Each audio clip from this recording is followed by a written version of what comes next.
Emre Erkal mücadelesinde yine puan çıkmadı. Kocaeli Karamürsel Belediye Başkanımız Sayın İsmail Yıldırım Bey pehlivan Mert Altı, Kocaeli Karamürsel. Samsun Ladik Belediyesi'nin pehlivanı, aynı zamanda bugün burada Şen Eczanesi Mevlenur Şen adına güreş yapıyor. Mert Şanoğlu, Samsun Ladik. Antalya Manavgat Belediye Başkanımız Sayın Şükrü. Sol üst uzak kadrajda kaldı. Biraz daha yakından alabiliriz. Her an puan çıkabilir. Emre Erkal Yalçın Öncül mücadelesinde sol üst kadrajda. Mücadeleci bir başpehlivan Emre Erkal. Korkut Yağlı Pehlivan güreşleri, güreş ağımız Sayın Hamdi Sarıcı adına güreş yapıyor. Nazmi Şahin. Sol alt kadrajda Serkan Sertürk'ün atakları söz konusu. 2 hitarı var. Her an 3. hitarı alabilir. Sağ alt kadrajda Hamza Köseoğlu Kasnak ve Paça'da puan arayışı içerisinde. Sağ üst kadrajda Abdullah Güngör, İsmail Erkal.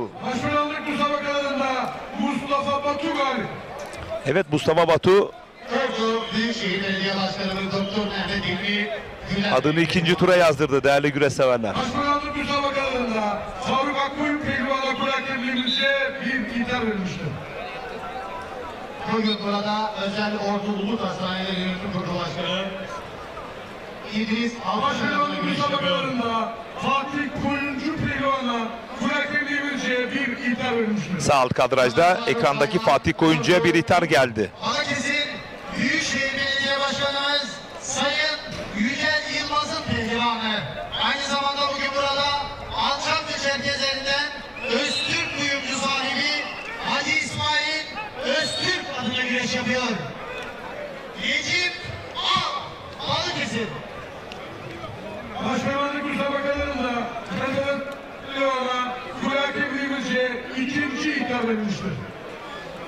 Yalova Altınoğlu Belediye Başkanımız Tek daldı sağ alt kadrajda Hamza Köseoğlu kaçırdı. 23 Eylül 2023 Cumartesi günü tüm misafirlerimizi Osmancık Pırlanta Pirinç Festivali Yağlı Pehlivan Güreşlerine davet eden Osmancık Belediye Başkanımız Sayın Ahmet Yergör Beyefendi adına güreş yapıyor. Burak Kaya. Bu arada beline girdi sağ alt kadrajda. Hamza Köseoğlu bastırdı Fatih Koyuncu'yu. Baypaşa Belediye Başkanımız Sayın Mehmet. O da adını 2. tura yazdırdı. Hamza Köseoğlu da 2. turda. Erzurumlu Dadaş Hamza Köseoğlu. Başkanlık müsabakalarında Hamza Köseoğlu galip. Başkanlık müsabakalarında Emre Erkal pehlivana Kul hakemliğimizce 2. gitar verilmiştir.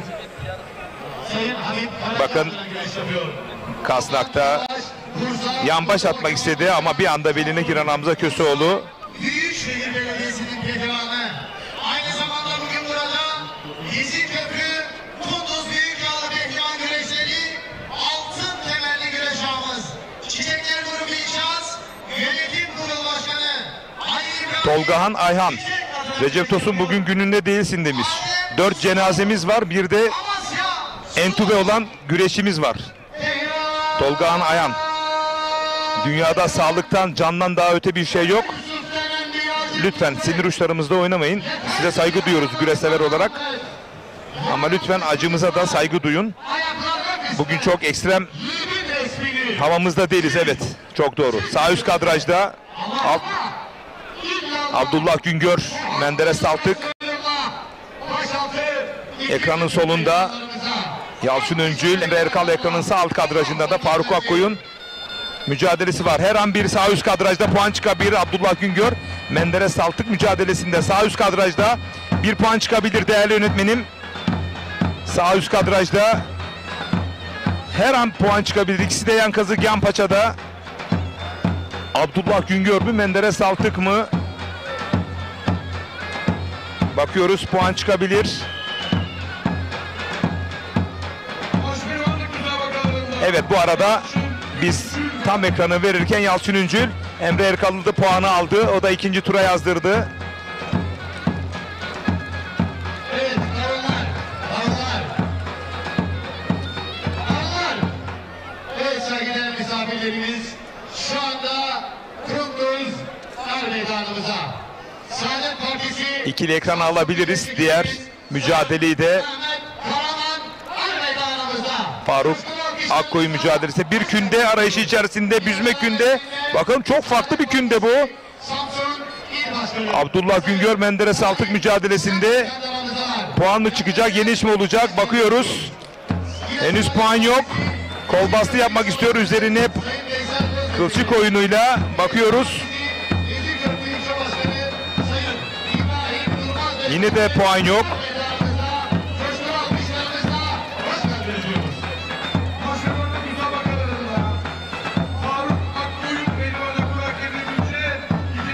Evet, ihtarlar 2-2 ekranın solunda. Faruk Akkoyun'a da Serkan Sertürk'e 2 ihtar var ama ekranın sağında güreş. Puanlama olmasına rağmen yan kazık yan paçada, iki baş pehlivanda. Çok ilginç.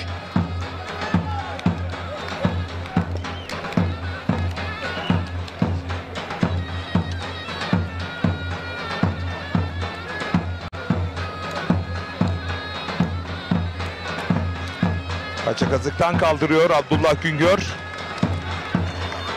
Evet, sırt aşağı yenerek adını ikinci tura yazdırdı Abdullah Güngör.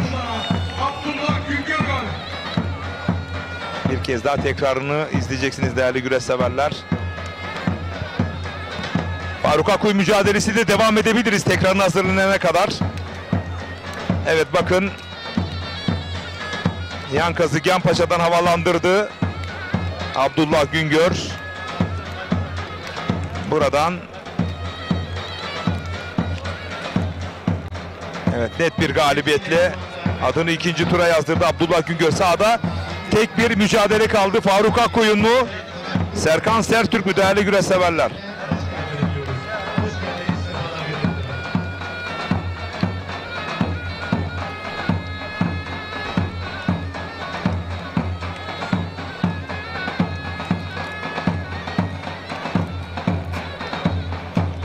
Tekli ekranda kalabiliriz değerli öğretmenim. Çünkü puanlama mücadelesi her an yeni çıkabilir.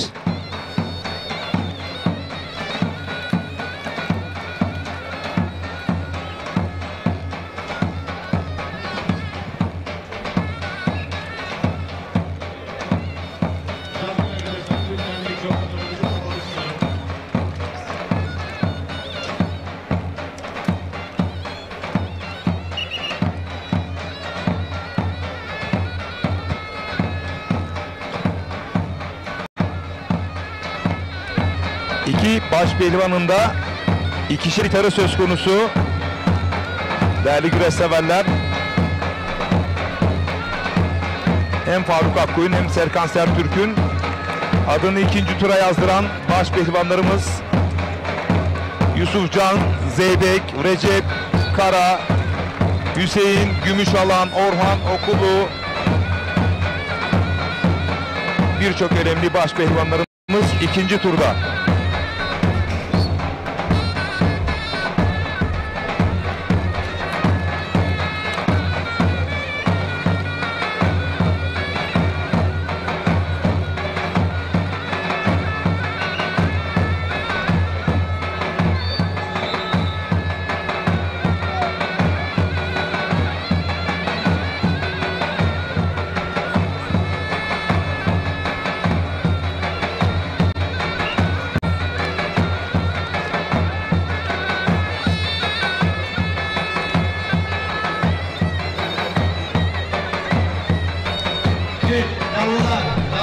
Davullar, bir dakika.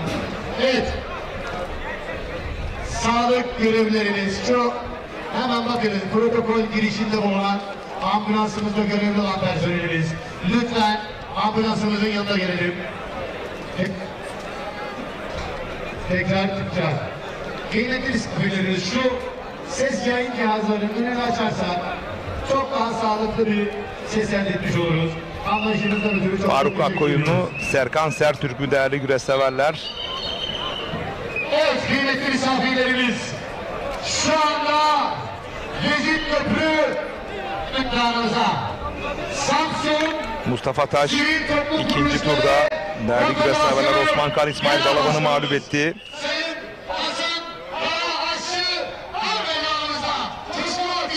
Hamza Köseoğlu ikinci turda. Osman Aynur ikinci turda. 29 başpehlivan ikinci tur adını yazdırdı. Faruk Akkoyun mu yoksa Serkan Sertürk mü? Bakalım son 30'a kim kalacak?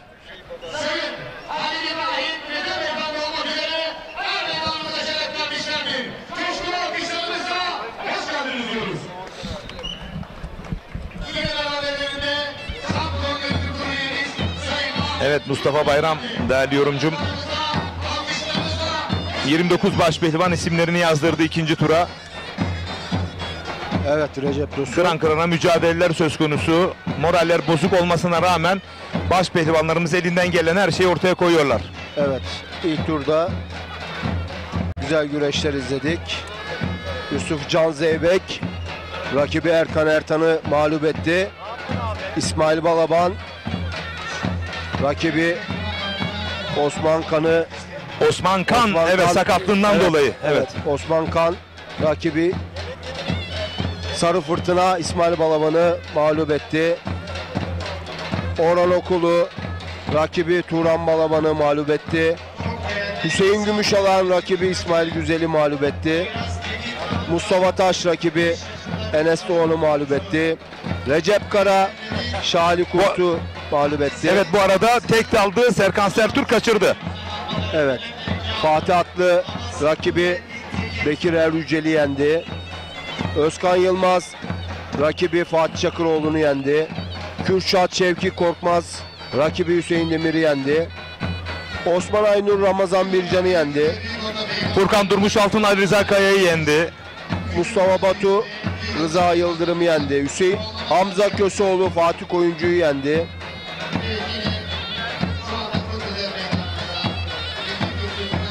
İsmail Koç Ahmet Kavakçı'yı yendi. Teşekkür ediyorum Mustafa Bayram.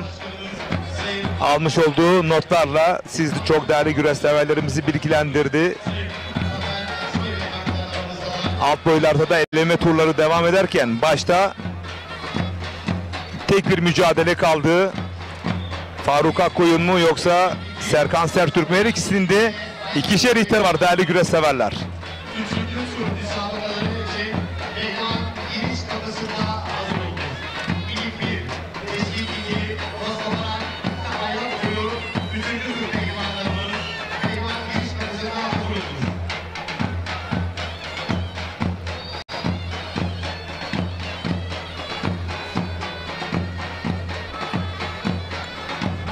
İzmit Bekirdere'den Ahmet Yıldız ve Yeni Sünnet Cemiyeti olan yeğenim Yusuf Ensar'la bizleri izliyormuş. Buradan selamlar.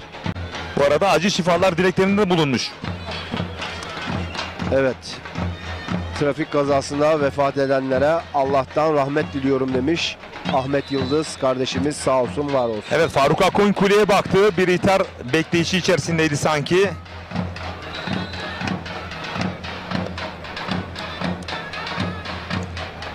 Çok değerli Salih Bozan cazgırımızı iyi yayınlar diliyor. Şu an baş pelevanların ikinci tur kurallarını hazırlıkları var. Toplamda 30 baş pelevan kaldı. Onun bilgilerini alacağım birazdan. Kaç baş pelevan güreşecek? Evet.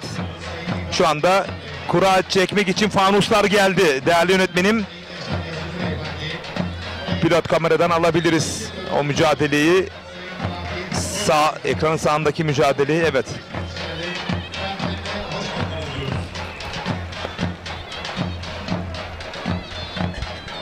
Evet. Eski milli güreşçi, eski başaltı pehlivanı, bu toprakların evladı Vezirköprülü Erol Fidan. O da burada hakemlik vazifesini Evet, götürüyor. teşekkür ediyorum değerli yönetmenime. Buradan kendisine kolaylıklar diliyoruz. Evet, kura çekimi birazdan başlayacak. Notları da Mustafa Bayram alacak. Çünkü bizim bir röportajımız olacak bu arada.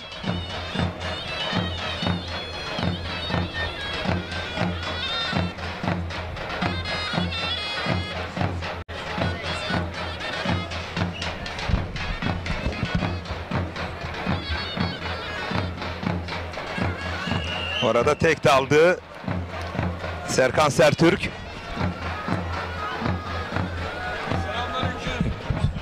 Evet, şu anda Faruk Akkoyun da kaçırdı.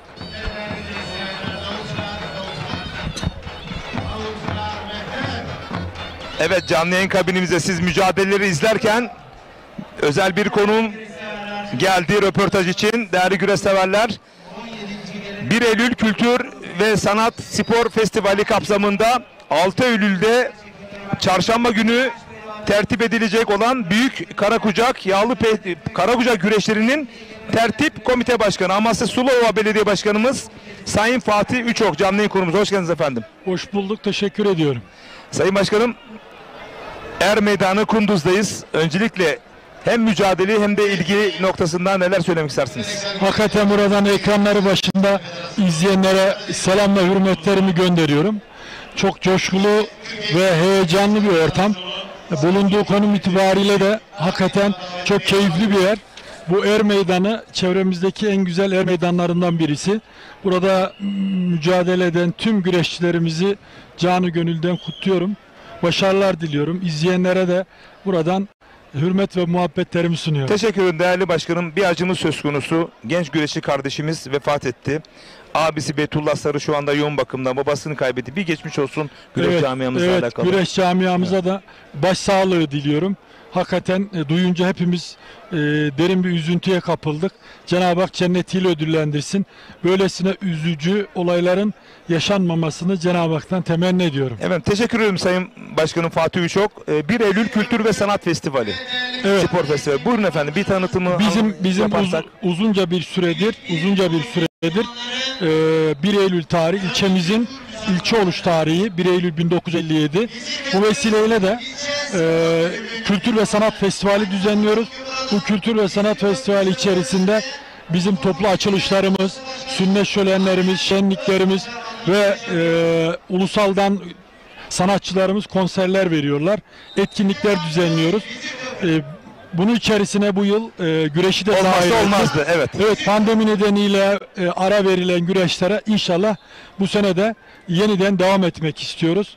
Ve buradan tüm güreşçilerimize, spor severlerimize duyurmak istiyorum. 6 Eylül günü Sulova'mızda Yedikuğular Kuş Cennetimizde düzenleyeceğimiz Karakucak güreşlerini bekliyorum, davet ediyorum. Buradan duyurmuş olalım. Evet, çok teşekkür ederim Sayın Başkanım. Dolayısıyla belediye başkanımız şehrin imar noktasında birçok projeleri üretirken sosyal, sanatsal ve sportif faaliyetlere de omuz verme noktasında sağlıklı bireyler olma noktasında. Bu arada Faruk Akkoyun Serkan Sertürk'ü bastırdı ve 30. isim olarak adını 2. tura yazdırdı. Sportif sanatsal projeleri de bir arada yapmak Türk gençliğinin daha sağlıklı bireyler olma noktasında da önemli bir projeler. Siz hem sportif projeler üreterek hem de tesisleşme noktasında büyük atılımlar yaptınız. Evet. Sulova'da. Gençler özelinde neler söylemek istediniz? Geldiğinizde hangi noktadaydı, şimdi hangi noktada efendim? Şöyle, biz geldiğimizde belediyemizin bir spor kulübü yoktu. 2015 yılında spor kulübü kurduk ve yaz spor okullarıyla spora meyilli olan yüzlerce çocuğumuzu tespit ettik. 2015'ten 2023'e kadar da her yıl yaz spor okulları ve sezon boyunca da yüzlerce çocuğumuzu belediye spor kulübü bünyesinde spor yaptırıyoruz. Lisanslı 10 branşın üzerinde lisanslı binlerce sporcumuz oldu. Özellikle de Kura çekimini ekranlara getirebiliriz değerli yönetmenim, sağ tarafa. Evet. bu kulübümüzün içerisinde özellikle de güreş büyük bir yer tutuyor. Çok seviliyor çünkü 150'nin üzerinde büyük güreşçimiz var. Onlar hem ulusal müsabakalarda hem de bölgesel müsabakalarda şehrimizi temsil ediyorlar. Güreş aslında bizim için de özel bir yeri var. İlçemizden dünya ve olimpiyat şampiyonu Mahmut Demir kardeşimiz ilçemizin adını duyurdu, Türkiye'mizi gururlandırdı. O günden bu zamana da hakikaten Sulova'da güreşçiler 2. bir Mahmut Demir olmak adına bayağı mesafe kat etmek istiyorlar. İşte Adil Candemir, Hamit Kaplan gibi Amasya'nın Türkiye'ye hatta dünyaya mal olmuş isimleri var. Evet. Sembol isimleri var. Bunların her birisi bir Mahmut Demir, bir Adil Candemir ve bir Hamit Kaplan olmak istiyorlar. Harika. Bu uğurda da Harika. bizler yerel yöneticiler olarak gençlerin elinden tutmaya gayret ediyoruz. Sadece güreşçe değil, kapalı spor salonlarında, açık alanlarda, işte basketbolda, cross'ta, atletizmde, velhasıl tekvandoda bir sürü spor dalında sporcular yetiştiriyoruz. Sağlıklı birey olabilme noktasında. Hatta bunu şunun için yapıyoruz.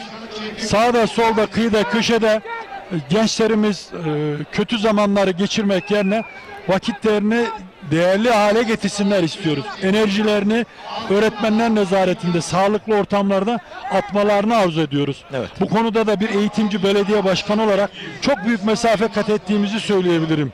Gençlik merkezi, kültür merkezi, yüzme havuzu, salonumuzu yeniliyoruz ve semt spor alanları, basketbol sahaları, halı sahaları derken Sulova'nın her tarafına böyle nakış gibi bu gençlerin spor yapabileceği alanları oluşturduk. Fiziki yapılar oluşturduk. Halen de şu an 500'ün üzerinde gencimiz yaz spor okulunda spor yapıyorlar. Harika. Çok güzel bir haber. Ve biz 5-6 yaştan başlayıp yetişkin çağına kadar gençlerimizin spor yapmalarını sağlıyoruz. İnanın 10.000 gencimize yüzmeyi öğrettik. Bu bizim için iftihar kaynağı. Bölgesel liglere, ulusal liglere giden gençlerimiz var. İftihar ederek söylüyorum, bugün Fenerbahçe'de koşan sprinterımız var.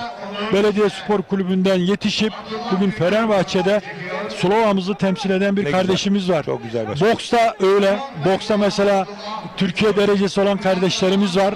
Onu mutlaka bilinmesini isterim. Yine bilek güreşinde Avrupa Şampiyonası'na giden kardeşimiz var. Yani şunu söylemeye çalışıyorum aslında. Sulova spor altyapısı ve spora ilgisi olan bir şehir. Amasya'nın bu manada göz bebeği bir şehrimiz. Her branşta spora ilgi çok yüksek ve spor tesislerinin kazandırılması noktasında başta Cumhurbaşkanımız olmak üzere bütün siyasi büyüklerimize, bakanlarımıza ben hasreten teşekkür etmek istiyorum. Spor Toto'ya teşekkür etmek istiyorum. Sulova'mıza birlikte kazandırdığımız spor tesisleri Harika. için. Harika. Sayın Başkanım, o zaman bir kez daha hem kültürel tarihimizi verelim hem de güreş tarihimizi verelim. Evet. Davet edelim dilerseniz. 1 Eylül tarihiyle birlikte Kültür Sanat Festivalimiz başlıyor. O gün toplu açılışlarımız var. Bir yıl boyunca yapmış olduğumuz eserlerimizin açılışı var. Büyük şenliğimiz var, konserimiz var. Akabinde ikisinde sünnet şölenimiz var. Üçünde başka bir etkinliğimiz var. Altısında da Yedi Kuğular Kuş Cennetimizde kara kucak güreşlerimiz var. Mutlaka spor severleri ve güreşçilerimizi buradan davet ediyorum. Sizlerin vasıtasıyla sizlere de hasreten teşekkür ediyorum. Bizler teşekkür ederiz. İlçemizin ve bizim sesimiz oldunuz. Bunu duyurdunuz. Sağ olun, var olun. Şimdi bunu yapmamak olmaz çünkü değerli güreş severler, siz de dinlediniz. Amasya Sulova'nın gençlerini bir ebeveyn ruhuyla Sayın Başkanımız Fatih Üçok sanki hepsi kendi evladıymış gibi hem projeler hem de tesisleşme noktasında bu kadar önem arz ediyor.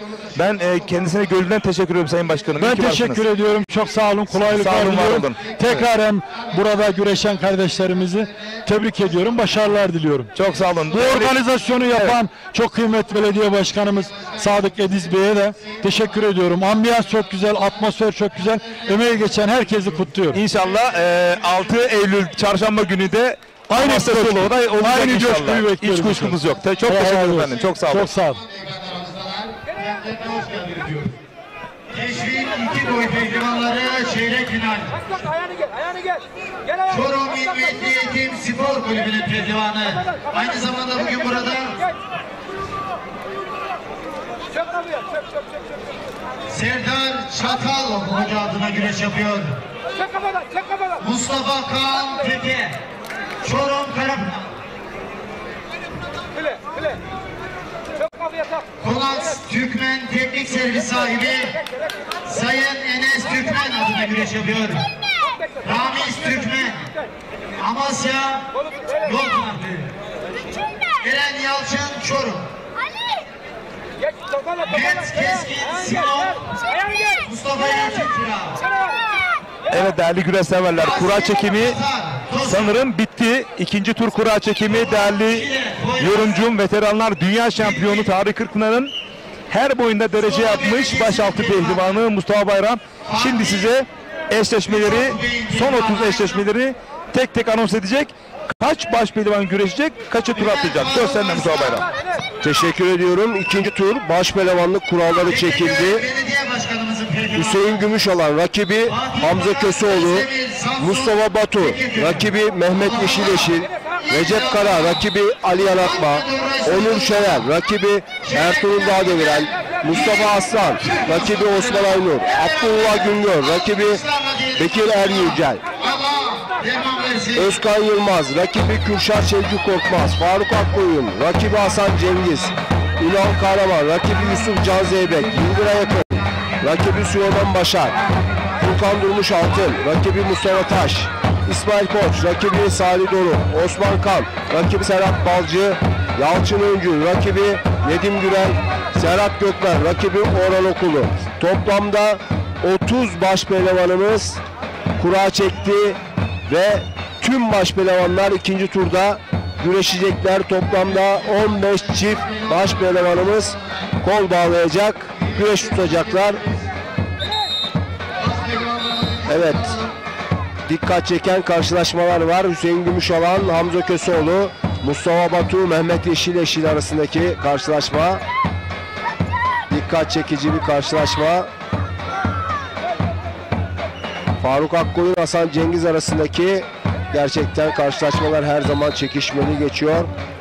Yusuf Can Zeybek'in rakibi Ünal Kahraman. Bu da Mustafa Taş'ın rakibi Furkan Durmuş Altun. Dikkat çekici karşılaşmalardan biri. Serhat Gökmen ve Orhan Okul arasındaki karşılaşmada dikkat çeken karşılaşmalardan. Evet, ikinci tur gerçekten üst kalitede güreşler izleyeceğiz.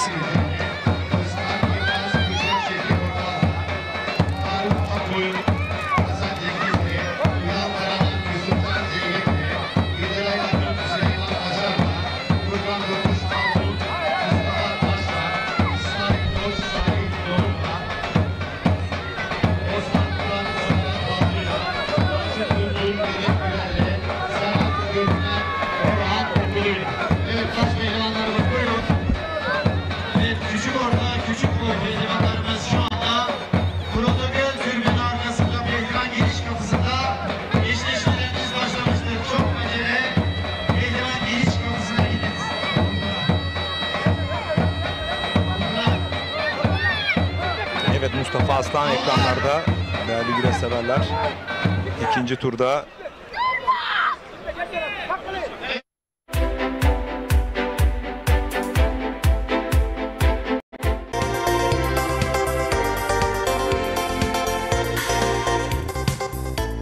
Sevgili izleyenler, herkese merhabalar. Şimdi sizlere çok güzel bir projeden bahsedeceğim.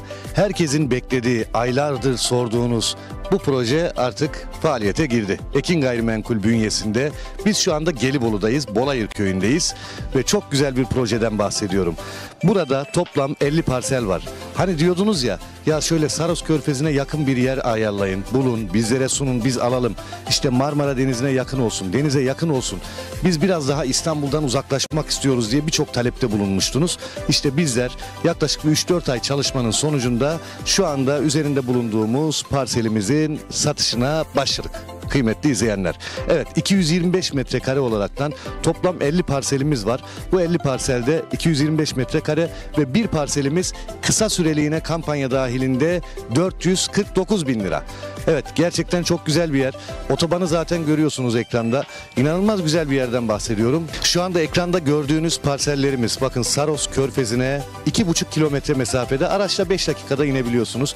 Hemen diğer tarafın Marmara Denizi, yine aynı şekilde 2,5 kilometre. Yani Burada Marmara Denizi ve Saros Körfezi'nin tam ortasında otobanın hemen dibinde muhteşem bir proje. Ve aynı zamanda şunu da belirtmek istiyorum. %40 imarı var. Evet, imarlı. İmar planı içerisinde. Etrafı görüyorsunuz zaten. Hemen evlerin yanında elektriği, suyu, her şeyin mevcut. Ulaşım derdi yok. İstanbul'dan otobana bağlanıyorsunuz. Direkt Bolayır'a kadar, arazinin başına kadar gelebiliyorsunuz. Öyle güzel bir yer. Bence bir zaman ayırın. Çünkü burası sizin için bulunmaz bir şey. O kadar net söyleyebilirim. Ve ben de çok heyecanla anlatıyorum. İnşallah ben de buradan kendime bir parsel alacağım. Çünkü böyle yazın gelip kafamızı dinleyebileceğimiz, ondan sonra aracımızla hemen Saros Körfezi'ne gidebileceğimiz veya biz dedik ki Marmara Denizi'ne gidelim, denize girelim. Hangisini arzu ediyorsak, çocuklarımız hangisini istiyorsa oraya götürebiliyoruz. Gerçekten müthiş bir yer. Dediğim gibi %40 imarlı, güzel bir konumda. Elektriği, suyu mevcut, yolu mevcut ve Bolayır'dan bahsedeyim biraz sizlere. Bolayır daha öncesinde beldeydi. Şu anda halen aynı nüfus içerisinde kasabı var, marketi var, her şeyi mevcut. Yani burada Bolayır'a da zaten yürüme mesafesinde, yürüyerek gidebiliyorsunuz. Gerçekten güzel bir yer. Bir vakit ayırın. Hafta içi, hafta sonu fark etmez. Vaktinizi verin bizlere. Gelin görün. Bizim ne demek istediğimizi anlayacaksınız. Evet, kısa süreliğine 225 metrekare imarlı, %40 imarlı parsellerimiz 449 bin lira kampanya fiyatıyla. Şu anda burada da 50 adet parselimiz var. Belki de bu anonsumdan sonra birçok kişi arayacak. Birçok kişi ben de geleyim göreyim diyecek. Geç kalmayın, siz de arayanlar arasında olun ve şansınızı arttırın diyebilirim. Peki Saros Körfezi duydunuz mu bilmiyorum. Saros Körfezi kendi kendini temizleyen özelliğine sahip. Yani su kendi kendini temizliyor. Deniz kendi kendini temizliyor. Son derece böyle güzel, suyun böyle altını, kumlarını görüyorsunuz. Çok güzel bir denizden bahsediyorum sizlere. Gelin, ilerleyen zamanlarda buraya bir hobi bahçesi yapabilirsiniz. Evinizi yapabilirsiniz. İmarlı olduğunu özellikle söylüyorum sizlere ve en önemli ayrıntısı bakın 449 bin lira. Emsalleri bunun daha da çok yükseğinde ama bizler Ekin Gayrimenkul olarak bizleri izleyen, Radyo Ekin dinleyen, bizlerin dinleyenleri, izleyenlerine böyle bir kampanya yaptık. Ekran altındaki numaramıza hemen bir çağrı bırakın, sizleri arayalım. Talep çok ama bakalım ne kadar zaman sonra yine bu çalışmalara devam edeceğiz ve sizlere ne kadar istediyseniz bizler o kadar yerde çıkartacağız ve herkesi bir arsa sahibi yapacağız. Deniz dediniz, işte denize 2,5 kilometre mesafede, araçta 5 dakika mesafede, elektriği, suyu, her şey mevcut. Yerleşimin içinde zaten merkeze, Bolayır merkeze çok yakın. Bolayır merkezinde her şey var. Alışveriş yapabilirsiniz. Kasabı var, bakkalı var, ilkokulu var, her şey mevcut. Otoban zaten görüyorsunuz, hemen dibimizde araçlar geçiyor. Etrafımızda evler var. Burası hemen ana yol. Buradan yoldan geçebiliyorsunuz. Otobana bağlanabiliyorsunuz. Yani hemen sol tarafımda evler var.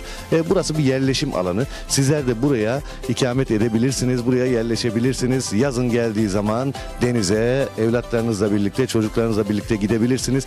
Sonra ne yapıyorsunuz? Tatile gidiyorsunuz. Binlerce lira para harcıyorsunuz. Ama burada kendi yeriniz olduğu zaman bir de Saros Körfezi dedim ya, kendi kendini temizleyen bir deniz.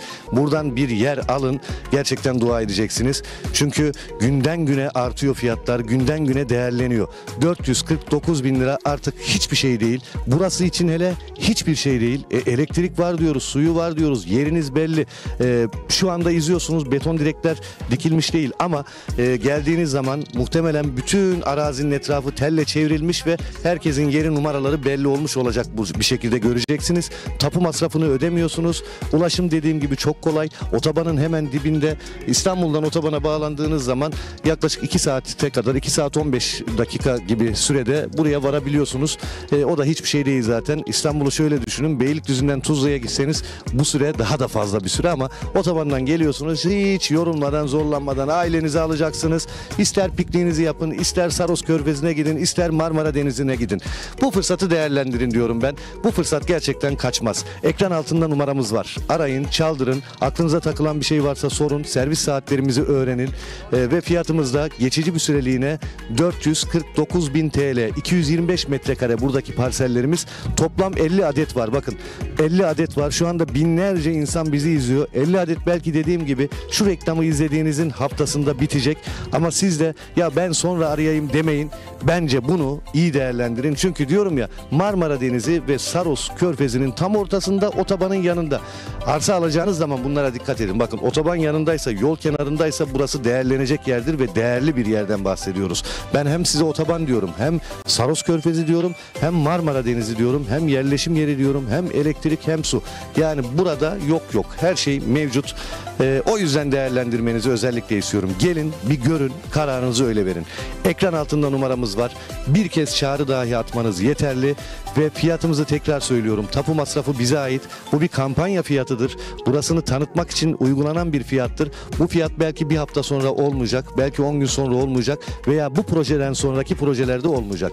Bu projede yerinizi almak için ekran altındaki numaramızı arayın. Burası Gelibolu, Saros Körfezi'ne 5 dakika, Marmara Denizi'ne 5 dakika mesafede, otobanın hemen dibinde, elektrik, su, her şeyi mevcut ve yol kenarında güzel bir proje. Evet, ekran altında numaramız var.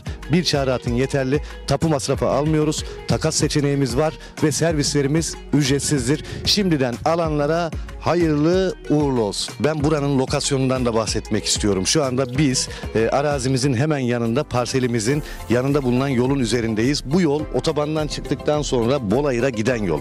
Hemen arka tarafımız zaten görüyorsunuz ki otoban. Otobanın arka tarafı da Saros Körfezi. Buradan belki kameralardan net göremiyorsunuz ama çıplak göze baktığınız zaman, buraya geldiğiniz zaman denizi görebiliyorsunuz. 2,5 kilometre. Şöyle bir döndüğümüz zaman, bu tarafa da baktığımız zaman hemen evlerin yanı başındayız. Bunu görüyorsunuz ve üzerinde bulunduğumuz yol Bolayır'a giden yol ve hemen bizim arazimizin yanındaki yol. Hemen orada ben dedim ya, elektrik var, su var dedim. Zaten elektrik direklerini görüyorsunuz hemen arazimizin yanında ve su altyapısı da hemen yine bu ana yolun hemen yanında ve yine bizim arazimizin başında. Yani bizlerin elektrik, su sorunu yok. Yerleşim içerisinde yazlık yapabileceğiniz %40 imarlı Saros Körfezi'ne araçla 5 dakika mesafede, 2,5 kilometre ileride, yine Marmara Denizi'ne aynı şekilde gerçekten güzel bir konum. Ekran altındaki numarayı arayın. 225 metrekare %40 imarlı parsellerimiz kısa süreliğine 449.000 lira. Şimdiden alacaklara hayırlı uğurlu olsun.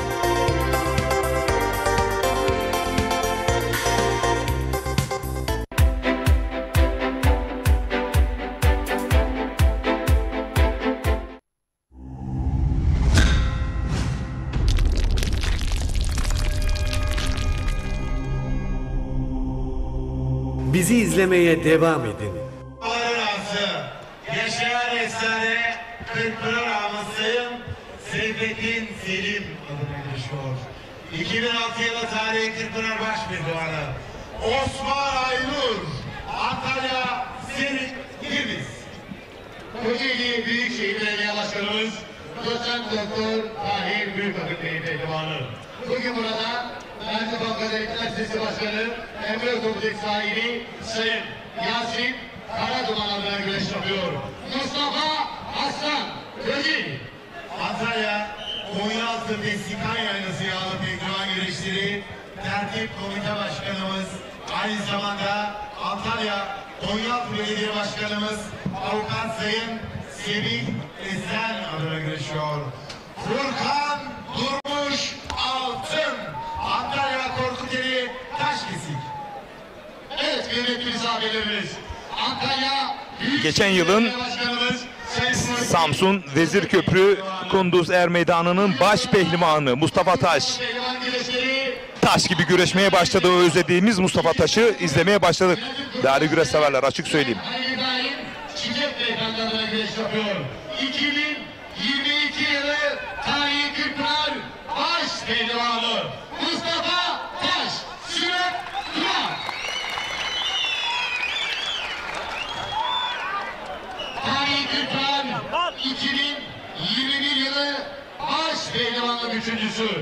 Kocaeli Büyükşehir Belediye Başkanımız Doçent Doktor Tahir Büyükakın Bey Pehlivanı. Bugün burada Mersin Bankası Lisesi Başkanı Emre Otomotiv sahibi genç iş adamımız Yasin Karaduman adına güreş yapıyor. Faruk Akkulun, Kocaeli Kandıra.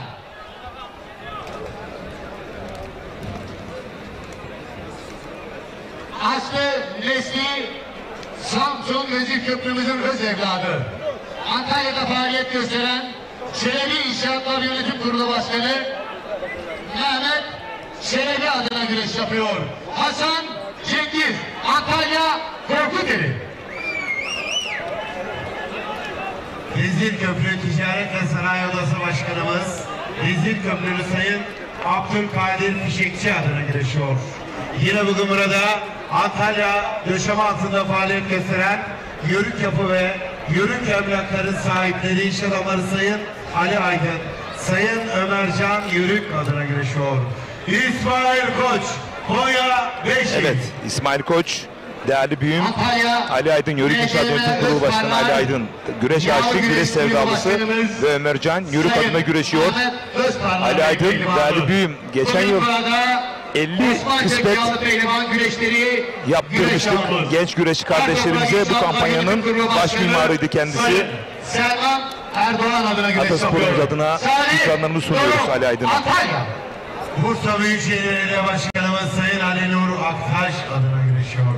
Yine bugün burada Sönmez Makineler Yönetim Kurulu Başkanı, aynı zamanda Nülüfer Çalı Yağlı Pehlivan Güreşleri Altın Kemer'de güreş ağamız Sayın Hakan Sönmez adına güreşiyor. Yalçın Öncül, Bursa. Kocaeli Büyükşehir Belediye Başkanımız Doçent Doktor Tahir Büyükakın Bey Pehlivanı. Bugün burada Merli Fakülteler Sitesi Başkanı Emre Otomotiv sahibi genç iş adamımız Yasin Karaduman adına güreş yapıyor. Nedim Gürel, Kocaeli Gölcük. Antalya Manavgat Belediye Başkanımız Sayın Şükrü Sözen'in pehlivanı. Aynı zamanda bugün de burada Köprülüler İnşaat Anonim Şirketleri sahibi Ferhat Özdemir adına güreş yapıyor. Aslı, nesli Samsun'umuzun öz evladı Serhat Gökmen, Samsun Medik.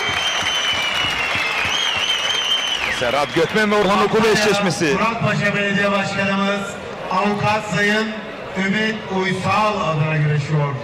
Yine bugün burada Aslı Nesli Samsun Vezirköprü öz evladı Kumluca'da faaliyet gösteren Çelebi İnşaatların sahibi iş adamı Sayın Mehmet Çelebi adına güreşiyor.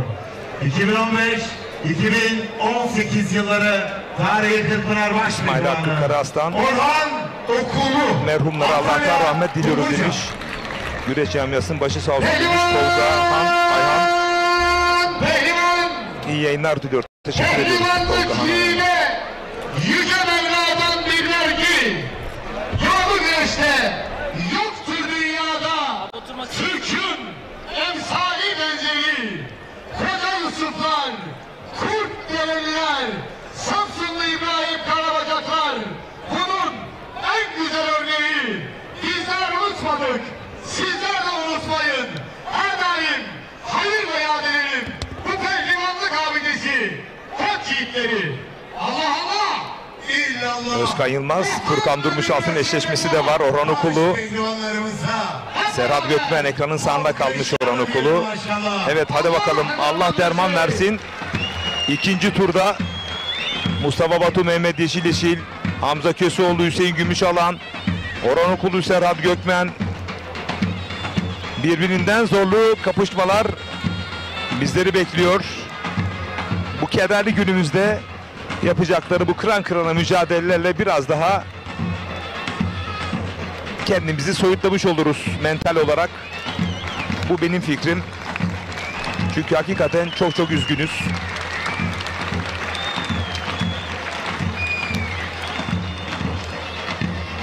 Ancak kıran kırana, nefes nefese, soluk soluğa güreşler bizim bu gönül kırgınlığımızı dindirebilir, gönül sızımızı dindirebilir diye düşünüyorum.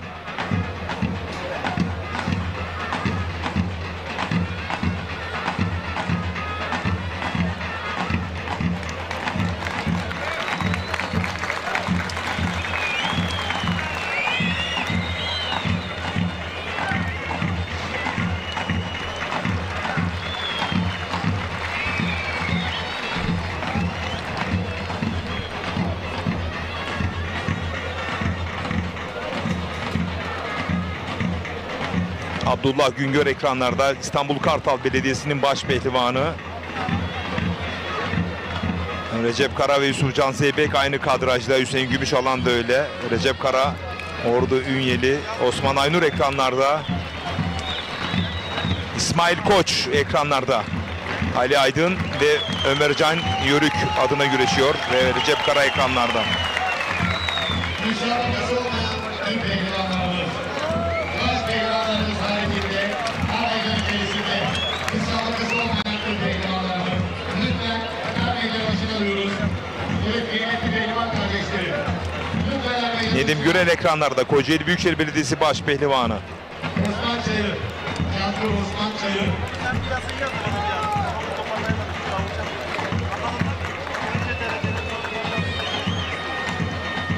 Cankır Osman Çayır. Faruk Akkoyun, o da Kocaeli Büyükşehir Belediyesi baş pehlivanı. Mustafa Taş ekranlarda. Yükselen bir form grafiği söz konusu. Hemen yanında Serhat Gökmen. Yalçın Öncül, Nedim Gürel, Serhat Gökmen. Evet, Yalçın Öncül Bursa Büyükşehir Belediyesi baş pehlivanı.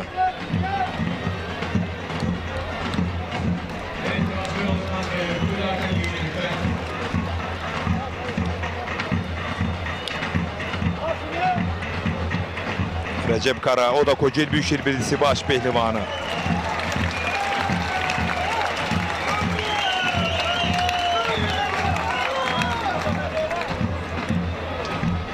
Ve Mustafa Batu.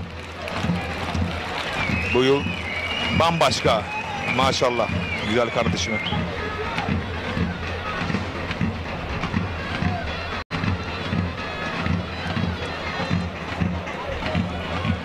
Peşref çeken diğer baş pehlivanlarımız söz konusu. Evet. Ertuğrul Dağdeveren, Kuvayi Milliye Şehri Balıkesir'in baş pehlivanı. Yücel Yılmaz Başkanımızın göz bebeği. Ertuğrul Dağdeviren. Şu anda abi baş pehlivanların desteği var. Piyano piyano devam et. Biz yapıyoruz. Evet, Ve güreş ağamız Sayın Halil İbrahim Çiçek misafirleri geliyor. Ankara Belediye Başkanımız Sayın Sebahattin Özdemir Beyefendi'nin meydanımıza coşkulu alkışlarımızla hoş geldiniz diyoruz. Yine Samsun Kavak Belediye Başkanımız Sayın İbrahim Sarı Başka bir peşrevleri de ekranlara getirebiliriz değerli yönetmenim. Belediye Başkanımız ve güreş ağamız adına Evet. alkışlarımızla Yıldıray Yakın, Kocaeli Gölcük Belediyesi baş pehlivanı dünya evine girdi bir hafta önce. Rabbim iki cihanda da mesut ve bahtiyar kılsın. Değerli kardeşim, yetim kardeşim ve İsmail Koç.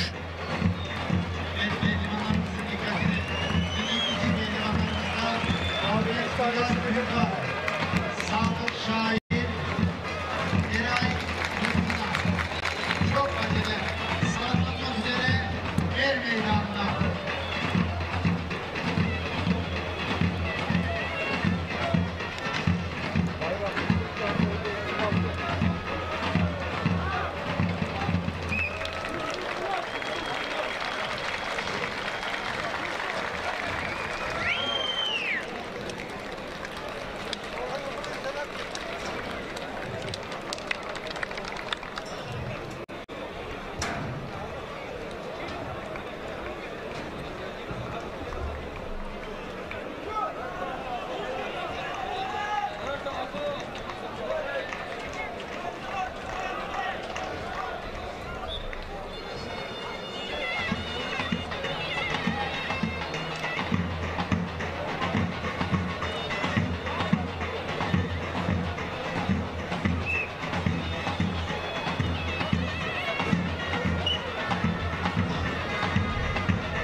Ve mücadeleler başladı değerli güreş severler.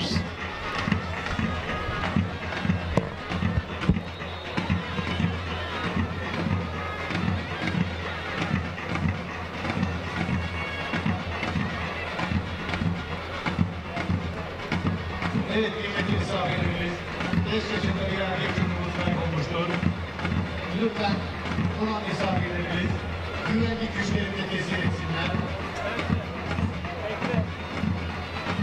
Yine sabit nasip edildiği takdirde 30 Ağustos 2023 Çarşamba günü Amasya Gümüşhane Belediye Başkanı Sayın Cevat Uzun Artan'ın ailelerinde Gümüşhane Köy Karabük Güreşleri yapılacaktır. Tüm misafirlerimizi davet edelim.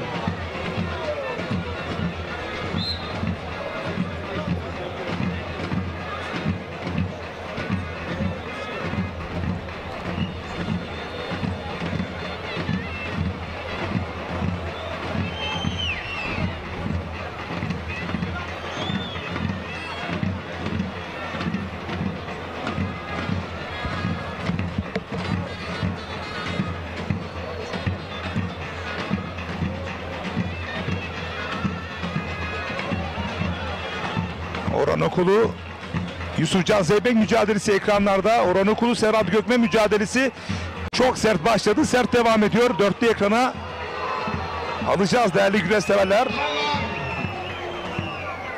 Evet değerli misafirler, sevgili güreş severler, Yusufcan Zeybek ekranlarda. çeyrek final. Ünal Karaman'la kapışıyor. Evet, dörtlü ekrana aldık. Ekranın sağ alt kadrajına. Ahmet Bilal Dündar, Samsun Çarşamba. Taşova Belediyesi Spor Kulübü'nün pehlivanı. Aynı zamanda bugün burada bayram Evet, sağ üst kadrajda yapıyor. Sefa Orhan Okulu, Serhat Gökmen. Taşova. Sol alt kadrajda Yusufcan Zeybek. Sol üst kadrajda Furkan Durmuşaltın. Hamza Çelik, Samsun Tekirdağ.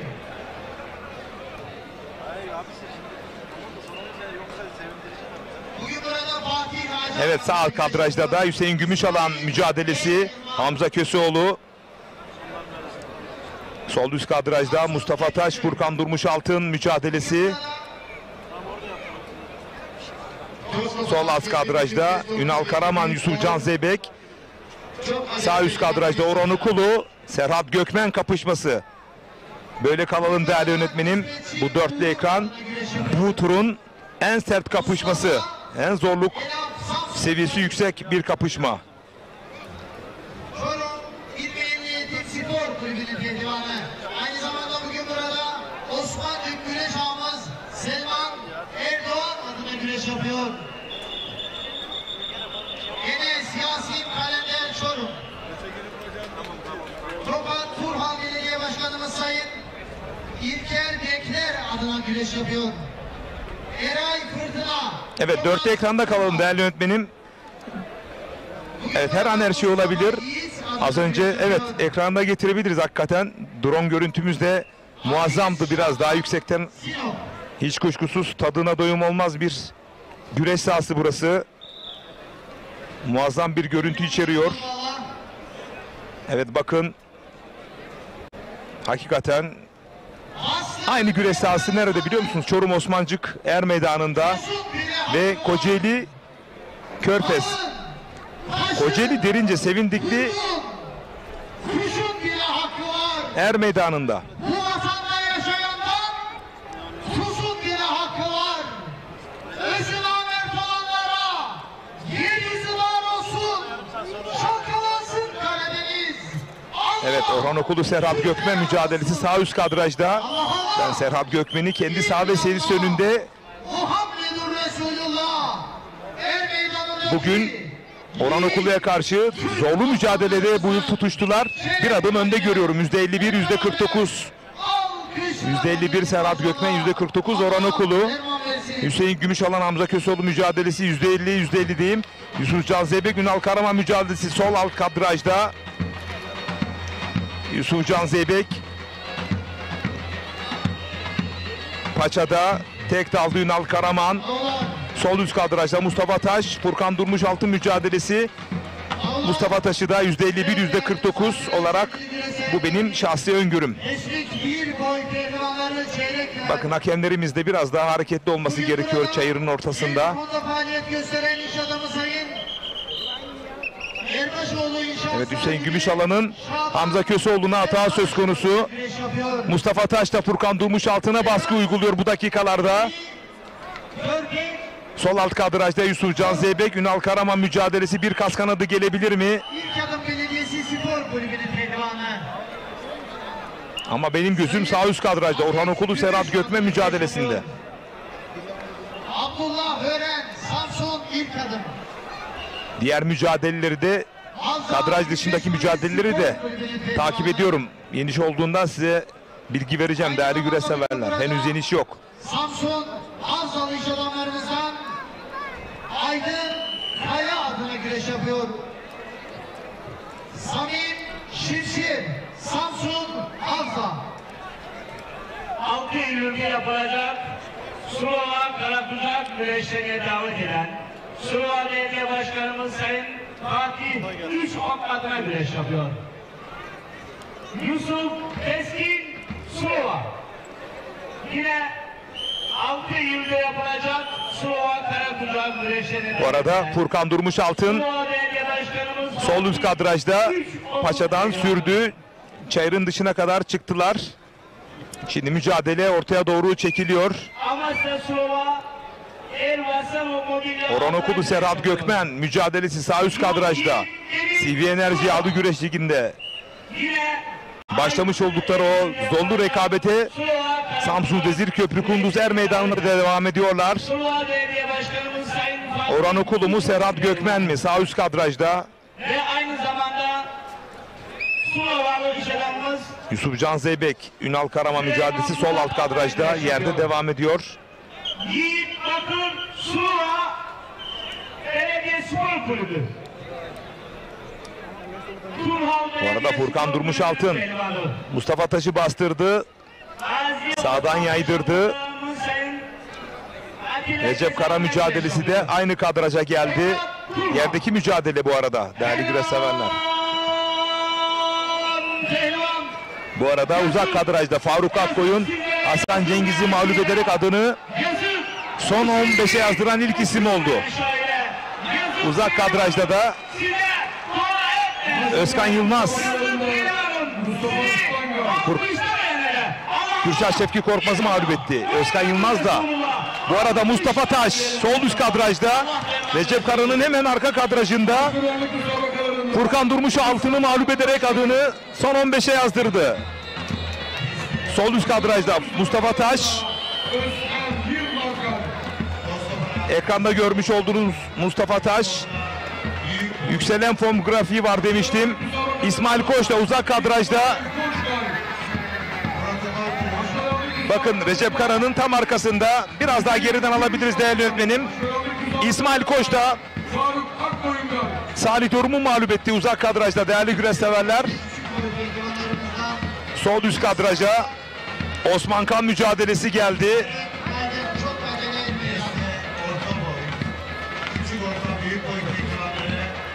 Sağ alt kadrajda Hüseyin Gümüşalan mücadelesi kalsın değerli yönetmenim. Sağ alt kadrajda Hüseyin Gümüşalan Hamza Köseoğlu mücadelesi. Bakıyorum. Evet. Nedim Gürel mücadelesini aldık. Evet. Tamam. Devam edelim bu şekilde. Serhat Gökmen sağ üst kadrajda tek daldı. Yanpaşa'da Orhan Okulu. Toparlanmak istiyor. Tek daldı. Sağ üst kadrajda her an bir açık düşürebilir Serhat Gökmen. Toparlanmak istiyor Orhan Okulu. Bir inanılır gibi değil. Vay vay vay Serhat Gökmen. Hızlı başladı. Sert başladı. Toparlanmak isteyen Orhan Okulu'yu Salih Kastak'ta Soleli Paşa'dan sırt aşağı yenerek adını son 16'ya yazdırdı değerli güreş severler. Bakın işte burada başladı. İkisi de tek dalmıştı. Paçaya uzanmıştı Serhat Gökmen. Orhan Okulu oradan savurdu. Toparlanmak istedi. Tek daldı. Dış kastakta bekliyordu. Serhat Gökmen toparlanmak isterken sol eliyle bakın oradan çok iyi kepçelemiş. Serhat Gökmen adını son 16'ya yazdırdı değerli güreş severler. Bu zorlu mücadelede kazanan Serhat Gökmen oldu. Bir çift pehlivanımız güreş yapacak. Diğer pehlivanlarımız tur atladı. Bilgi ve bilgilerinizi Osman Kan sol üst kadrajda, sağ alt kadrajda. Bugün burada Nedim Gürel İzmir Köprü Alanşehir köyünde sağ üst kadrajda, Yusufcan Zeybek. Sol alt kadrajda da aynı mücadele. Değerli yönetmenim. Tuzcu adına Ertuğrul Dağdeviren Cimicip de alabiliriz. Cimicip mücadelesini, evet, bu mücadeleyi dörtte ekrana alabiliriz. bir iddia verilmiştir. Sağ üst kadraja ya da sol alt kadraja alabiliriz dörtlü ekranda, evet. Sağ üst kadraja ya da sol alt kadraja. Sağ alt kadrajdaki mücadele kalsın. Samsun İzmir Köprü. Evet. Nagip Belediye Başkanımız Sayın Sol üst kadrajda Hacı Serhat Balcı, Osman Kan. Sol alt kadrajda Yusufcan Zeybek. Sağ alt kadrajda Nedim Gürel. Sağ üst kadrajda Ertuğrul Dağdeviren mücadelesi. Samsun Nagip. Allah illallah Muhammedur Resulullah. Nedim Gürel bu arada Yalçın öncülüğü serptirmek istedi ama iyi kapandı. Allah devam etsin. Ayak, deste vücut, deste orta, deste büyük boyutlar. Bu arada Recep Kara sağ üst kadrajda her an açık düşürebilir. Adını sol alt kadrajda Yusufcan Zeybek çift sarmadan gerdanlamayla atabilir Ünal Karaman. Toparlandı Yusufcan Zeybek. Hayır, yeniş yok. Dörtlüye devam. Bu arada sağ üst kadrajda Recep Kara Ali Yanatmayı sağ üst kadrajda Ali Yanatmayı iç paçadan kepçeleyerek adını son 16 yazdırdı. Bir kez daha tekrarını alabiliriz. Recep Kara son 16'da. Burak Emre'mize ikinci iddia verilmiştir. Tekrarını bir kez daha alalım değerli yönetmenim. Mustafa'nın boy pehlivanları. Ordu üyeli Recep Kara. Bakın biraz daha ileride değerli yönetmenim. Biraz daha ileride. Belediye Başkanımız Sayın Şükrü Sörgün adına güreş yapıyor. Volkan İşte tam burada iç paçayı aldı. Devam edelim. Evet, tam burada içten kepçeledi. babası Süleyman Bakın Okul adına güreş yapıyor. paçayı da aldı. Aynı zamanda İzmir Köprü Karaköy Gençlik Sosyal Yardımlaşma ve Dayanışma Derneği kurucu başkanımız Bayram Elma adına güreş yapıyor. İşte tam burada kepçeleyerek adını üçüncü tura yazdırdı son 16'ya. Evet, dörtlü ekrana devam edebiliriz değerli yönetmenim. Altınoluk Belediye Başkanımız Sayın Doktor Metin Sağ alt kadrajda Nedim Gürel'in baskısı sürüyor. Sol alt kadrajda Yusufcan Zeybek. Ünal Karaman mücadelesinin VAR takip ediyor. Osman Kan Kurulu Başkanı ve Hacı Serhat Balcı sol üst kadrajda. Selman Erdoğan adına güreş yapıyor. Sağ üst kadrajdaki mücadele, alt boyun mücadelesi. Üçlü ekrana dönebiliriz değerli yönetmenim. Düzeltiyorum, sağ üst kadraja Cimicip'ten Serhat, düzeltiyorum, Ertuğrul Dağdeviren. Evet, bu mücadeleyi alabiliriz. Ya da pilot kameradan alabiliriz. Takdirde güreşlerimiz Böyle kalsın, evet, böyle kalsın. mensupları. Bu şekilde kalsın. Lütfen burayı boşaltalım. Barış Kocatepe. Ertuğrul Dağdeviren sağ üst kadrajda Onur Balcı mücadelesi. Sağ alt kadrajda Nedim Gürel, Yalçın Öncül. Hayır, ortadan alalım onu değerli yönetmenim. Evet. Samsun Nagip. Sol üst kadrajda Serhat Balcı, Osman Kan. Sol alt kadrajda Yusufcan Zeybek, Ünal Karaman mücadelesi. Bir an açık düşürmüştü. Var, izliyor şu anda.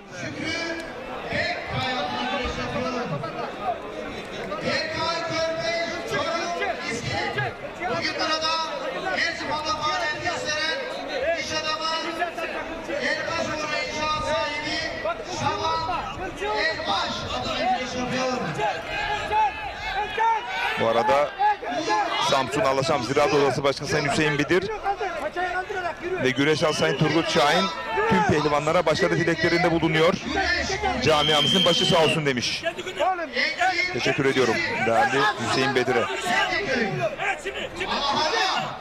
İllallah Muhammedur Resulullah El meydanındaki çeyrek finale giden koç yiğitlerimize alkışlarla diyelim maşallah. Allah devam etsin.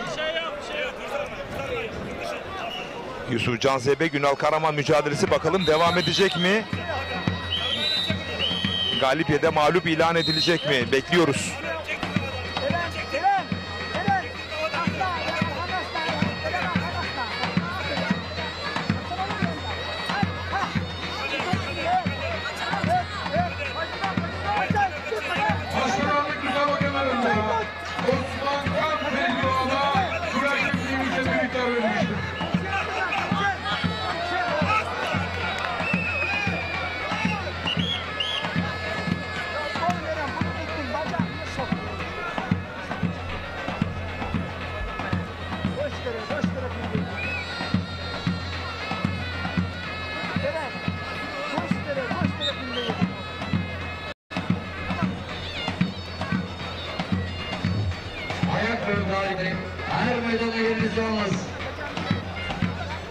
Nedim Gürel mücadelesi kule önüne kadar geldi. Kulenin tam önünde. Sağ taraftan. Tekli ekrana dönebiliriz değerli yönetmenim. Evet. Hayır bu değil. Tekli ekrana dönebiliriz. Tamam bu da kalsın fark etmez. Bu da kalsın. Bu mücadele Süleyman Başar ve Yıldıray Akın mücadelesi.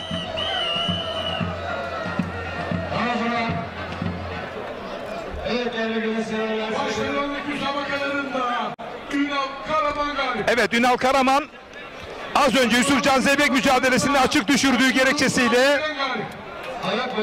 Ertuğrul Tağdevir'in de rakibini mağlup etti Onur Şenel'i.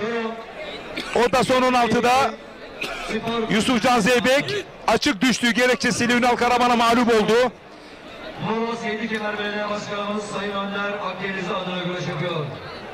Mehmet Arda Tanık, Muğla Seydi Kemer. Bursa Büyükşehir Belediyesi'nin pehlivanı. Aynı zamanda bugün burada Samsun'da faaliyet gösteren Ankara Samsun Dernekler Federasyonu Başkanımız İbrahim Işık ve yönetimi adına güreş yapıyorum diyor. Mustafa Çelik, Samsun Vezirköprü. Doğukan Korkmaz. Evet Pehlivanlar orayı boşaltıyoruz. Güvenlik güçlerimizi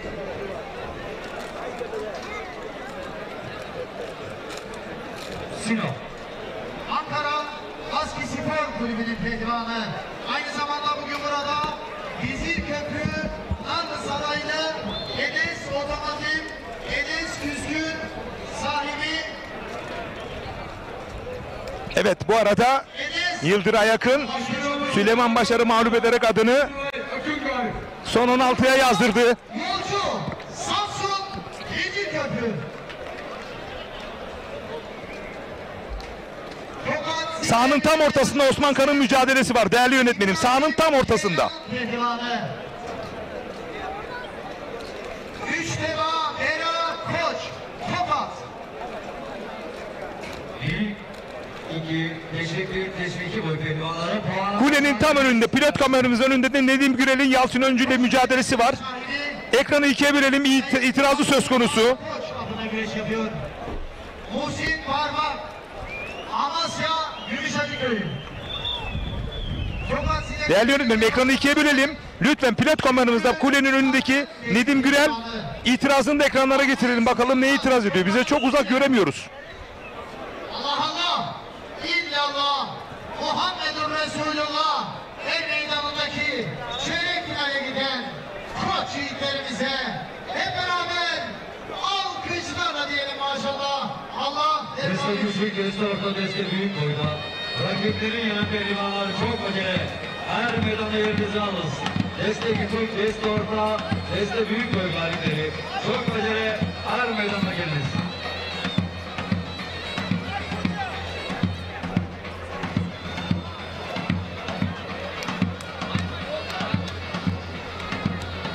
Bakıyoruz mücadele sanki sahada devam edecek gibi. Nedim Gürel Yalçın Üncül mücadelesi. Osman Kan Serhat Balcı mücadelesi devam ediyor. Evet. 2 çift kaldı çayırda değerli güreş severler.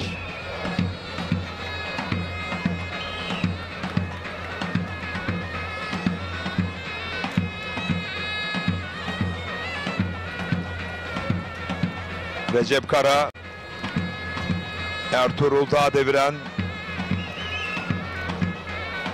Özkan Yılmaz, Faruk Akkoyun, Ünal Karaman, Yıldıray Akın,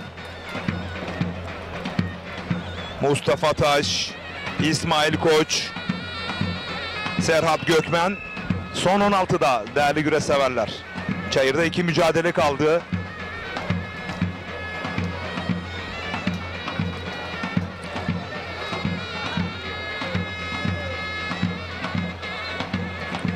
Daha farklı açılardan da alabiliriz Nedim Gürel Yalçın Üncül mücadelesini değerli yönetmenim.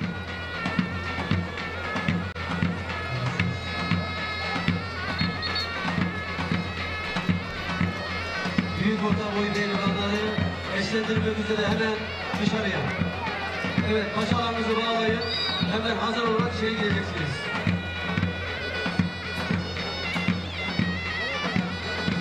Evet, büyük orta boy pehlivanları kura çekmek üzere tribünün arkasına. Evet, kura çekmek üzere tribünün arkasına. Tek daldı Serhat Balcı, toparlandı Osman Kan. Büyük boy, Yine tek daldı. küçük orta, küçük boy, destek küçük boy. Özellikle geçen hafta Manisa Yunus Emre Yurttayer Meydanı'nda Tribünün arkasında. Serhat Balcı'nın yapmış olduğu mücadeleleri Ali Gürbüz'le güreş severler tarafından çok büyük takdir bulmuştu.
Evet, büyük orta ve baş altı pehlivanlarımız.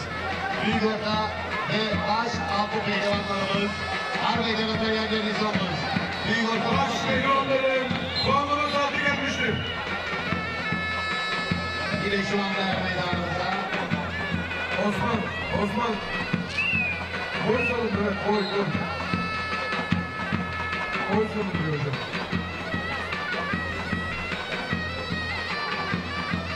Abi eğilmene gerek yok. Evet, cetvel hakemlerimiz.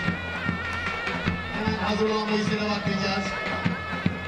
Değerli yönetmenim, baş pehlivanları evet ekranlara getirelim. Nedim Gürel ekranlarda. Evet, büyük orta ve baş altı Puanlama pehlivanları.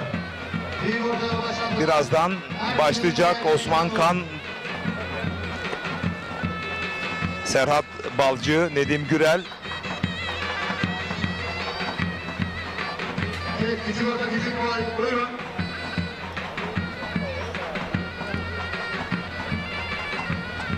Evet, hazır olan boyumuza alalım. Buyurun.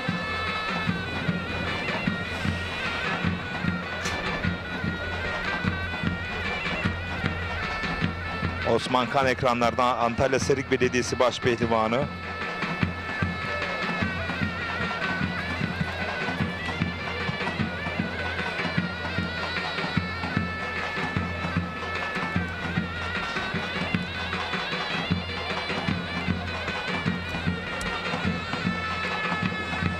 Osman Kan kırmızı kurdali bağladığı sağ bacağına.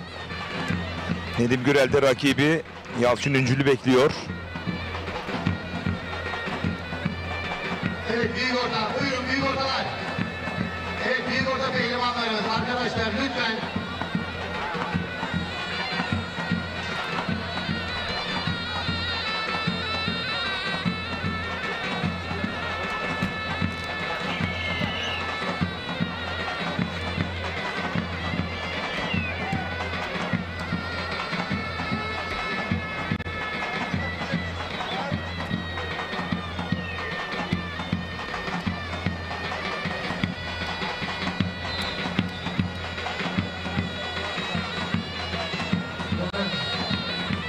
Bir an evvel boyları salın.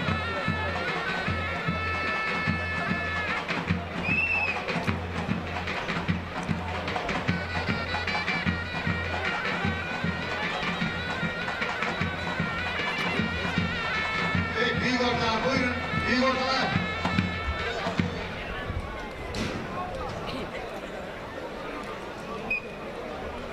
Saygıdeğer misafirlerimiz, kıymetli güreşseverler. Ekranın sağında puanlama mücadelesi başladı. Serhat Balcı mücadelesi de başladı.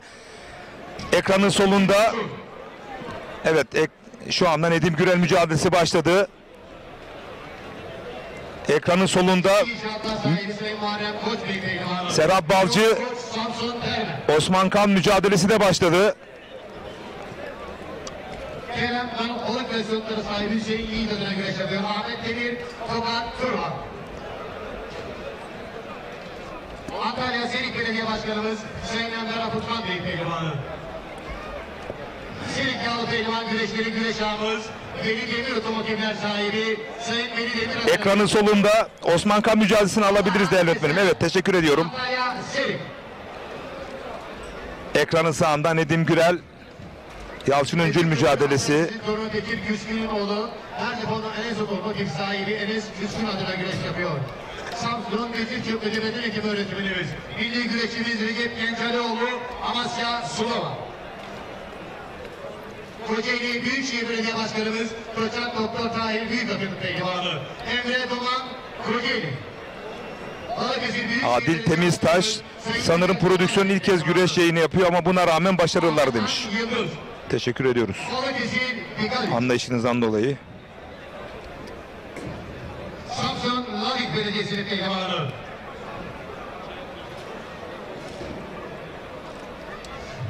Coşkun Ateş Restoran sahibi Mustafa Ateş adına güreş yapıyor. Mesut Aşkın, Samsun Lavik. Bu arada Serhat Balcı her an Osman Kan'ı bastırabilir. Ekranın solunda tam ekran alabiliriz.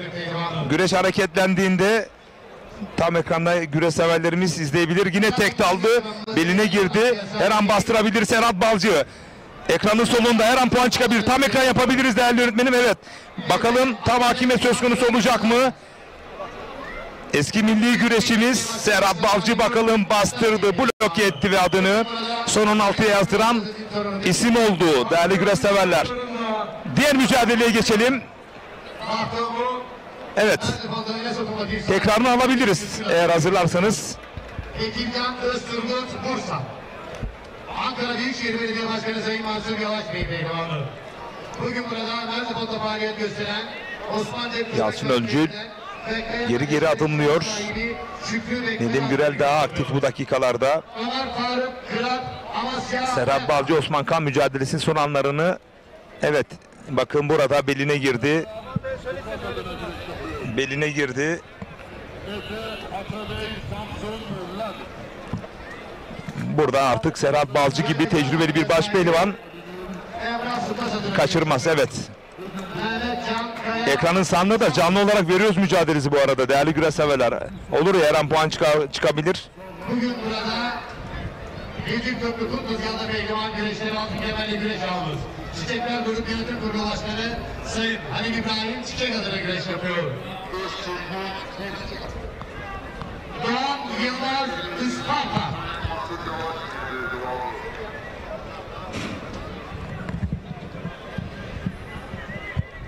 Çoğun Belediye Başkanımız Doktor Halil İbrahim Aşkın Bey. 14 isim belli oldu. 15. isim Nedim Gürel mi Yalçın Öncül mü? Bakalım kim olacak? Ve 15 isim kalacak. Son 15'te de bir baş pehlivan tur atlayacak. 8 çeyrek finale kalacak. Büyük orta 3. tur pehlivanlarımıza. Bu sakallı hakemimiz, büyük saygı duyuyorum kendisine ama sahada yani bu şekilde gezmesi bizim kadrajlarımızı tamamen kapatıyor. Hem şu anda yönettiği mücadele yok hem de sahanın ortasında.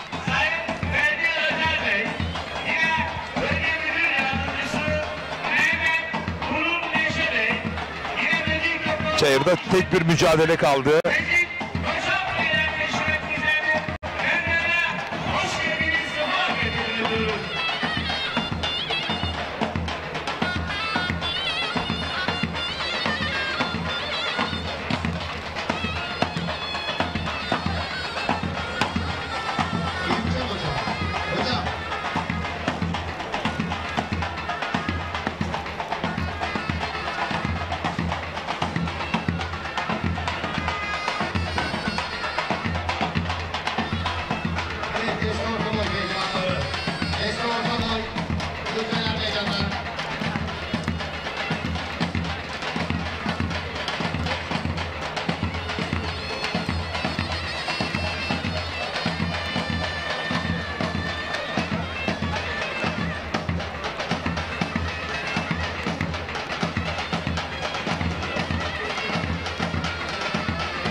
15 isim belli oldu.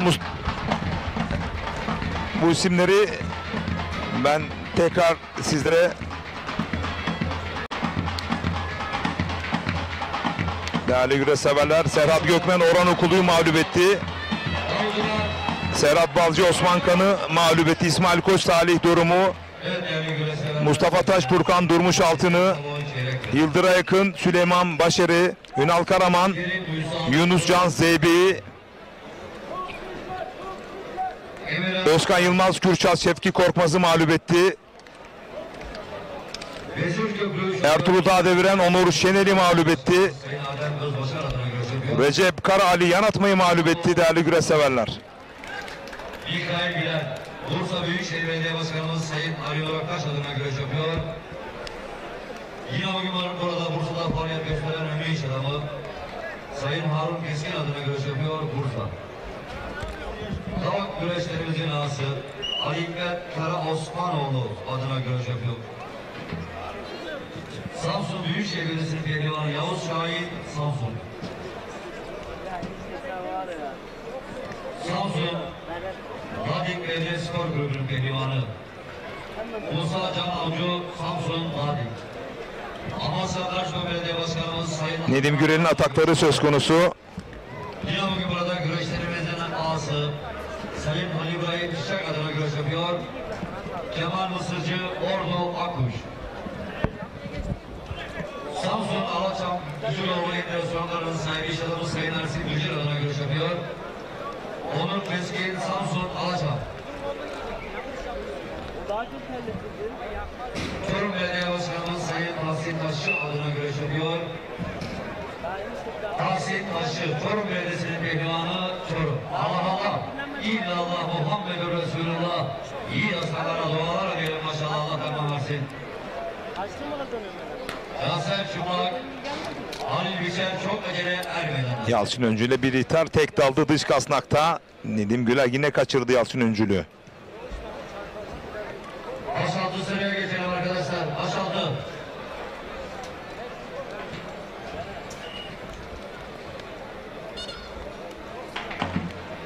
Avcılar. Başaltı boyu. Tek daldı yine uzak kaldı.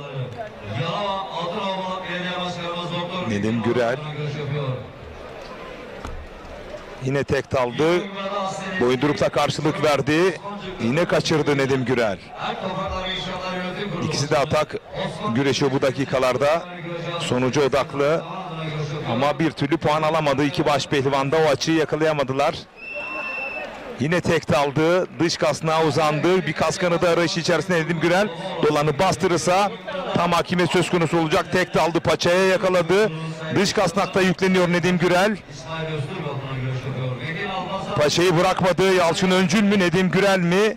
Paçayı kurtaramadı. Havalandırdı. Bir kez daha dış kasnakta bakıyoruz. Bir kez daha koltuk altı arayış içerisinde ama Nedim Gürel güçlü fiziğiyle Yalçın Öncül'ü saf dışı bıraktı. Ve Nedim Gürel son 16'da değerli güreş severler. Evet, kısa bir reklam arası vereceğiz. Daha sonra tekrar Samsun Vezirköprü Kunduz Er Meydan'da birlikte olacağız. Bizden ayrılmayın. Bugün burada Ceyhanlar Otogaleri sahibi Fatih Ceyhan adına görüş yapıyor. Fatih baş...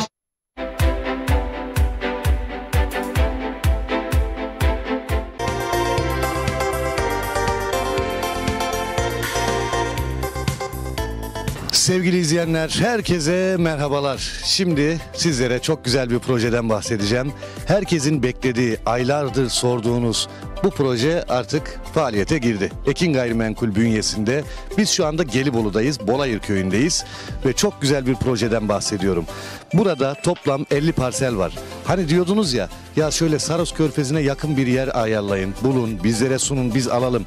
İşte Marmara Denizi'ne yakın olsun, denize yakın olsun.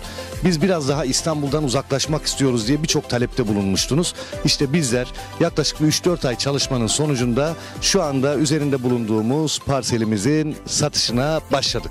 kıymetli izleyenler. Evet, 225 metrekare olaraktan toplam 50 parselimiz var. Bu 50 parselde 225 metrekare ve bir parselimiz kısa süreliğine kampanya dahilinde 449 bin lira. Evet, gerçekten çok güzel bir yer. Otobanı zaten görüyorsunuz ekranda. İnanılmaz güzel bir yerden bahsediyorum. Şu anda ekranda gördüğünüz parsellerimiz, bakın Saros Körfezi'ne 2,5 kilometre mesafede, araçla 5 dakikada inebiliyorsunuz. Hemen diğer tarafın Marmara Denizi, yine aynı şekilde 2,5 kilometre. Yani burada Marmara Denizi ve Saros Körfezi'nin tam ortasında otobanın hemen dibinde muhteşem bir proje. Ve aynı zamanda şunu da belirtmek istiyorum. %40 imarı var. Evet, imarlı. İmar planı içerisinde. Etrafı görüyorsunuz zaten. Hemen evlerin yanında elektriği, suyu, her şeyin mevcut. Ulaşım derdi yok. İstanbul'dan otobana bağlanıyorsunuz. Direkt Bolayır'a kadar, arazinin başına kadar gelebiliyorsunuz. Öyle güzel bir yer. Bence bir zaman ayırın. Çünkü burası sizin için bulunmaz bir şey. O kadar net söyleyebilirim. Ve ben de çok heyecanla anlatıyorum. İnşallah ben de buradan kendime bir parsel alacağım. Çünkü böyle yazın gelip kafamızı dinleyebileceğimiz, ondan sonra aracımızla hemen Saros Körfezi'ne gidebileceğimiz veya biz dedik ki Marmara Denizi'ne gidelim, denize girelim. Hangisini arzu ediyorsak, çocuklarımız hangisini istiyorsa oraya götürebiliyoruz. Gerçekten müthiş bir yer. Dediğim gibi %40 imarlı, güzel bir konumda. Elektriği, suyu mevcut, yolu mevcut ve Bolayır'dan bahsedeyim biraz sizlere. Bolayır daha öncesinde beldeydi. Şu anda halen aynı nüfus içerisinde. İçerisinde kasabı var, marketi var, her şeyi mevcut. Yani burada Bolayır'a da zaten yürüme mesafesinde, yürüyerek gidebiliyorsunuz. Gerçekten güzel bir yer. Bir vakit ayırın. Hafta içi, hafta sonu fark etmez. Vaktinizi verin bizlere. Gelin görün. Bizim ne demek istediğimizi anlayacaksınız. Evet, kısa süreliğine 225 metrekare imarlı, %40 imarlı parsellerimiz 449 bin lira kampanya fiyatıyla. Şu anda burada da 50 adet parselimiz var. Belki de bu anonsumdan sonra birçok kişi arayacak. Birçok kişi ben de geleyim göreyim diyecek. Geç kalmayın, siz de arayanlar arasında olun ve şansınızı arttırın diyebilirim. Peki Saros Körfezi duydunuz mu bilmiyorum. Saros Körfezi kendi kendini temizleyen özelliğine sahip. Yani su kendi kendini temizliyor. Deniz kendi kendini temizliyor. Son derece böyle güzel, suyun böyle altını, kumlarını görüyorsunuz. Çok güzel bir denizden bahsediyorum sizlere. Gelin, ilerleyen zamanlarda buraya bir hobi bahçesi yapabilirsiniz. Evinizi yapabilirsiniz. İmarlı olduğunu özellikle söylüyorum sizlere ve en önemli ayrıntısı, bakın 449 bin lira. Emsalleri bunun daha da çok yükseğinde ama bizler Ekin Gayrimenkul olarak bizleri izleyen, Radyo Ekin dinleyen, bizlerin dinleyenleri, izleyenlerine böyle bir kampanya yaptık. Ekran altındaki numaramıza hemen bir çağrı bırakın, sizleri arayalım.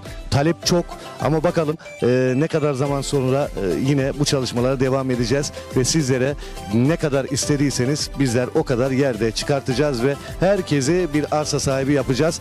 Deniz dediniz, işte denize 2,5 kilometre mesafede, araçta 5 dakika mesafede, elektriği, suyu, her şey mevcut. Yerleşimin içinde zaten, merkeze, Bolayır merkeze çok yakın. Bolayır merkezinde her şey var. Alışveriş yapabilirsiniz. Kasabı var, bakkalı var, ilkokulu var, her şey mevcut.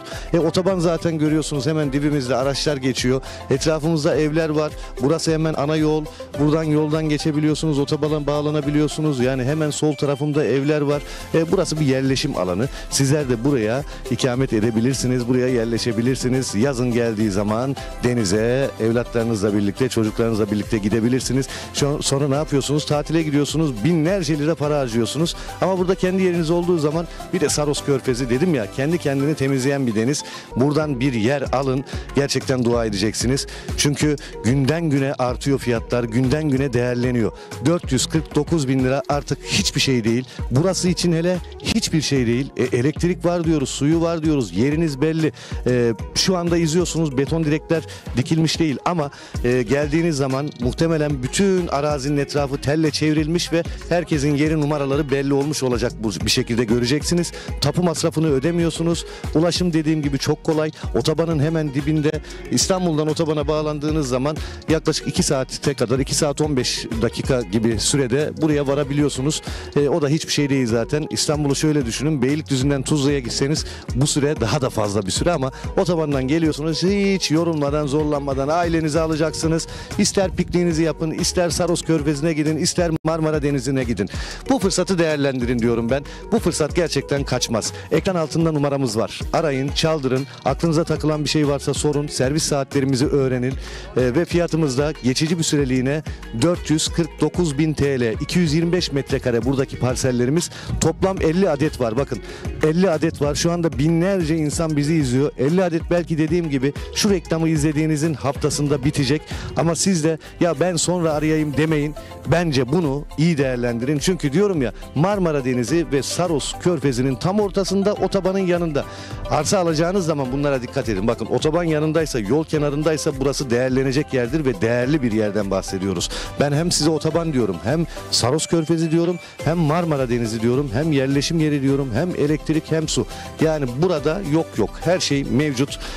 O yüzden değerlendirmenizi özellikle istiyorum. Gelin bir görün, kararınızı öyle verin. Ekran altında numaramız var. Bir kez çağrı dahi atmanız yeterli ve fiyatımızı tekrar söylüyorum. Tapu masrafı bize ait. Bu bir kampanya fiyatıdır.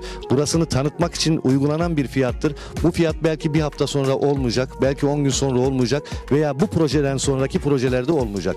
Bu projede yerinizi almak için ekran altındaki numaramızı arayın. Burası Gelibolu, Saros Körfezi'ne 5 dakika, Marmara Denizi'ne 5 dakika mesafede, otobanın hemen dibinde, elektrik, su, her şeyi mevcut ve yol kenarında güzel bir proje. Evet, ekran altında numaramız var. Bir çağrı atın yeterli. Tapu masrafı almıyoruz. Takas seçeneğimiz var ve servislerimiz ücretsizdir. Şimdiden alanlara hayırlı uğurlu olsun. Ben buranın lokasyonundan da bahsetmek istiyorum. Şu anda biz arazimizin hemen yanında, parselimizin yanında bulunan yolun üzerindeyiz. Bu yol otobandan çıktıktan sonra Bolayır'a giden yol. Hemen arka tarafımız zaten görüyorsunuz ki otoban. Otobanın arka tarafı da Saros Körfezi. Buradan belki kameralardan net göremiyorsunuz ama çıplak göze baktığınız zaman, buraya geldiğiniz zaman denizi görebiliyorsunuz. 2,5 kilometre. Şöyle bir döndüğümüz zaman, bu tarafa da baktığımız zaman hemen evlerin yanı başındayız. Bunu görüyorsunuz ve üzerinde bulunduğumuz yol Bolayır'a giden yol ve hemen bizim arazimizin yanındaki yol. Hemen orada ben dedim ya, elektrik var, su var dedim. Zaten elektrik direklerini görüyorsunuz hemen arazimizin yanında ve su altyapısı da hemen yine bu ana yolun hemen yanında ve yine bizim arazimizin başında. Yani bizlerin elektrik, su sorunu yok. Yerleşim içerisinde yazlık yapabileceğiniz %40 imarlı Saros Körfezi'ne araçla 5 dakika mesafede, 2,5 kilometre ileride, yine Marmara Denizi'ne aynı şekilde gerçekten güzel bir konum. Ekran altındaki numarayı arayın. 225 metrekare %40 imarlı parsellerimiz kısa süreliğine 449.000 lira. Şimdiden alacaklara hayırlı uğurlu olsun.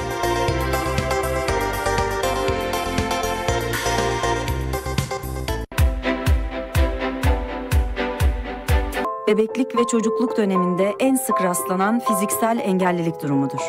Ülkemizde her yıl 6.000'den fazla çocuk serebral palsi tanısı alıyor. Serebral palsi onların hayata aktif katılmalarını zorlaştırsa da özel eğitim ve rehabilitasyon sayesinde birçok şeyi başarabilirler. Yürüyebiliriz. Yutabiliriz. Konuşabiliyoruz. Erken teşhis ve doğru tedavi sayesinde daha neler yapabilirler. Yeter ki desteğinizle, zamanında, ihtiyaçları olduğu sürece özel eğitim ve rehabilitasyon alabilsinler.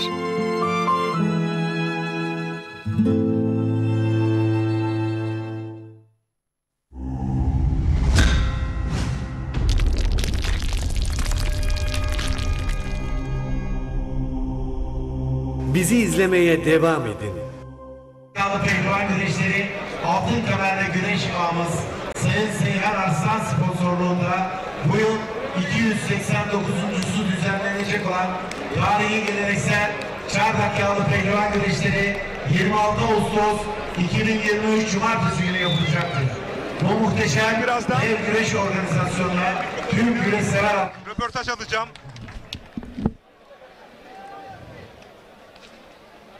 Evet, destek küçük boy bey. Beraber sırada yerler kazandınız. Destek küçük boy.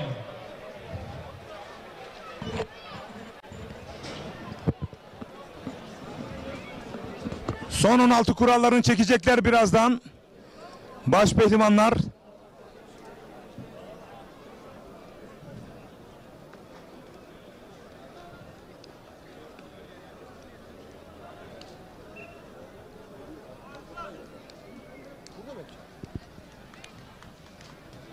Şeyden mi çekecek?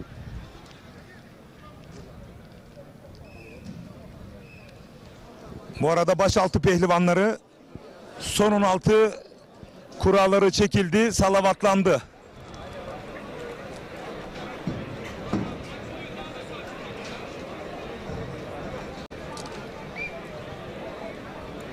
Evet kıymetli misafirlerimiz, yine şu anda durumumuz er meydanımızda.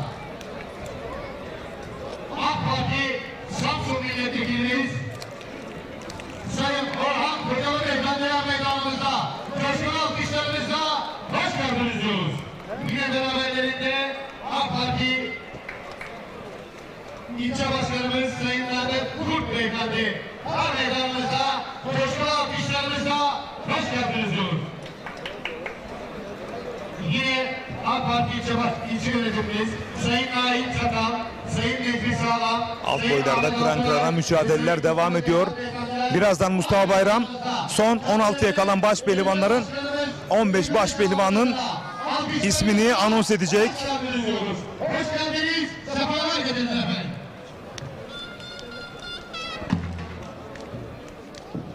Baş pehlivanlarımızın 3. tur kura çekimleri başlıyor. Antalya'dan Mehmet Yeşil gidiyor. Evet, kura çekimi de başlıyor baş pehlivanların.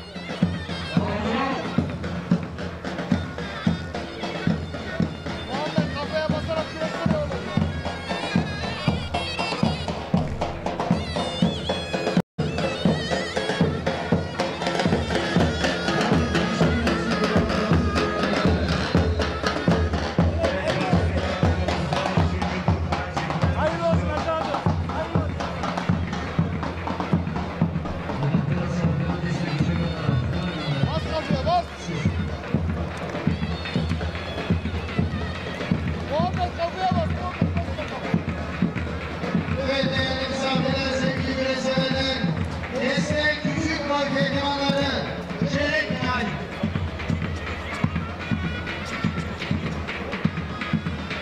Erlik Belediye Başkanımız Sayın Adnan Korunsun pehlivanı, Adnan Romalı pehlivanı.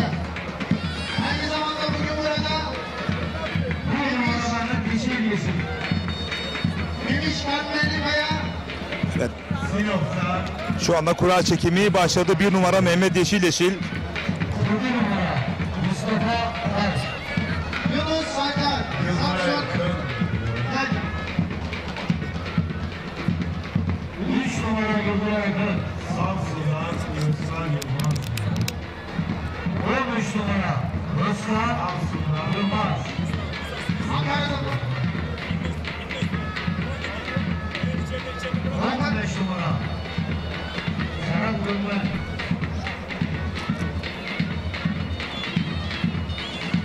4 numara Hüseyin İncizar.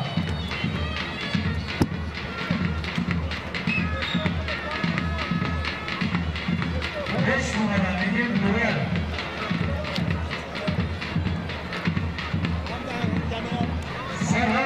8 numara. Evet değerli güreş severler, baş pehlivanlar son 15 kurallarını çekerken canlı yayın konuğum var. 2 tane çok önemli. Bu görmüş olduğunuz güzel ambiyansın tıpkısının aynısını yapan Çorum Osmancık Belediye Başkanı Sayın Ahmet Gölgör ve Çorum Osmancık güreş ağamız Sayın Selman Erdoğan canlı yayın konuğumuz. Hoş geldiniz Sayın Başkanım. Teşekkür ederim. Hoş geldiniz Sayın. Teşekkürler Recep Bey. Başkanım, şimdi çok büyük bir eser bıraktın. Buranın tıpkısını Osmancık Er Meydanı'nı kendi projenle yaptın. İnşallah tarihi sen ver 23'ünde ama sözü ben sana bırakayım. Evet, bizi buraya davet eden Sayın Belediye Başkanıma, Sayın Güreş ağama çok teşekkür ediyorum. Muhteşem bir güreş yeri var. Bizim de Osmancığımızın personeliyle, belediyemizin personeliyle tarihe geçecek örnek bir güreş arenası yaptık. İnşallah tüm güreş severleri, güreşçilerimizi 23 Eylül'de Osmancık'a beklerim diyorum. Bu arada geçen akşam kazada rahmeti rahmana kavuşan bütün pehlivanlarımıza Allah'tan rahmet diliyorum. Yakınlarına başsağlığı diliyorum. Tüm güreş sevenlerin ve güreşçilerimizin başı sağ olsun diyorum. 23 Eylül'de tüm güreşçilerimizi, güreş severlerimizi ve sizleri Osmancık Er Meydanı'nda görüşmek dileğiyle diyorum. Sayın Başkanım, şimdi siz her organizasyona gelemiyorsunuz ama Sayın Selman Erdoğan Osmancık güreşleri temsilen, sizi temsilen orada bulunuyor. Şimdi Osmancık güreşlerin ayrı bir özelliği söz konusu. Buranın daha modernize edilmiş bir güreş sahasına sahip. Dolayısıyla çok büyük bir eser bıraktınız. Bununla ne kadar gurur duysanız az. Bu nasıl gelişti efendim? Efendim çok teşekkür ediyorum. Yine belediyede çalışan personellerimize, belediyedeki mimarlarımıza, gezdiğimiz güreşe verdiğimiz öncelikle atasporumuza verdiğimiz değerden dolayı bizim orası 121 dönüm bir festival alanımız. Biz de dedik ki Osmancık'ın şanına, şerefine, atasporuna yakışır bir güreş arenası yapalım dedik. Projesi orijinali Osmancık'a ait, bizlere ait. Emeğe geçen herkese teşekkür ediyorum. Çünkü Yağlı Güreş Federasyonu orayı örnek aldı. Osmancık'ta festival alanı deyince güreş alanı akla geliyor. İnşallah burada anlatmayla söylenilmez. Yaşanır. Gelip görecekler. Ben tüm güreş severleri ve pehlivanlarımızı 23 Eylül'de Osmancık'a bekliyorum. Anlatılmaz yaşanır. Evet, ayrıca değerli güreş severler, Sayın Başkanım Ahmet Gelgör oraya gelen binlerce güreş severe de ikramlarda bulunuyor. Dolayısıyla misafirperverliği de orada ortaya koymuş oluyorsunuz. Şöyle söyleyeyim, ağırlık vermeyle olur. Biz köylü çocuğuyuz. Gözümüz tok olur. Gelen misafirlerimizi, gelen seyircilerimizi, güreşçilerimizi tabii ki ağırlayacağız, konaklatacağız. Osmancık'ta hoş bir eser bırakacak. Osmancık'ı unutamayacaklar. Değerli güreş severler, biz de güreştiğimiz yıllarda dahil, şu anki pehlivanlar da dahil, Osmancık öyle bir noktada ki Yozgat'a, Çorum'a, Erzurum'a, o bölgelere giderken, Samsun'a giderken mutlaka uğruyorsunuz, geçiyorsunuz ve dolayısıyla orada kimi arıyorsunuz? Ahmet Gelgör Başkanımızı. Hiç üşenmiyor. Telefonu 24 saat açık ve eğer gelen pehlivanlarsa onları konaklatıyor, yediriyor, içiriyor ve o şekilde uyuyun, o şekilde yola çıkın diyor. Allah razı olsun camiamıza. Söyleyeyim Sayın abim. Osmancık'tan geçip de atasporuna gönül vermiş, doğalı çayırlarda güreşen herkes Osmancık'ta bizim başımızın tacıdır. O bize selam vermeden veya uğramadan geçerse gücenirim. Baş tacı hepsi. Osmancık onların emrine emanet. Çünkü burada üretken belediyecilik var. Üretken belediyeciliğin bir ayrıcalığı olacak. Biz atasporuna gönül veren herkesin sonuna kadar yanındayız. Yani bu desteci olmuş olman, baş pehlivan olmuş olman, spiker olmuş olman, yorumcu olman önemli değil. Güreş camiasındaysan mutlaka ara Ahmet Gelgör Başkanım. Bakın sizi nasıl misafir edecek. Ben camiam adına gönülden teşekkür ediyorum. Selman Erdoğan, değerli ağam, size dönmek istiyorum. Siz de Osmancık güreş ağası olarak Antalya, Ege, Akdeniz, Karadeniz her yere gidip ağırlığınızı orada temsil ediyorsunuz. Öncelikle bu noktada, diğeri de elin bir trafik kazası oldu camiamız adına. Duygularınız neler efendim? Tüm güreşçilere ben öncelikle geçmiş olsun diyorum. Sayın Kunduz Belediye Başkanımız, güreş ağamızın güzel bir misafirperverliğinden dolayı da teşekkür ediyorum. Biz inşallah Osmancığımızı pehlivanlar diyarı olarak daha güzel kitap atlarına çıkarmak için Sayın Belediye Başkanımızla var gücümüzle çalışıyoruz. Evet. 23 Eylül'de tüm herkes davetli. Buradan davet ediyoruz. Osmancık için, Osmancığımızın Başkent Pirincin Festivali adı ismi olarak bu Başkent Pirinç Festivali'ni pirincimizi tanıtarak daha güzel yerlere getirip Dünya Pirinç Festivali tarzına başkanımla el birliğiyle çıkaracağız. Bu arada güreş severler soracaklardır. Hangi pehlivanlar katılım sağlayacaklar? Bu arada Tarihi Kırkpınar'da dereceye girmiş baş pehlivanlarımızın hepsi katılacak. Ben burada sade kendimiz yapmıyoruz. Güreşe gönül veren dostlarımız, güreş ağamıza teşekkür ediyorum. Atasporuna değer verdikleri için. İnşallah Osmancık her şeyin en güzeline layıktır. Şunu da şöyle söylemek istiyorum. Bizim ilçemiz doğalı bir ilçedir. Gelip görecekler ve yaşayacaklar. Anlatılmayla olmaz. Osmancık herkesin şehrin içini gezip görmesini istiyorum. İnşallah nasip olursa Venedik'e geçeceğiz diyorum. buradan tüm ekranları başında bizi izleyen tüm seyircilerimize, ümmeti Muhammed'e saygı, sevgi, hürmetlerimi sunuyorum. 23 Eylül'de Osmancık'a bekliyorum. Evet değerli güreş severler, Toprak Gayrimenkul Yönetim Kurulu Başkanı Güreş Ağamız Sayın Selman Erdoğan da davet ediyor. Ahmet Gelgör Başkanımıza davet etti. Biz sizleri, değerli güreş severlerimizi, baş pehlivanların son 16, daha doğrusu son 15 mücadelesi sizleri baş başa bırakıyoruz. Tarihi Kırkpınar her meydana adını ağlık anlamında altın harflerle yazdıran ağların ası Kırkpınar ağamız Sayın Seyfettin Selim adına güreşiyor. 2023 yılı Tarihi Kırkpınar baş pehlivan üçüncüsü Hüseyin Gümüşalan, Kocaeli Karamürsel. Kocaeli Gölcük Belediye Başkanımız Sayın Avukat Ali Yıldırım Sezer adına güreş yapıyor. Yine bugün burada Vezirköprü Orman İşletme Müdürlüğü adına güreş yapıyor. Yıldırım Akın, Kocaeli Gölcük.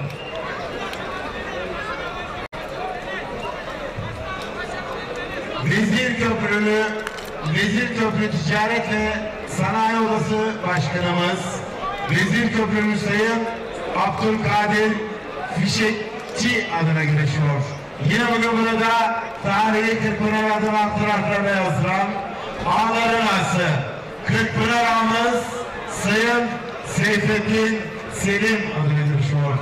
2021 yılı tarihi Kırkpınar baş pehlivan ikincisi İsmail Koç, Konya Beyşehir.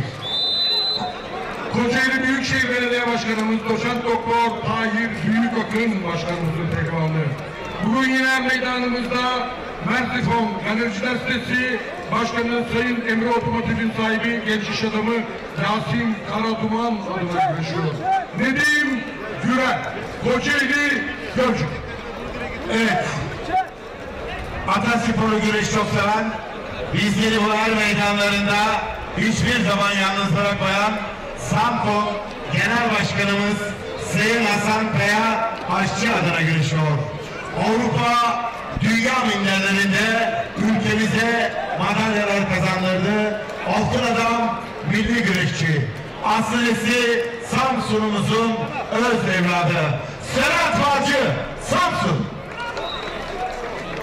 Antalya Büyükşehir Belediye Başkanımız Sayın Muhittin Böcek Bey pehlivanı. Tarihi Kırkpınar 2022 yılı baş pehlivanı. Bugün burada Vezirköprü Kunduzyalı Pehlivan Güreşleri altın kemerli güreş ağamız Çiçekler Grup Yönetim Kurulu Başkanı Sayın Halil İbrahim Çiçek adına güreş yapıyor. Mustafa Taş, Sinop Dura. Kocaeli Büyükşehir Belediye Başkanımız Sayın Doçent Doktor Tahir Büyükakın Başkanımızın pehlivanı. Yine bugün er meydanımızda Mertifon Galericiler Sitesi Başkanı, yine Emre Otomotiv'in sahibi genç iş adamı Sayın Yasin Karaduman adına güreş yapıyor. Genç iddialı pehlivan Mustafa Aslan, Kocaeli Başiskele. Balıkesir Büyükşehir Belediye Başkanımız Sayın Güzel Yılmaz adına güreş yapıyor. Yine bugün burada Bursa, Nilüfer, Çalı güreşlerimizin efsane altın kemerli güreş sahası. Sönmez Makine Yönetim Kurulu Başkanı Sayın Hakan Sönmez adına güreş yapıyor. Ertuğrul Darleven, Balıkesir, Susurluk, Ümit'in. Kocaeli Büyükşehir Belediye Başkanımız Sayın Doçent Doktor Tahir Büyükakın Başkanımızın pehlivanı.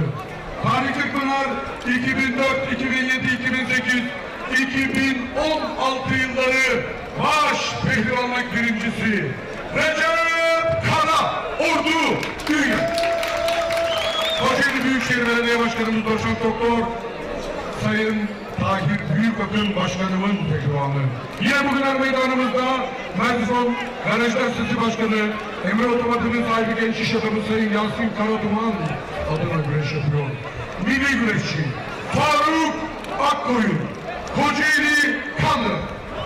Ankara Büyükşehir Belediye Başkanı Sayın Mansur Yavaş Bey pehlivanı. Deste orta boy pehlivanları puanlama saatleriniz gelmiştir. Bugün burada Çiçekler Grubu İnşaatlar Finans Müdürü Ali Müşavir Sayın Berna Emel Çiçek hanımefendi adına güreş yapıyor. Ünal Karaman, Çorum Sungur. Ankara Büyükşehir Belediye Başkanı Sayın Mansur Yavaş Bey pehlivanı.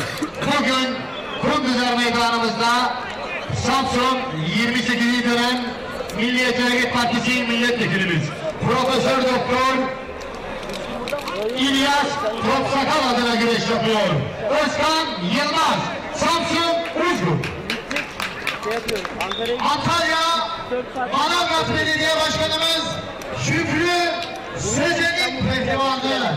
Aslı Eşli bu toprakların öz evladı Serhat Gökmen Samsun Dedik. Büyük Ata pehlivanlarımızın puanlama saati vermiştir. Pehlivan! Bu meydan Kırklar meydanıdır. Kırklar Yediler seyranıdır. Nice Tokşinler bu meydanlardan geçtiler. Acı, tatlı, suyun içip göçtüler.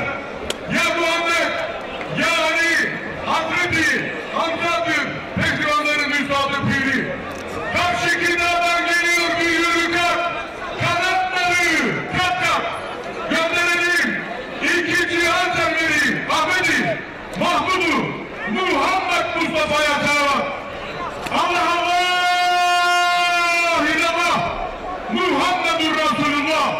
Hayırlı seyircim!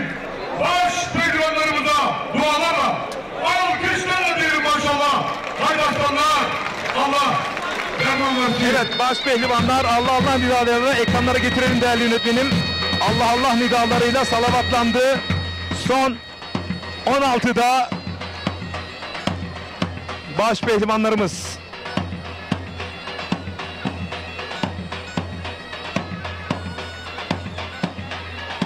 Ben sizlere bir kez daha eşleşmeleri anons etmek istiyorum. Serhat Gökmen tur atladı değerli güreş severler. 15. kurayı çekti.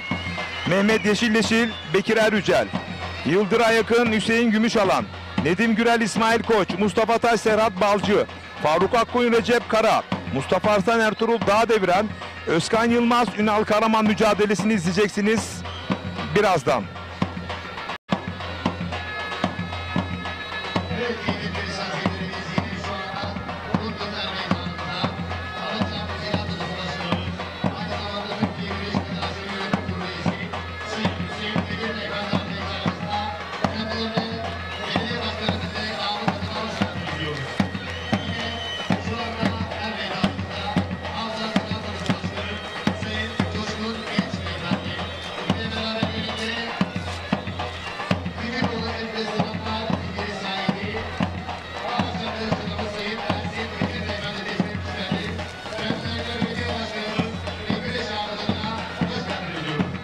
Özkan Yılmaz ekranlarda. Ünal Karaman, Ankara Aski Spor Kulübü'nün baş pehlivanı.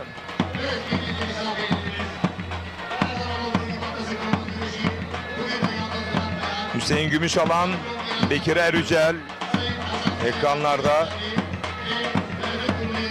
Mustafa Taş, Mehmet Yeşilleşil ekranlarda. Bu arada Nurettin Altun, çok değerli Kocaeli Kızılderili Belediyesi'nin eski belediye başkanı. Kendisine acil şifalar diliyorum. Oğlu bir kaza atlattı. Rabbim Şafi ismiyle şifa versin inşallah. Ünal Karaman ekranlarda.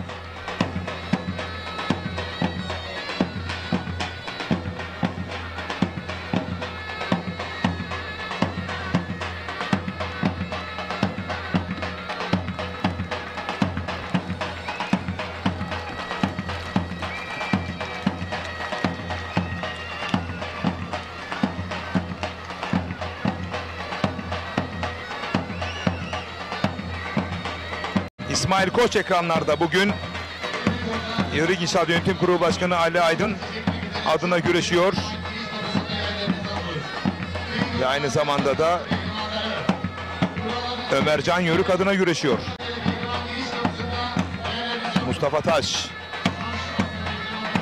Yükselen bir form grafiği olduğunu söylemiştim.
Evet, mücadelelerde başladı değerli güreş severler. Burası Samsun Vezirköprü Kunduz Er Meydanı.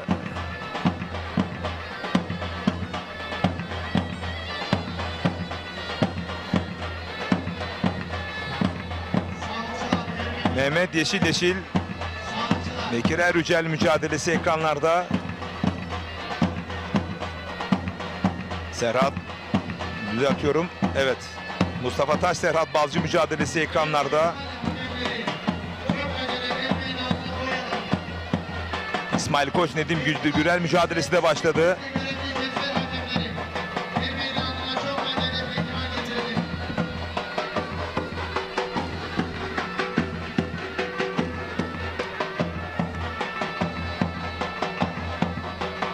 İsmail Koç, Nedim Gürel mücadelesi ekranlarda.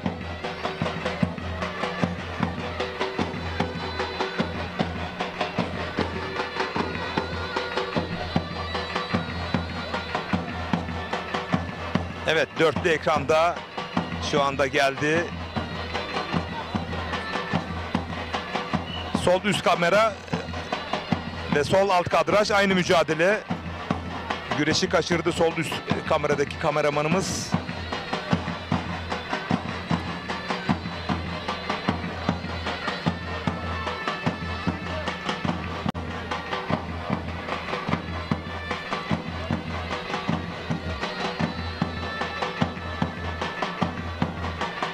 Sağ üst kadrajla sol üst kadraj aynı mücadele.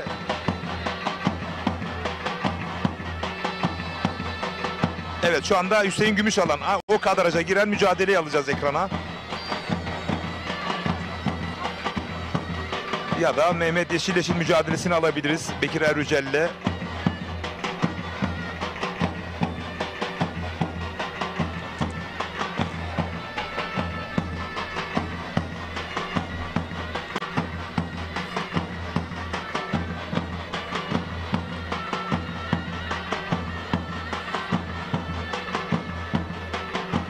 Hüseyin Gümüşalan, evet. Sağ alt kadrajda Mehmet Yeşil, Bekir Erücel. Sol alt kadrajda İsmail Koç, Nedim Gürel. Sağ üst kadrajda Hüseyin Gümüşalan. Sol üst kadrajda da Mustafa Taş mücadelesi. Evet, bu şekilde.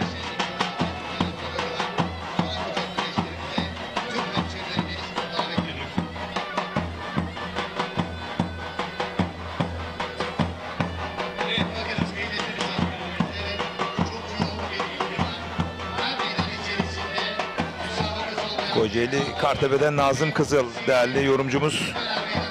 O da camiamızın başı sağ olsun mesajını yollamış. Teşekkür ediyoruz. Evet, böyle kalsın değerli yönetmenim. Evet. Daha henüz adını çeyrek finale yazdıran bir başpehlivan, bir isim var. Serhat Gökmen, o da tur atladı. 15. kurayı çektiği için tur atladı. Çeyrek finale ismini ilk yazdıran başpehlivan.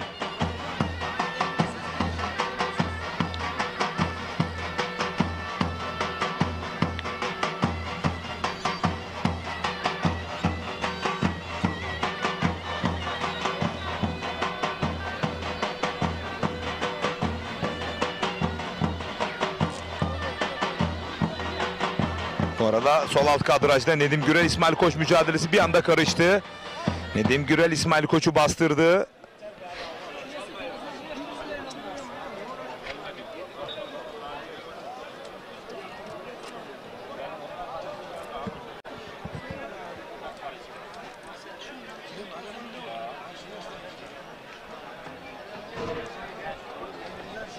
Bir kas kanadı arayışı olabilir. Sol alt kadrajda Nedim Gürel'in İsmail Koç'a.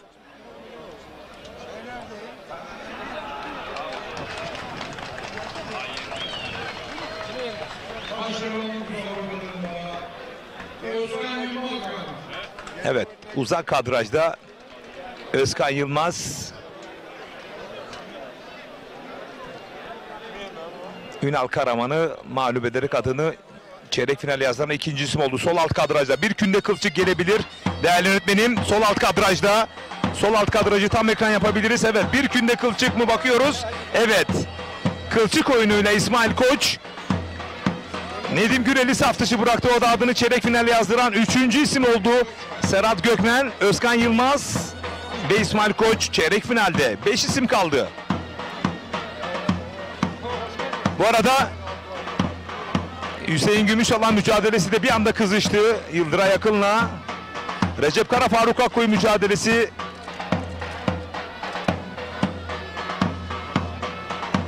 Evet, tekrarını izlediniz. Günde kılçık pozisyonunun risk aldı Nedim Gürel ama kılçık oyunuyla adını çeyrek finale yazdırdı. Mehmet Yeşil Bekir Erüçel mücadelesi. Benim önümde Recep Kara Faruk Akkoy mücadelesi de var mı? Evet, Recep Kara, bakıyoruz. Hüseyin Gümüşalan sol üst kadrajda. Evet. Sağ alt kadrajda Mehmet Yeşil mücadelesi var aynı. Recep Kara benim tam önüme, şu anda yanıma kadar geldi o mücadele. Benim sağımdaki ya da solumdaki kameralar alabilir. Şu anda benim tam yanımda. Evet, tamam, dörtlüye döndük. Hayır, sol alt kadraja Recep Kara mücadelesini alın değerli yönetmenim. Hüseyin Gümüşalan şu anda rakibi Yıldıray Akın'ı bastırdı. Evet, Recep Kara mücadelesi şu anda ekrana takıldı. Ekranın solunda. Kadraja takıldı. Bu mücadeleyi alalım. Dörtlü ekrana.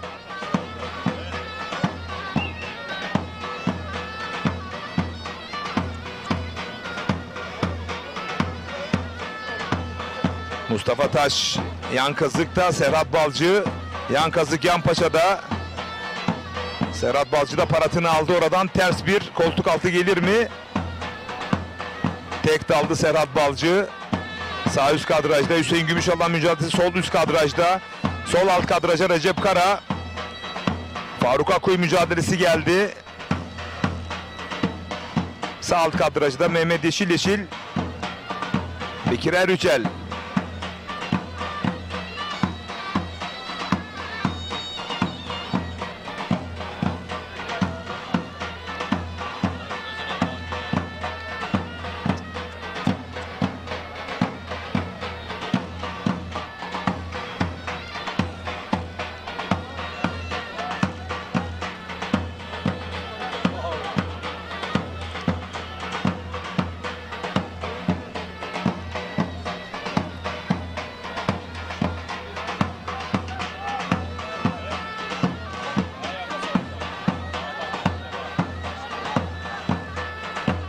Evet, bu şekilde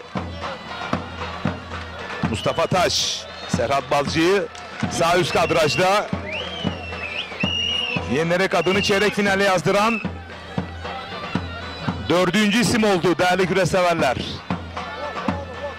Sağ üst kadraja Ertuğrul Dağdever'in mücadelesini alabiliriz. O da Hüseyin Gümüşalan'ın hemen arkasında. Hüseyin Gümüşalan mücadelesinin hemen arkasında yerde devam ediyor.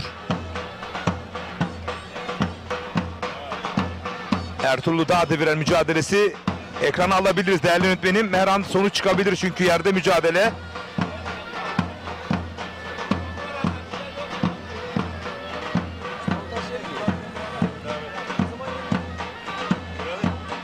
Sağ üst kadraja Hüseyin Gümüşalan, düzeltiyorum. Recep Kara Faruk Akkoy mücadelesini koyuyoruz sağ üst kadraja. Sağ üst kadraja.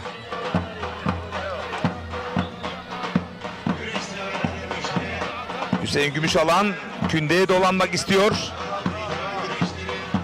Yıldıray Akın iyi dalışlar yaptı, karşılıklı eğlenseler. Çayırda 4 çift var. Ertuğrul Dağdeviren Mustafa Arslan mücadelesi.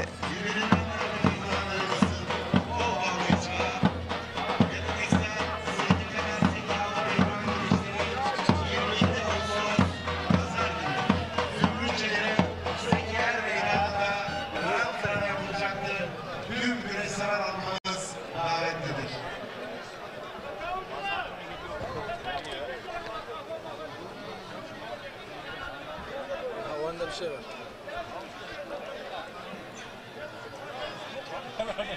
Evet, büyük orta galipleri meydana.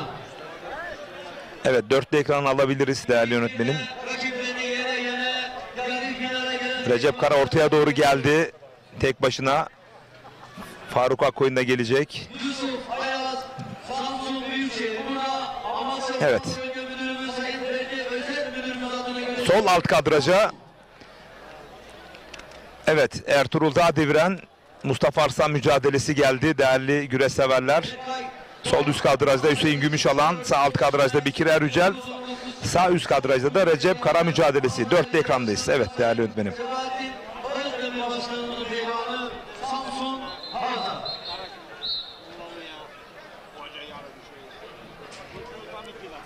Enes Karaca. Sol üst kadrajda Hüseyin Gümüşalan bir paça kazık arayışı içerisinde havalandırdı. Bakalım Yıldıray Akın sol üst kadrajda bir paça kazık var. Sonuç olabilir değerli yönetmenim. Bakıyoruz toparlandı. Yeni işte tam ekran yaparsak ekranları başına güreş severlerde sol üst kadrajı tam ekran yapabiliriz. Değerli yönetmenim sol üst kadrajı yerde devam ediyor. Sol üst kadrajı.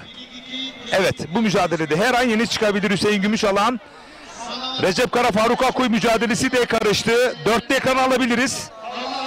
Hangisi yeniş olursa evet dörtlü ekranda sağ üst ya da sol üst kadraj her an sonuç çıkabilir.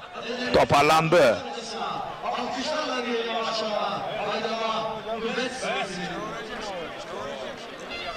Sol alt kadrajda yan kazık yan paçada Ertuğrul Dağdeviren bir tırpan gelebilir. Toparlandı.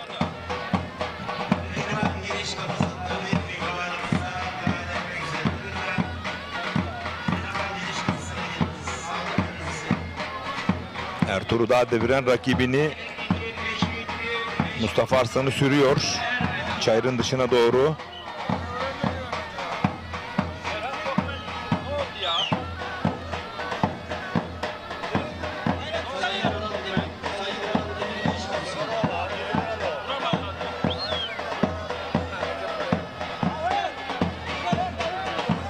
Faruk Akkoyun Recep Kara mücadelesinde bir paça kazık arayışı içerisinde ama iki hakemimiz de arka arkaya. Bu arada Hüseyin Gümüşalan, Yıldıray Akın bir künde Hüseyin Gümüşalan'dan bakıyoruz.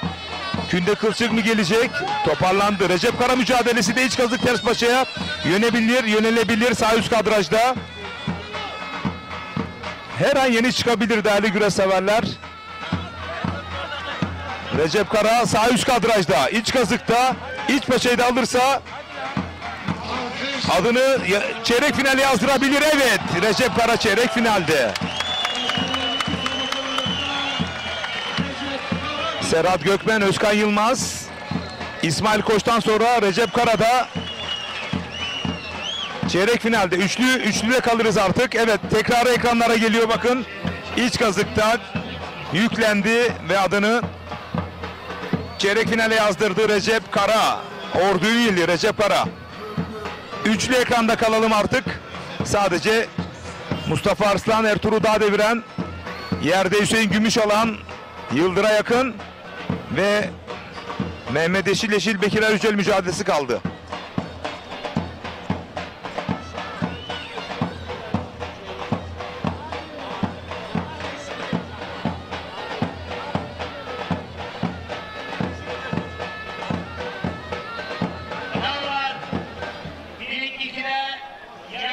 Bu arada Gazi Başkomiserimiz abimiz Mehmet Bey bizleri izliyorlarmış. Selamlar, saygılar.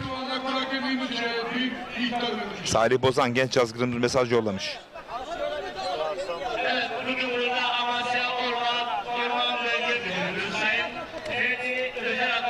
Hüseyin Gümüşalan'ın Yıldıray Akın'a baskısı sürüyor.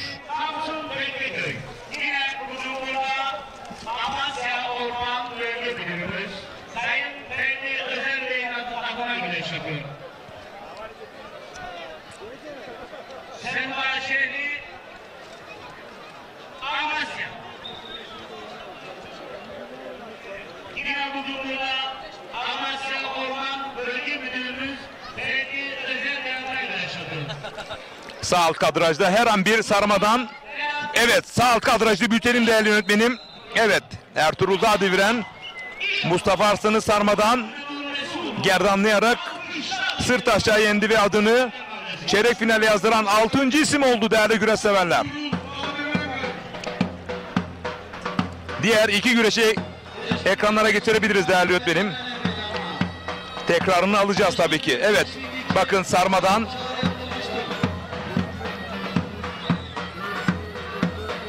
Bakın sarmadan karşıya aktardı. Gerdanlamayla da net bir galibiyetle Ertuğrul Dağdeviren çeyrek finalde 6. isim oldu. Evet, ikili ekranda, ekranın sağında Mehmet Yeşil, Yeşil Bekir Ayücel, ekranın solunda Hüseyin Gümüşalan, Yıldıray'a yakın mücadelesi.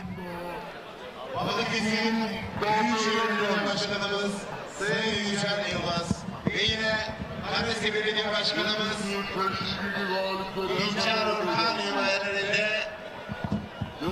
Balıkesir Kurtdöner Meydanı'nda olacak olan geleneksel Kurtdöner adlı pehlivan yarışlarımız 2-3 Eylül tarihlerinde yapılacaktır. Kulağımdaki sesi alabilirsek değerli yönetmenim. Tüm güreşsever halkımız davetlidir.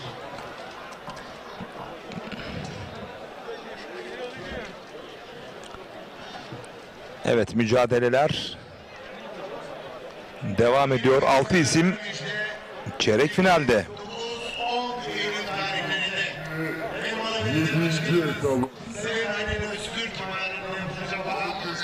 671.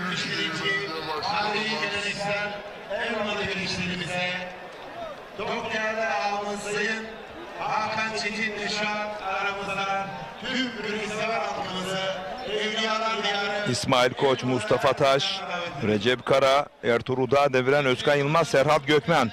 6 isim. Sami Tokmak iyi yayınlar diliyor. Köyceğiz'den güreş camiamızın başı sağ olsun demiş. Değerli büyüğüm. Er meydanına. Bu sizlere yapılan son çağrıdır.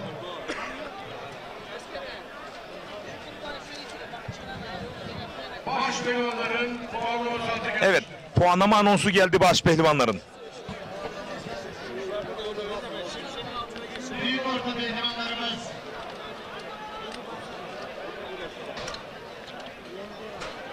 evet, büyük orta pehlivanlarımız çok acele salavatlanmak üzere er meydanına. Değerli misafirler, sevgili güreş severler, Karadeniz'imizin Kırkpınarı, Vezirköprü, Kunduz Büyükgazi pehlivan güreşlerinde büyük orta pehlivanları çeyrek final.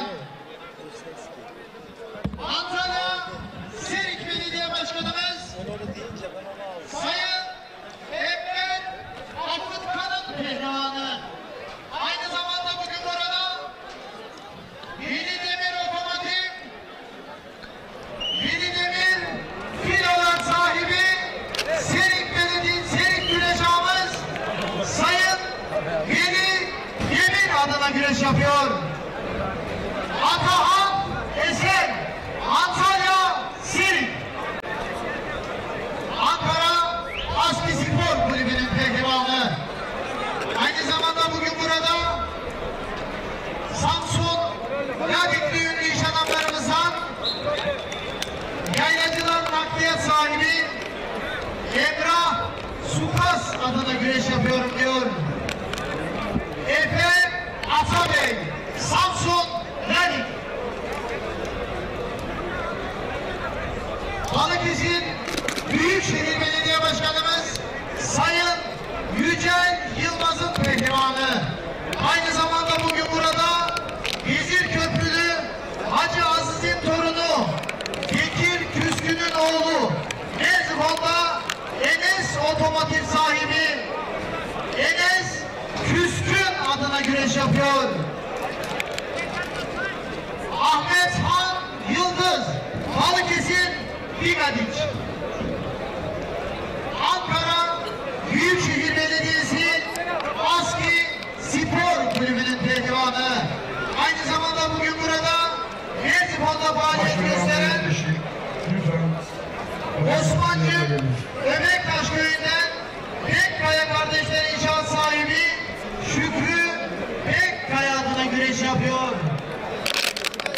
Ömer Faruk Kırat, Amasya Eldağ. Puanlama mücadelesi başladı.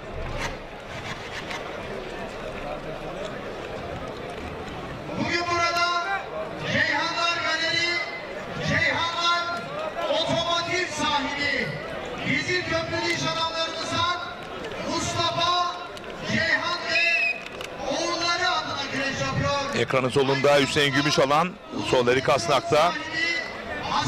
Bu kez sağ eli kasnakta, sol eli paçada. Bakalım çeyrek finale Yıldır'a yakın mı, Hüseyin Gümüşalan mı? Ya da ekranın sağında Mehmet Yeşil, Bekir Erücel mi?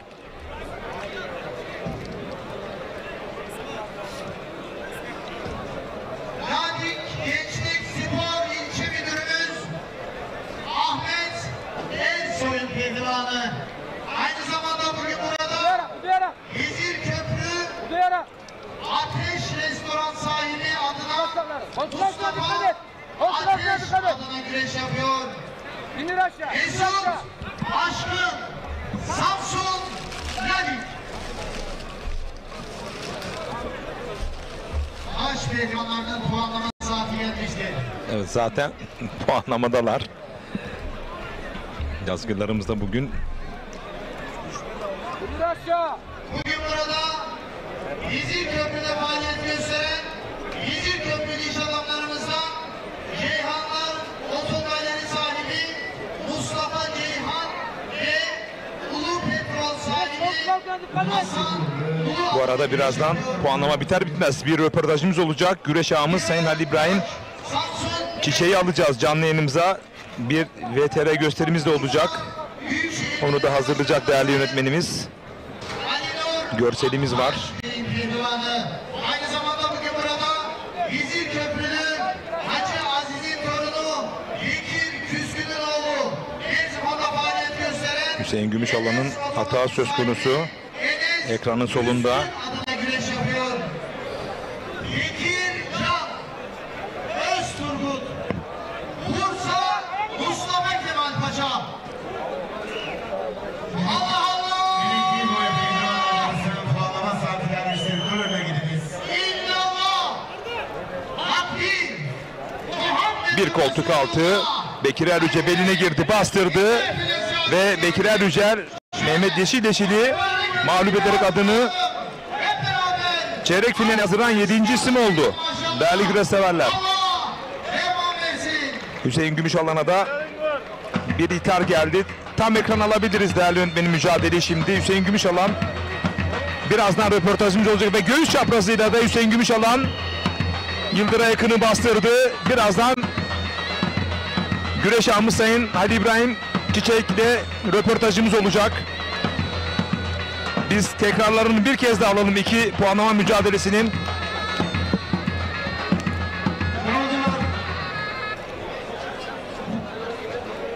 Baş pehlivanlık müsabakalarında Hüseyin Gümüşalan galip.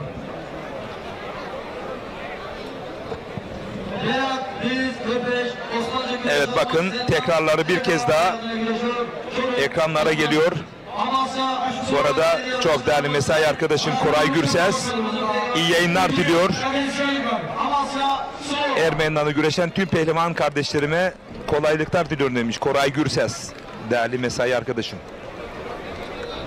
Çok sevgili arkadaşım. Evet, birazdan röportajımız olacak. Bu güreşlerin mimarı, ciddi anlamda çok büyük katkılar sağlayan Sayın Halil İbrahim Çiçek canlı yayın konuğumuz olacak.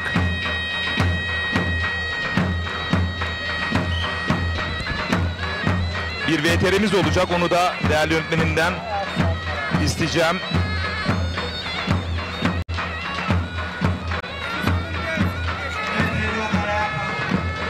Evet, son anları ekranlara geliyor Bekir Erücel mücadelesinin.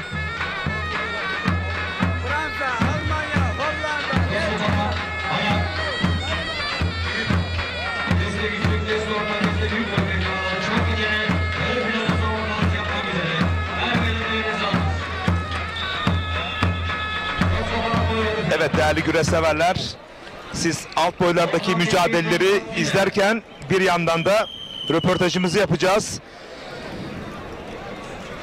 Bu muazzam atmosferin hiç kuşkusuz baş mimarlarından değerli güreş severler, Çiçekler Grup İnşaat Taahhüt Ticaret Limited Şirketi Yönetim Kurulu Başkanımız ve Samsun Vezirköprü Kunduz güreşlerinin efsane ağası, altın kemerli efsane ağası Halil İbrahim Çiçek canlı yayın konuğumuz. Hoş geldiniz efendim. Teşekkür ederim Recep Tosun. Bugün aslında acılı bir günümüz. Siz de açılışta da bunu dile getirdiniz. Dilerseniz oradan başlayalım ve röportajları devam edecek sorularımız. Tabii ki bugün güreşlerimizi neredeyse iptal edecektik ama biz onların acısını burada yaşıyoruz. Allah'tan hepsine gani gani rahmet diliyorum. Geride kalanlara sabır diliyorum. Biz de onlarla birlikte burada bugün onun acısıyla birlikte ama hep onları anarak, onlara dua ederek bu güreşlerimizi yapıyoruz. Her zaman da onları hiçbir zaman unutmayacağız. Unutturmayacağız. Maddi ve manevi olarak da ailelerini de unutmayacağız. Harika. Unutturmayacağız da. İnşallah Allah onlara cennete gitmelerini nasip eder. İnşallah. Peygamber sporumuz olan, atasporumuz olan bir yolda vefat ettiler. Onların şehittir benim gözümde. Allah'ım tekrar onlara rahmet dilesin. Aynen. Çok teşekkür ediyorum. Beytullah Sarı değerli kardeşimize yoğun bakımda. Sayın Federasyon Başkanımız İbrahim Türk işte orada. Siz de telefonla görüştünüz. Neler oldu efendim? Neler yaşandı? Federasyon Başkanımız uçağa bineceği an duydu ve uçak biletlerini iptal ederek Yoksa bugün buradaydı, evet. Bugün buradaydı ve onların yanına dönmek zorunda kaldı. Onların yanında olmayı tercih etti. Doğrusunu yaptı ve bizlere de onların bilgilerini verdi. Biz de buradan onların acısını hep birlikte bugün burada yaşadık. Hiçbir şekilde yüzümüz gülmedi. Buruk kaldık ama olsun onlar cennetlik diyorum ben. Ve burada hiçbir şey aşırılık kaçırmadı. Alkışlar da öyle, davullar da öyle, yüksek perdeden değil, karşılamalar. Hepsinde bir sınırlandırma getirildi. Bu sağduyulu yaklaşımımızdan dolayı gönülden teşekkür ediyoruz.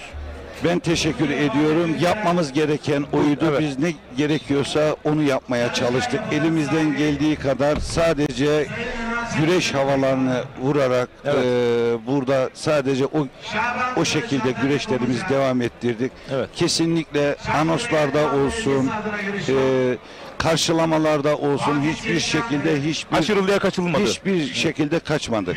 Evet değerli güreş severler, hakikaten acımız büyük, camiamız ama topyekun bir arada ağlarımız aynı duygu ve düşünce içerisinde. Şimdi bir VTR'miz var değerli yönetmenim, onu bir ekranlara getirelim, bir izleyelim, daha sonra üzerine konuşacağız çünkü önemli bir nokta burası. Şimdi ekranlarda. Ama şimdi VTR'de görmüş olduğunuz gibi ağırlık öyle sözde değil, özde olmalı. Bir pehlivanın cenazesinde, cemiyetinde, askerin yanında, ordusunun yanında büyük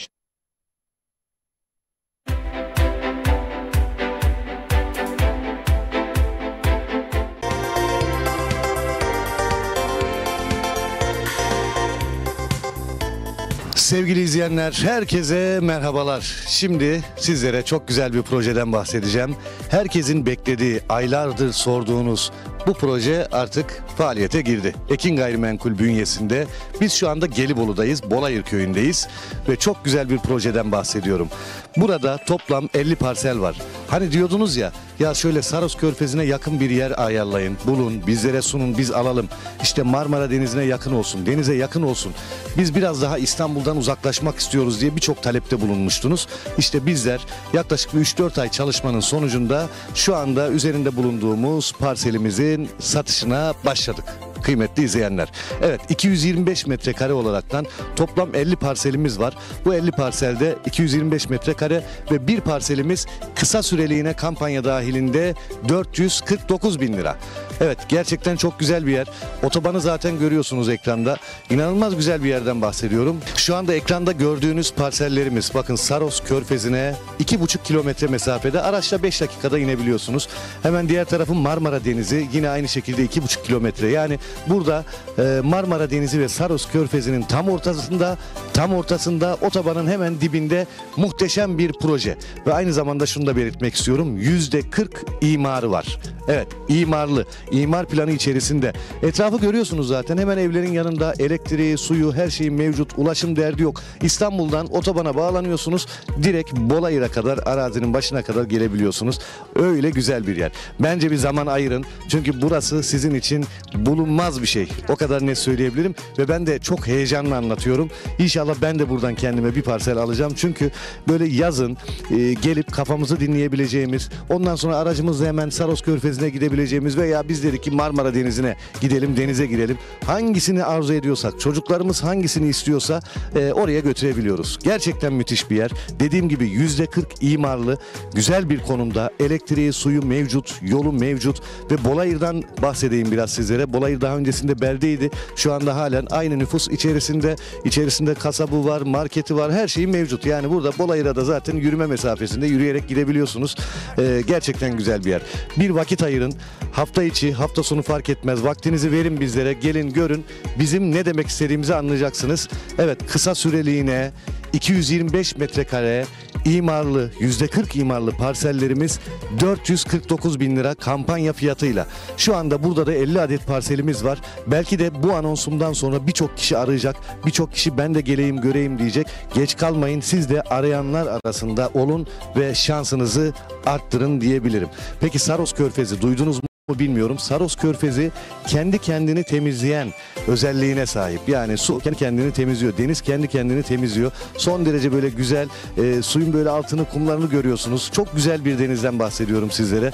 Gelin, ilerleyen zamanlarda buraya bir hobi bahçesi yapabilirsiniz. Evinizi yapabilirsiniz. İmarlı olduğunu özellikle söylüyorum sizlere ve en önemli ayrıntısı bakın 449 bin lira. Emsalleri bunun daha da çok yükseğinde ama bizler Ekin Gayrimenkul olarak bizleri izleyen, Radyo Ekin dinleyen, bizlerin dinleyenleri, izleyenlerine böyle bir kampanya yaptık. Ekran altındaki numaramıza hemen bir çağrı bırakın, sizleri arayalım.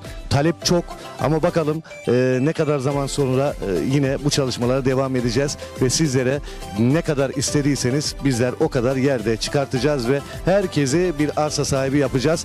Deniz dediniz, işte denize 2,5 kilometre mesafede, araçta 5 dakika mesafede, elektriği, suyu, her şey mevcut. Yerleşimin içinde zaten merkeze, Bolayır merkeze çok yakın. Bolayır merkezinde her şey var. Alışveriş yapabilirsiniz. Kasabı var, bakkalı var, ilkokulu var, her şey mevcut. Otoban zaten görüyorsunuz, hemen dibimizde araçlar geçiyor. Etrafımızda evler var. Burası hemen ana yol. Buradan yoldan geçebiliyorsunuz, otobana bağlanabiliyorsunuz. Yani hemen sol tarafımda evler var.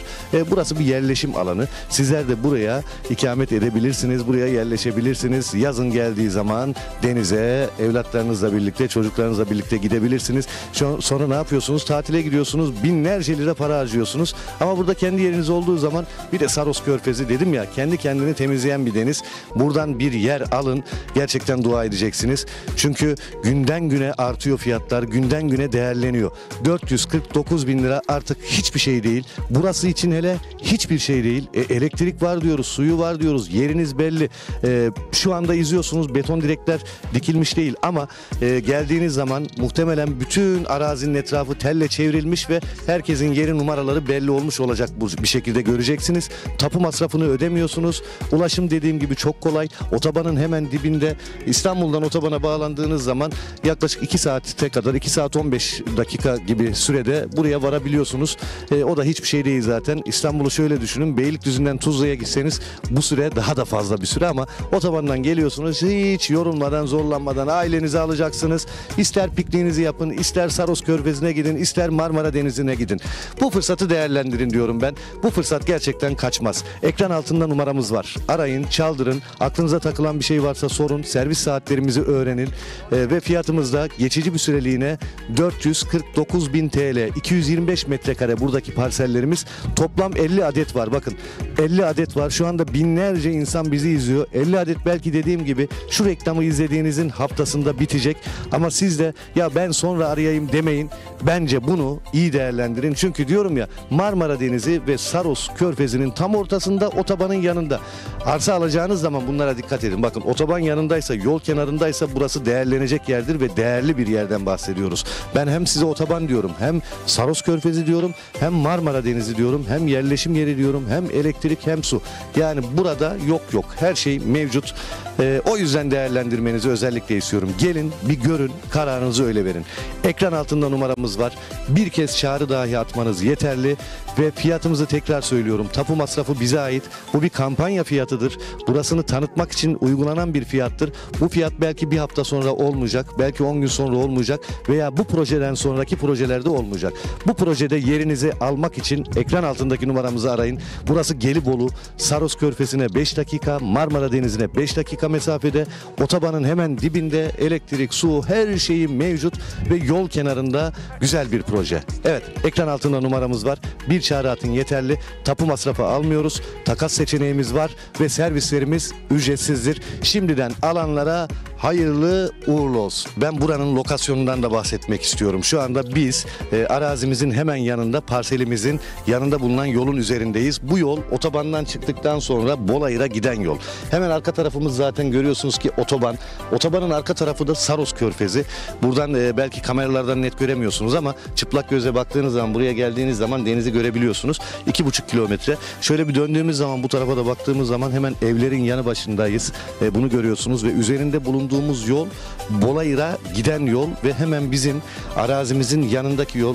Hemen orada ben dedim ya, elektrik var, su var dedim. Zaten elektrik direklerini görüyorsunuz hemen arazimizin yanında ve su altyapısı da hemen yine bu ana yolun hemen yanında ve yine bizim arazimizin başında. Yani bizlerin elektrik, su sorunu yok. Yerleşim içerisinde yazlık yapabileceğiniz %40 imarlı Saros Körfezi'ne araçla 5 dakika mesafede, 2,5 kilometre ileride, yine Marmara Denizi'ne aynı şekilde gerçekten güzel bir konum. Ekran altındaki numarayı arayın. 225 metrekare %40 imarlı parsellerimiz kısa süreliğine 449.000 lira. Şimdiden alacaklara hayırlı uğurlu olsun.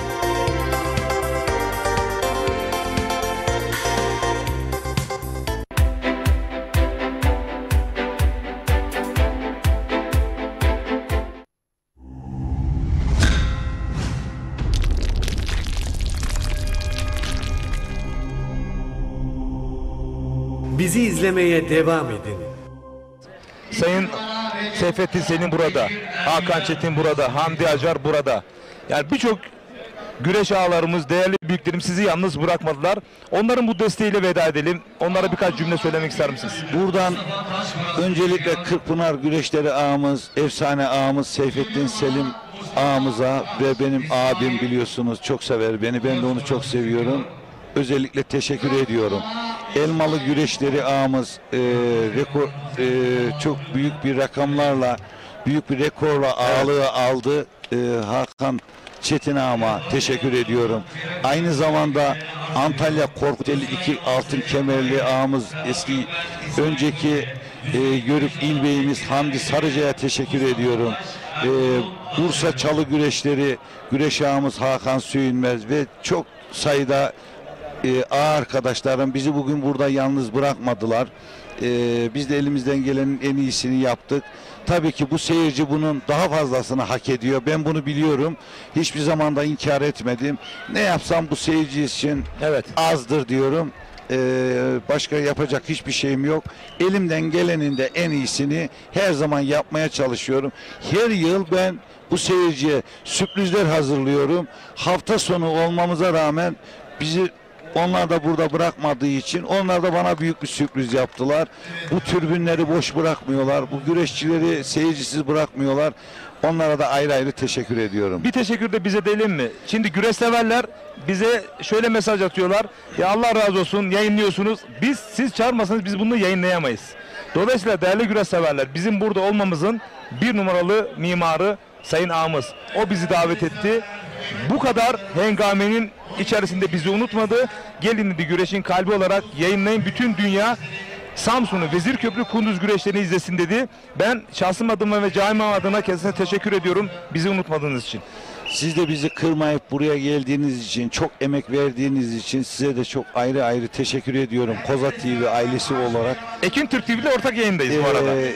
Onlara da ayrı ayrı teşekkür ediyorum. Akdeniz Başpehlivanlarına da teşekkür ediyorum. Onlar da burada. Diğer basın arkadaşlarımız burada. Bu güreşe emek veren herkese teşekkür ediyorum. Siz de buradan gelemeyen hemşehrilerimizi, Antalya'dan gelemeyen Antalya'daki güreş severleri de buradan mahrum etmediğiniz için size ayrı ayrı teşekkür ediyorum Recep Tosun kardeşim. Biz teşekkür ederiz. Yüreğine sağlık, gönlüne sağlık. Rabbim sağ olun, birine binler katsın. Rabbim amin. Ümmeti Muhammed'e sağlık sıhhat versin. Ama sana daha çok versin hem maddi hem manevi, çünkü senin gibi değerler, sizler gibi değerler çok az. Bir şey daha söylemek istiyorum buradan. Allah hiçbir zaman kurban olduğum beni dara düşürtmedi. Bu ağalığı yaptığım sürece her türlü yardımı ediyor. Hiçbir zaman bunaltmıyor. Ben o yüzden bu ağalığı bırakmıyorum. Allah bir yerden veriyor. Ben de bu güreşe harcıyorum. O yüzden pehlivanlara destek olmaya çalışıyorum. Elvan Çiçek'e bir selam yollamak ister misin? Tabii ki bu benim ağalığı yapmamda öncelikle kardeşim Elvan Çiçek ve işlerim o takip ediyor. Çalışan tüm firmamızdaki arkadaşlarım tamamı burada, biliyorsunuz. Hepsi burada. Misafirlerimizi onlar ağırlıyor. Buradan özellikle de eşime teşekkür ediyorum. Benim çok kahrımı çekiyor. O yüzden bu ağalık bir ağa eşi olmayı ben kendim olsam istemezdim. Gerçekten çok zor bir şey. Çünkü değerli güreş severler, bir hafta sonumuz var. O da ailenize geçirmek isteriz ama ağamız Türkiye'nin dört bir yanındaki güreşleri, Kunduz güreşleri ağası olarak temsilen bulunmakta. Yüreğine sağlık, gönlüne sağlık. Teşekkür ediyorum. Başpehlivanların çeyrek final salavatlamasıyla çok değerli güreş severlerimizi baş başa bırakıyoruz.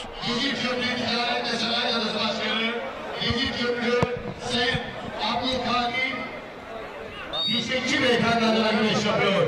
Yine bugün burada Tarihi Kırkpınar'ın efsane ağası, Selim İnşaatlar Yönetim Kurulu Başkanı Sayın Seyfettin Selim adına güreş yapıyor. İsmail Koç, Konya Beyşehir. Kocaeli Büyükşehir Belediye Başkanımız Doçent Doktor Tahir Büyükakın Bey Pehlivanı. Hüseyin Gümüşalan, Kocaeli Karabüsen. Çorum Belediye Başkanımız Doktor Sayın Halil İbrahim Aşkın adına görüşüyor. Yine bugün burada Merzifon'da faaliyet gösteren Osmancık Öbektaşlı iş adamı Bekkaya Kardeşler İnşaat'ın sahibi Çayır Şükrü Bekkaya adına görüşüyor. 662. Tarihi Kırkpınar başaltı üçüncüsü er meydanlarımızın çiçeği burunda başpehlivanı Bekir Eryücel Çorum. Antalya Büyükşehir Belediye Başkanımız Sayın Muhittin Recep Bey Pehlivanı. Tarihi Kırkpınar 2022 yılı başpehlivanı. Bugün Kunduz Meydanımızda Kunduz Yallı Pehlivan güreşleri altın kemerli güreş ağımız. Çiçekler Grup Yönetim Kurulu Başkanı Sayın Halil İbrahim Çiçek adına güreş yapıyor. Aslı, nesli, bu toprakların evladı Mustafa Taş, Sinop Dura.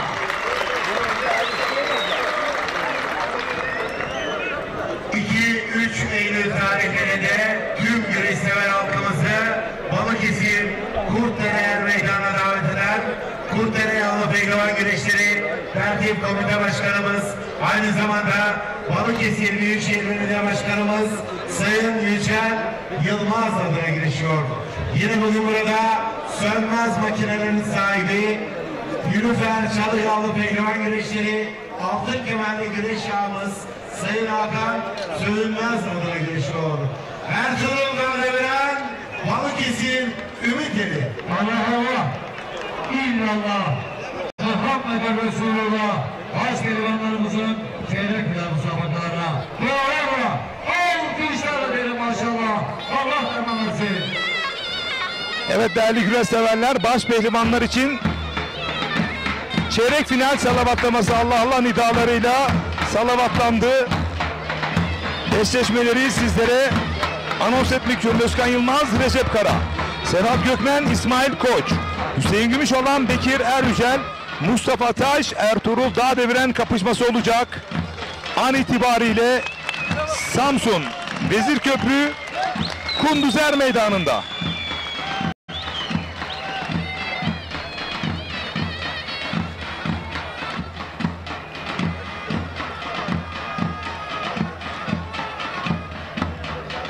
Baş pehlivanların peşrevlerini verelim değerli yönetmenim.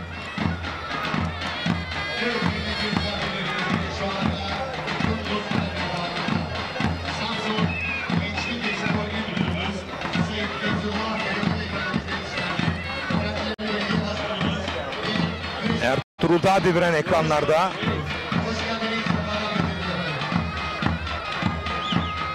Özkan Yılmaz ekranlarda. Ankara Aski Spor Kulübü'nün baş pehlivanı. Bu yıl bambaşka bir Özkan Yılmaz izliyorsunuz ve İsmail Koç. Türkiye abi güreşinin prensi.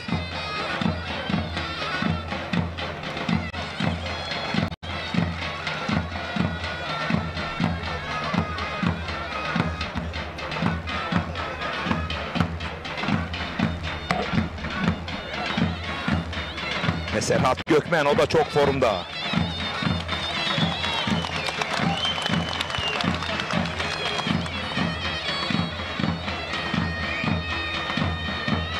Bu arada güreşin hakkını verenler sosyal medya portalı yöneticisi Salih Kaya. Başımız sağ olsun camiamızın. Ölenlere rahmet. Beytullah kardeşime de acil şifalar diliyorum demiş. Memleketim Samsun'a hoş geldiniz demiş Salih Kaya.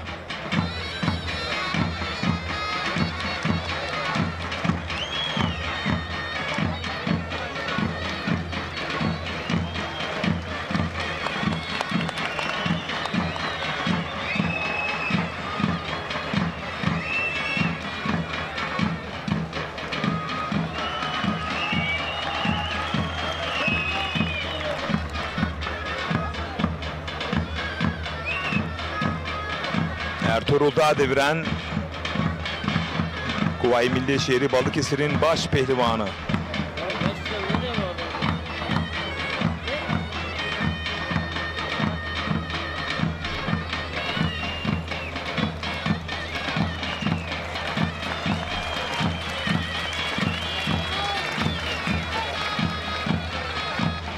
Antalya Kumluca'dan Sait Öztürk güreş camiasının başı sağ olsun.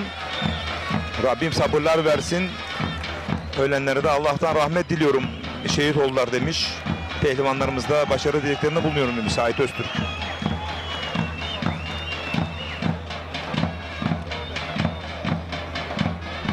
Recep Kara, Özkan Yılmaz kapışmasını izleyeceksiniz.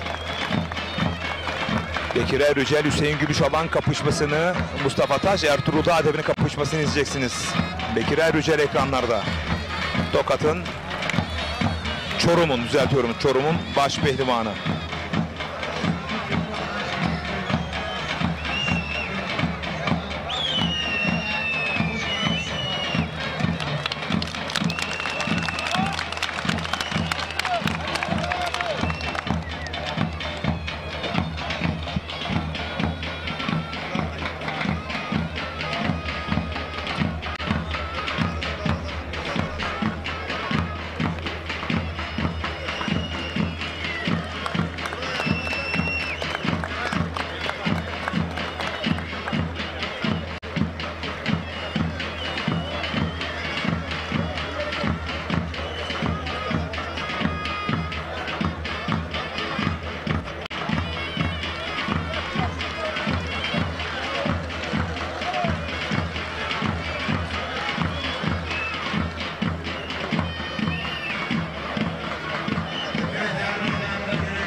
Evet, çeyrek final mücadeleleri başladı değerli güreş severler. İsmail Koç, Serhat Gökmen kapışması. Ertuğrul Dağ deviren Mustafa Taş kapışması.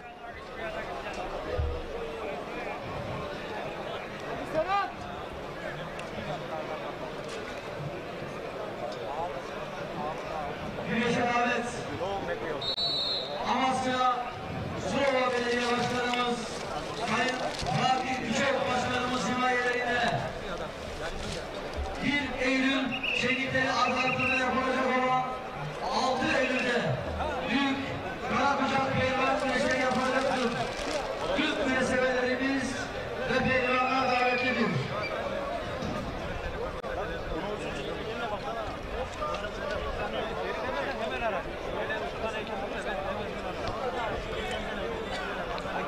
Beşli orta boy pehlivanları puanlama saatiniz gelmiştir.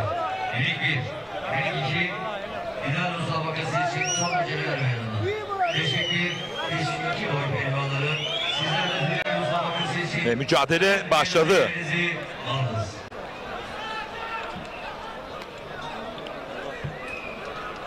Sağ alt kadrajda İsmail Koç çok hızlı başladı mücadeleye. Sağ üst kadrajda Recep Kara, Özkan Yılmaz, sol üst kadrajda Hüseyin Gümüşalan. Sol alt kadrajda Ertuğrul Dağ deviren Mustafa Taş mücadelesi.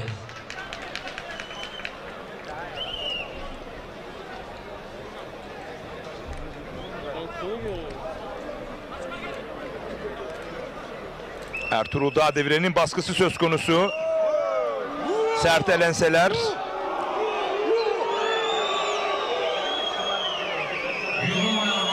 İsmail Koç sağ alt kadrajda. Kıran kırana mücadeleler var. Çeyrek final çok sert başladı. Değerli güreş severler. Aslanlar gibi güreş yapan baş pehlivanlarımıza yıl yakışmaz. Ancak Bu arada sağ alt kadrajda paçaya uzandı Serhat Gökmen. Kündeye dolanmak istedi İsmail Koç. Teşvik 2 boyunda final yapacak pehlivanlara son çağrı yapılıyor.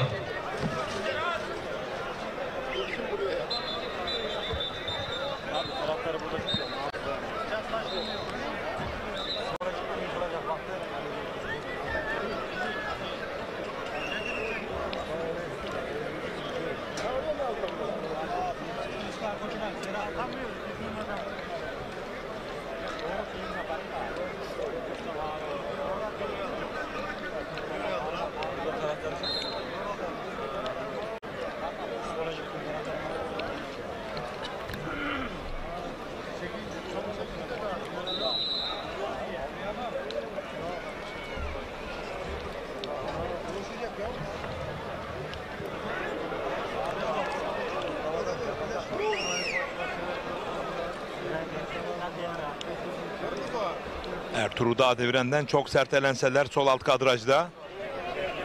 Hocam ben nereye alayım?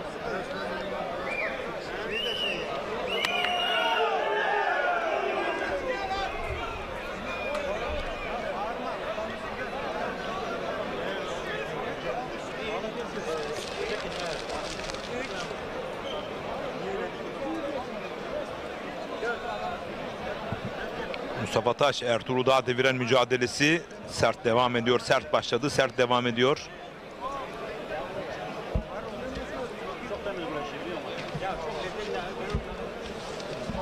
Bugün güreş severlerimiz oldukça yorumlarını özlediler Mustafa Bayram'ın. Mustafa Bayram da yorum kabinine geldi. Hoş geldin Mustafa tekrar. Hoş bulduk. Bugün reji, işte kameralar, cetvel, çayır, inanılmaz derecede efor sarf ettin, hakkını helal et. Teşekkür ederim. İyi ki varsın. Helal hoş olsun. Yol Her arkadaşım, can dostum. Her şey güreş seyircimiz için inşallah. Yüreğine Katkımız sağlık. olduysa ne ma- Yüreğine sağlık. Yüreğine Evet, sağlık. teşekkür ederim. Çeyrek final özelinde neler söyleyeceksin? Evet, Hüseyin Gümüşalan ve Çiçeğiburnunda taze başpehlivan Bekir Yücel. Bugün Bekir Yücel gerçekten ciddi rakiplerini eledi. İlk turda Fatih Atlı'yı eledi. Az önce de Mehmet Yeşileşil'i eledi. Yani Bekir Yücel bakalım Hüseyin Gümüşalan karşısında performansı nasıl olacak? Yoluna devam edebilecek mi? Merakla bekliyorum. Recep Kara Özkan Yılmaz arasındaki karşılaşmada Özkan Yılmaz gerçekten özellikle bu senenin en formda, Flash baş pehlivanı. en flash baş pehlivanlarından bir tanesi. Güreşin hakkını veriyor Özkan Yılmaz. Şu an zaten ustası Recep Kara'ya karşı da gerçekten üstün bir güreşi var.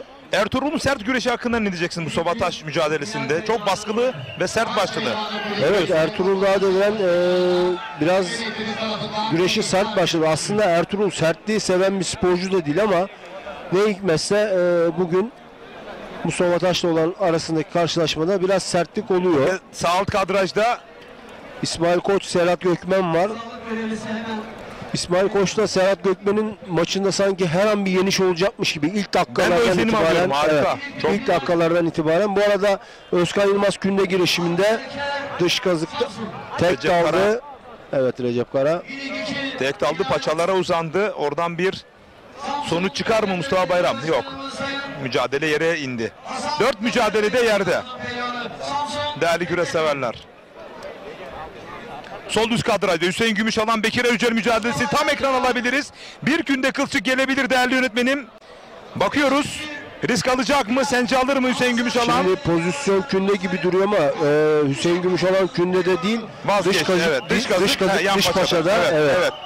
Evet, oradan yüklenebilir mi? Bakıyoruz. Oradan bir payanda mı yaptı? İnanılır gibi değil. Yok. Ama evet, ellerini yere değdirmedi. Evet. Ellerini yere değdirmeden toparlandı. Evet, eller dediğin gibi bir el öbür ele atsaydı eğer payanda oluyordu. Normal bedenin üstüne dönüş yaptı. Sağ alt kadrajda İsmail Koç'un sarması söz konusu. Bu arada Hüseyin Gümüşalan ayağını tutuyor. Mola istedi. Manisa'da da biliyorsun böyle bir sakatlık yaşadı. Mola aldı. Soğutucu sıktırdı. Paçalarını söktü. Tekrar paçalarını sıktı. Sonrasında bir de Serhat Gökmen'i yendi. Evet. Bu arada Özkan Yılmaz yan kasık yan paçada Recep Kara paratını aldı. Ona açık vermiyor.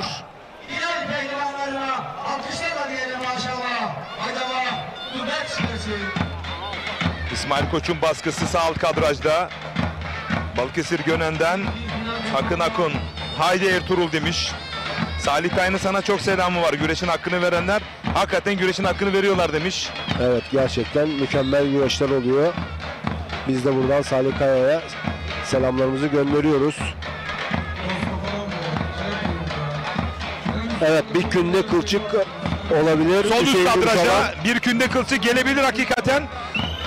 Sol üst kadraja alabiliriz. Bakıyoruz. Günde mi atacak? Yoksa kılçık mı yapacak? Hüseyin Gümüşalan mı? Bekir Erücel mi? Paça kazıya doğru dolandı. Bekir Erücel'in bir karar vermesi gerekiyor.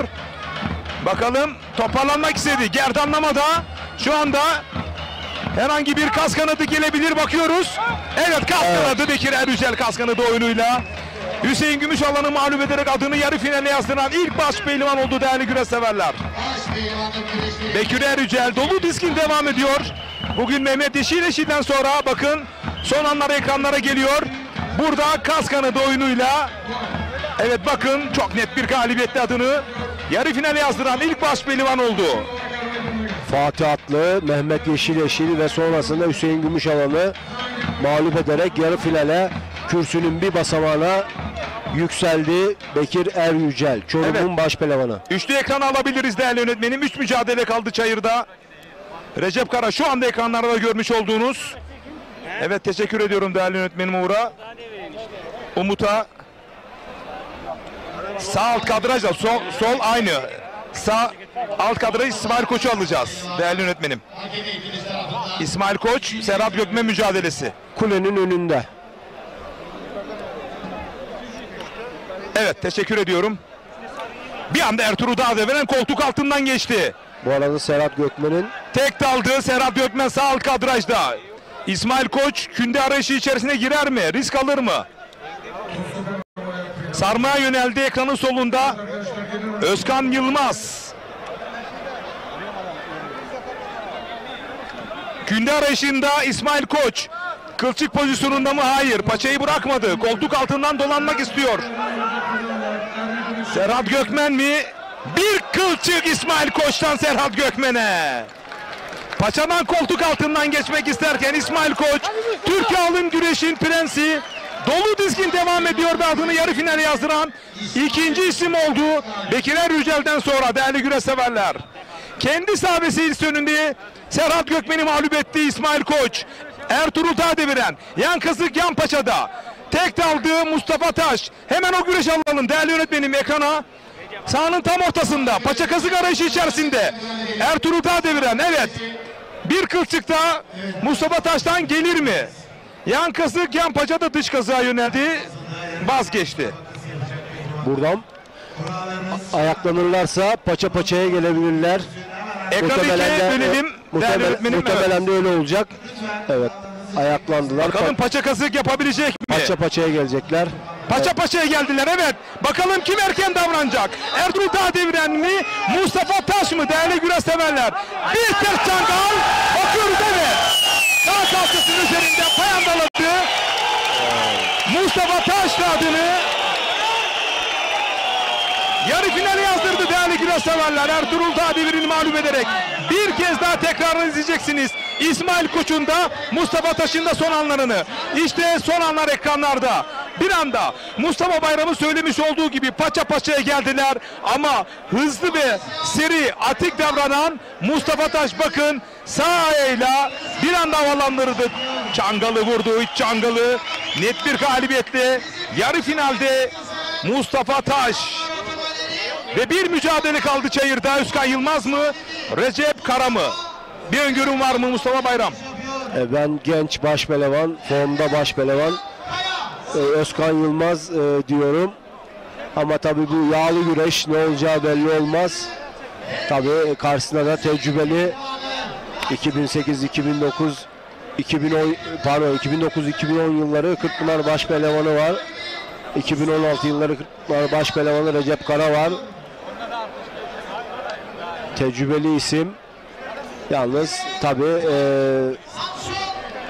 Özkan Yılmaz'a göre yaşı biraz ilerledi. Adem Gürler mesaj yollamış. Ben Serhat Gökmen'in kendi sahabesi üstünlüğünde İsmail'i yener, İsmail yenilir düşüncesindeydim ama yanıldım. Özür diliyorum Ataspor'un güreşten demiş. Böyle ön yargılı davrandığım için demiş. Ya İsmail tabii ki anlatabildim mi? Evet. Ön yargılı davranmaya gerek yok. Yani sonuçta bu yağlı güreş ne zaman ne olacağı belli olmaz. Hani hep diyorlar ya herkes kendi yerinde başpehlivan oluyor. Bakın ne oldu? Evet, Serhat Gökmen yenildi, İsmail Koç yendi. Ön yargılı olmayın ama bu mesajından dolayı sana teşekkür ediyorum. Evet, İsmail Koç geçen hafta da çok güzel yenişleri oldu Manisa'da. CV Enerji Türkiye Yağlı Güreş Ligi'nde. Onun da çıkışı yükseliyor. Gerçekten kendini toparladı. Kırkpınar'dan önce sakatlıkları vardı. Ayağında enfeksiyon vardı. Çok etkilendiğini o enfeksiyondan gördük. Ama şimdi gayet güzel kendini toparlamış bir durumda. O da çıkış yapan, yükselen başpehlivanlardan. Zaten kalitesi ortada İsmail Koç'un. Yani öyle. Zaten fizikli, heybetli, gerçekten sahalara yakışan tam bir pehlivan İsmail Koç. Ben bir ara künde kılçık olursa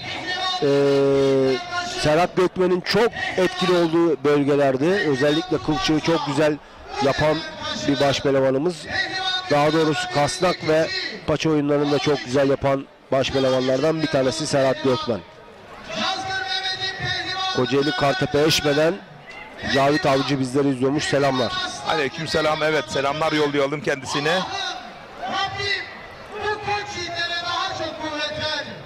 Kazım Diri, Mustafa Bayram özledik sesini demiş. Evet. Teşekkür ederim. Kusura bakmasınlar, özlettik seni. Biraz ayırdık güreş severlerden, hakkını helal et tekrar. Sağlık görevlisi Sayın Doktorum. Biraz yürüdüğü bir şekilde meydanına müdahale edelim. Yarı finale giden Rami Kaya bizleri izliyormuş. Tüm pehlivanlara başarılar diliyor Rami Kaya. Özkaya Traktör. sağlık görevlisi Kocaeli'den. Evet. Özkan Yılmaz mı? Tecrübeli başpehlivan Recep Kara mı?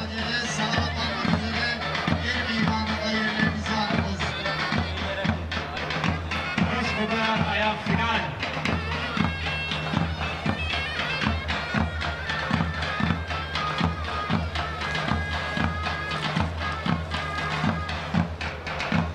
Eski pehlivanlardan Mustafa Şahinal bizleri izliyormuş, selamlar.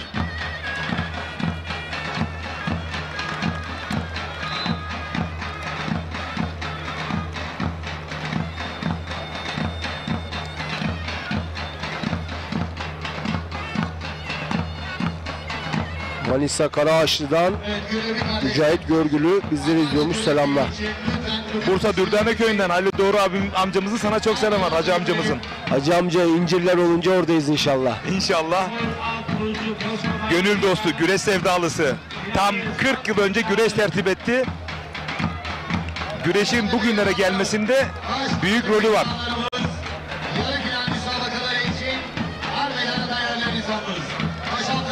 Evet, başaltı boyunu yarı final için davet ediyor Cazgırımız.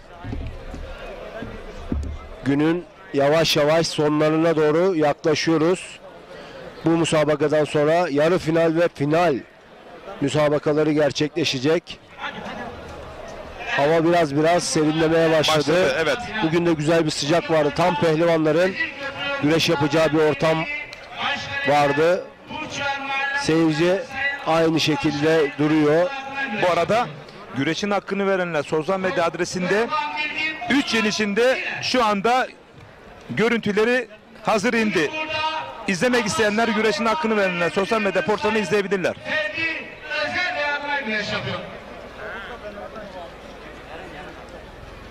Uğur Aklıcı Çorum ayaklarında final. Yine bugün burada Amasya Orman Bölge Müdürümüz Ferdi Özel Dayanlar güreş yapıyor. Kasnağa uzandı Özkan Yılmaz. Boyundurukla karşılık verdi Recep Kara. Mustafa Çelik, Samsun Vezir Köprü. Bakın tekrarı bir kez daha ekranlara geliyor. Mustafa Taş'ın Ertuğrul Tağdiviren'i yendi. O son anlar ekranlarda. Evet, baş pehlivanların puanlama anonsu geldi değerli güreş severler. Özkan Yılmaz mı, Recep Kara mı?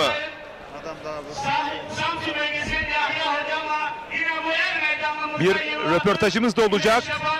Tarihi Kırkpınar'ın 4 altın kemerli efsane güreşi Aslı Sayın Seyfettin Senin birazdan canlı yayın konuğumuz olacak. İşte sana pehlivan, işte sana meydan. Canı gönülden güreş yapanlara yardım eden Hazreti Adam. Allah Allah, illallah, Muhammedur Resulullah. Alkışlar diyelim maşallah. Allah devam etsin. Çorum Güreş Kulübü'nün hocası Yasin Polat. Lütfen Ermey'de beşasını getiriniz. Çorum Güreş Kulübü'nün hocası.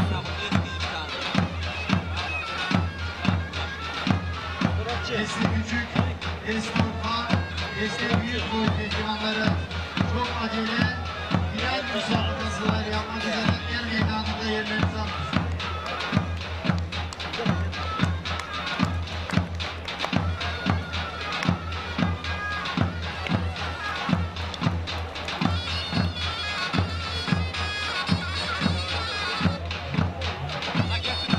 Canlı pehlivanlarımız, baş altı pehlivanlarımız, yarın müsabakaları için her meydanında yerlerinizi alınız. Maşallah arkadaşlar.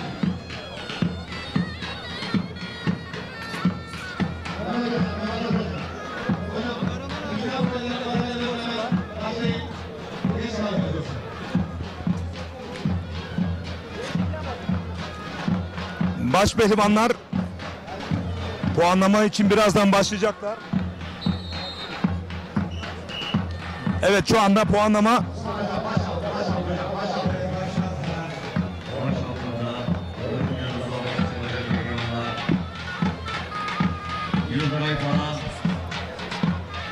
baş pehlivanlar puanlamaya başladılar şu anda değerli güreş severler. Gelmiyor.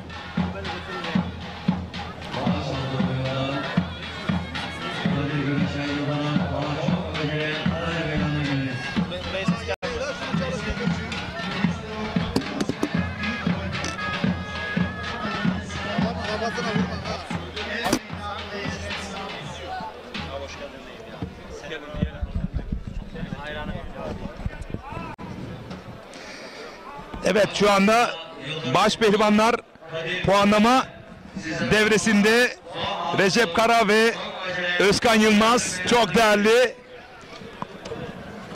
Artık sadece tarihi Kırkpınar demiyoruz. Türk güreşinin efsane güreş ağası. Sayın Seyfettin Selim canlı yayın konumuz. Hoş geldiniz değerli büyüğüm. Sefalar getirdiniz. Sağ olun. Kıran kırana bir mücadele var ama siz açılış konuşmasında bu yiğitler burada yakışır bir mücadele ortaya koysun dediniz. Daha sonra vefatlarımız var, oraya geleceğim efendim. Buyurun. Önce güreş camiamızın başı sağ olsun. Hazır mı yaşadık? Evet. Pehlivanımız inşallah kurtardı. Ona her şekilde destek olacağız. Maddi manevi ne gerekiyorsa yapacağız. Yani ben kendi adıma elimden geleni yapacağım. Ama bugün burada gran güreştik ama gran güreş olduğuna ben inanmıyorum. Maalesef lig güreşlerinin arzında güreş olmuyordu ama gene olmuyor. Baktım burada, bak görüyorsun.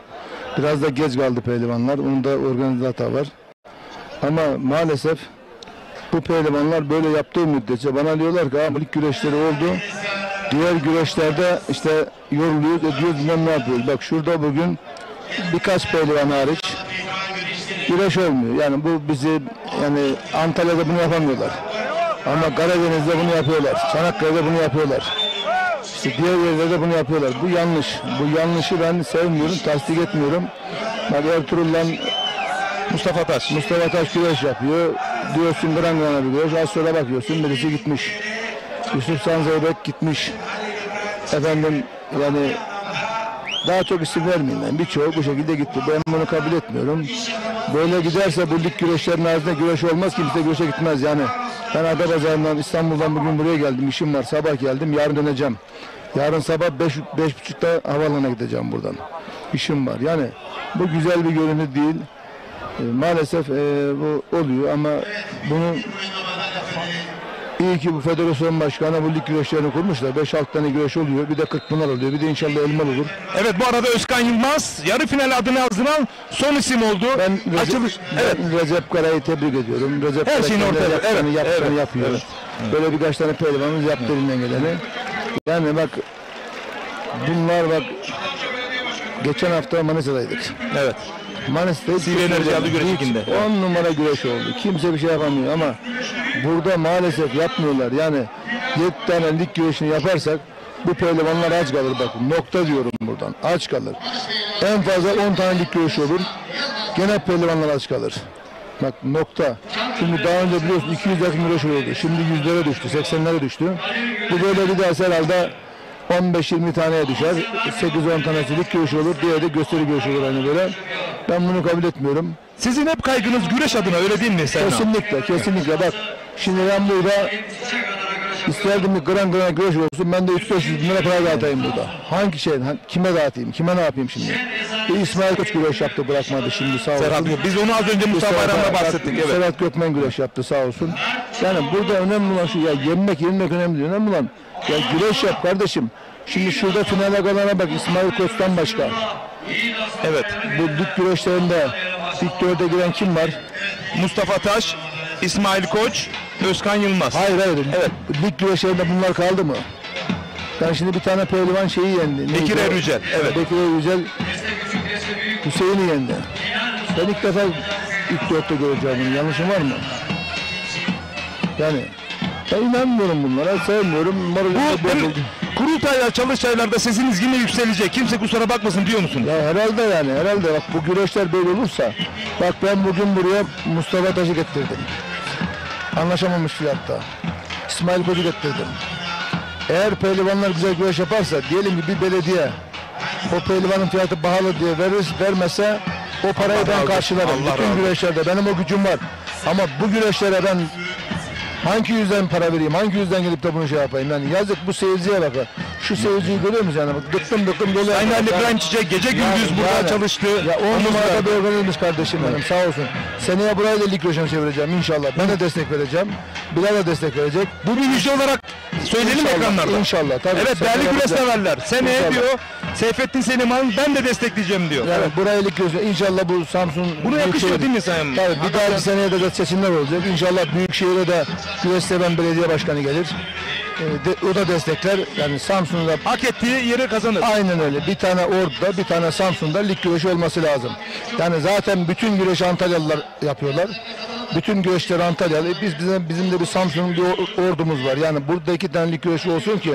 Bak Manisa'da oldu, çok güzel oldu. Manisa Belediye Başkanı geçen hafta ben gittim. Çok da güzel bir saha yapmış. Evet. Çok da güzel bir saha yapmış. Güzel de bir güreş oldu. Aynı laf orada söyledim. Manisa tarihinde öyle bir güreş olmamıştır. Bursa'da öyle bir güreş olmamıştır tarihinde. Yani bu lig güreşi hariç. Ben 15 seneden beri güreş ağasıyım. Ondan önce biliyorsun 5 sene güreş ağalığım var. 20-25 seneden beri güreşin içindeyim. Neredeyse yani, çeyrek asır. Evet. Hiçbir pehlivan bana katakulle yapmasın. Yani burada çıkacak. Bak şimdi cazgırlar burada elinden geleni yapıyorlar. Pehlivan yuhlanmaz, pehlivan alkışlanır. Pehlivan bence iyi yuhlanması lazım ki bu tip güreşlere de pehlivan gibi davransın, pehlivan gibi güreşsin. Yani bir an önce yenileyim de gideyim de erkenden uçağa binip gideyim hareketlerini bize yapmasın. Üzüldüm yani. Gerçekten üzüldüm. Bir Karadenizli olarak burada böyle bir güreşin iyi olmasını bekliyordum. Çünkü Ali İbrahim kardeşim güzel bir organize yapmış. Belediye başkanı da elinden geleni yaptı. Yani hangi pehlivan sesle buraya getirdik ama burada şu anda bakıyorum bir İsmail Koç var burada finalde. Evet, güçlü isimlerden. Güçlü isimlerden. Yani daha önce final Mustafa Taş da bu sene o da yükselişti ama şimdi inşallah bilmiyorum inşallah yani Yusuf Can Zeybek burada yeniliyor. Efendim Orhan Okulu yeniliyor. Efendim İsmail Balaban yeniliyor. Çok sevdiğim olmasına rağmen. Bunları tasdik etmiyorum. Babam olsa yanlıştır. Bu yanlıştan pehlivanın bugün hala geç değil dönmelerini istiyorum yani. Adem Canseven Kula'dan yazmış ama helal olsun. Bundan önce siz yanlış anlaşıyorsunuz ama herhalde güreşsever artık sizi anlıyor. Ya herhalde anlayacak kardeşim yani. Ben bugün İsmail Balaban geçen hafta sakatmış. Kardeşim o zaman çıktı ki ben sakatım, bir güreş yaptım çıktım yani. Bu güreşlerin pehlivanlar için önemli bak. Bir daha söylüyorum. Evet. Benim için çok önemli değil. Ben bugün burada belki de az önce söylediğim gibi 3-5 bin lira dağıtacaktım. Onu dağıtmayacağım. Yani burada eğer sadece 7 tane lig güreşi olursa bakalım. Yoksa şimdiye kadar bakmıştınız yani, tabii. Ayrılmıştınız buradan. Az önce baktım. Ertuğrul'dan Gran gidiyor. Az sonra Ertuğrul yeniliyor yani. Bunlar güzel şeyler değiller. Pehlivanları yani pehlivan dediğin zaman yiğit, mert. Bu ismi sahada taşıyacak. Bak bu kadar seyirci buraya gelmiş. Bak bu Karadeniz seyircisi bu güreş seviyor. Özellikle burası Kunduz güreş alanı er meydan yani. Gerçek bir er meydanı. Evet. Burada er meydanında er meydan yakışık güreş olması lazım. Bu arada Seyhan Hasan Hanım size çok selam yolluyor. Çanak güreşlerinde onurlandırır, şeref duyarım diyor. Değerli büyüğüm hürmetle selamlıyor sizi. İnşallah orada güreş olacağını zannediyorum ama inşallah olur. Yani orada güreş olacağını zannediyorum çünkü ondan sonraki hafta Balıkesir'de güreş var. Ondan sonraki hafta Elmalı'da güreş var. İnşallah Seyhan kardeşimin güreşi güzel olur yani. İnşallah. Olmasa bu kadar orada beklemem. Yani yazık günah. Yani ben pehlivanları kendimden daha çok düşünüyorum.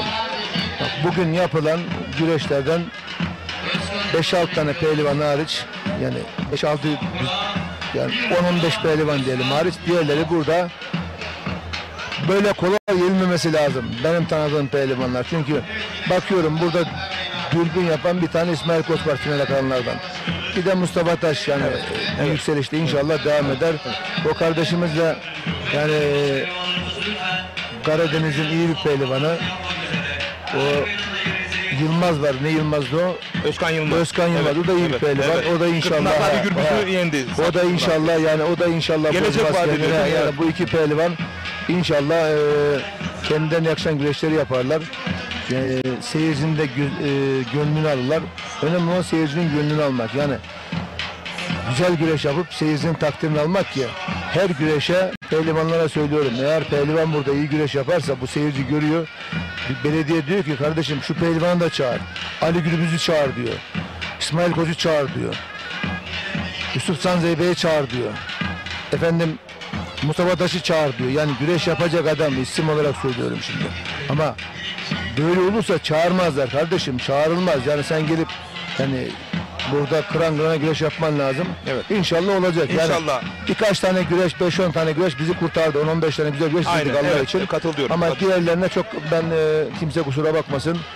Buraya zamanımı harcıyorum. Para harcıyorum. En önemli zamanın şey, daha değerli. En önemli şey zamanım yani. Evet, bak hafta içi buraya geldim. Hafta sonu Bulgaristan cumartesi günü Çardağ, Pazar günü Bulgaristan'da güreş yapacağız. Koca Yusuf güreşleri. Tabii. Orada Koca Yusuf'ta eskiden Bulgaristan'da bundan 15 sene önce Bulgaristan'da Türk canosu yapılmıyordu. Biz Bulgaristan'da Türk canosu bırak Tuna'yı çaldırıyoruz. Osman Paşa'yı çaldırıyoruz. Genç Osman'ı çaldırıyoruz. Mehter takımı çaldırıyoruz. Ve yiğitlerimiz kıran kırana güreş yapıyoruz. Tabii güzel güreş oluyor. Orada bu geçen sene gittik bütün madalyaları orada öküzler vardı. Öküz şey etmişler pehlivanlara. Hediye olarak. Evet. Diye. Onlar da biz aldık. Daha önce parayı ben veriyordum. Ya Bulgarlı güreşçi alıyordu ya Yunanlı güreş. Şimdi bizim pehlivanlar aldı. Bu sene de inşallah aynısı olur. Yani güzel şeyler yaparız inşallah. İnşallah. İnşallah. Biraz da moralim bozuk. Pehlivanları biraz fazla yaparız. Bakalım bir yarı finale bir bakalım Sayın Ağam. Umutla bekliyoruz. Ayağınıza sağlık. İyi ki teşekkür ediyorum. Teşekkür ediyorum. Herkese saygılar. Siz değerli güreş severlerimizi baş pehlivanların yarı finaline baş başa bırakıyoruz.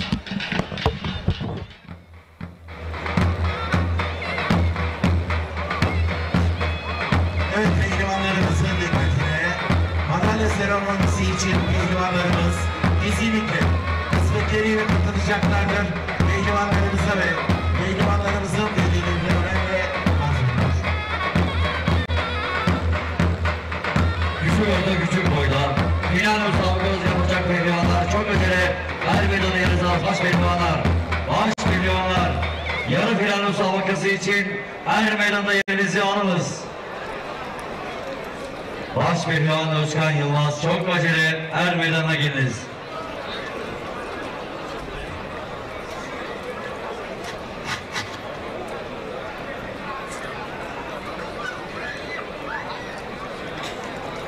Küçük orta küçük boy final müsabakası. Ankara Büyükşehir Belediye Başkanımız Sayın Mahsur Yavaş adına güreş yapıyor. Yine bugün burada Osman Ağa İnşaat sahibi iş adamı Sayın Erdal Sessiz adına güreş yapıyor. Emirhan Saygı Ordu. Burs Amasya Mercivan Belediye Başkanımız Sayın Alp Kargı adına güreş yapıyor. Yine bugün burada güreşlerimizin aslı iş adamı Sayın Halil İbrahim Çiçek adına güreş yapıyor. Berk Avcı Bursa Mustafa Kemal Paşa küçük orta küçük boy final müsabakasını Samsun bölgesi hakemlerimizden Avni Aker hocam yönetecektir. Arz ederim. Sadece 3 dakika daha sonra Samsun Vezirköprü Er Meydanı'nda baş pehlivanların yarı final mücadele birlikte olacağız. Bizden ayrılmayın. Bursa Büyükşehir Belediye Başkanımız Sayın Ali Nur Aktaş Başkanı'nın pehlivanı Samsun Ladik. Balıkesir Büyükşehir Belediye Başkanımız Sayın Yücel Yılmaz Başkanımın pehlivanı. Yine bugün Er Meydanımızda alçaklı Çerkezlerinden Öztürk kuyumculuğun sahibi Sayın Hacı İsmail Öztürk adına güreş yapıyor. İhsan Derin Balıkesir Küçük Orta Büyük Boy final müsabakasını Samsun bölgesi hakemlerimizden Sayın Ömer Reisli hocam yönetecektir. Arz oldu. Allah illallah Muhammedur Resulullah. Yiğit aslanlara alkışlarla diyelim maşallah. Haydi aslanlar, Allah derman versin.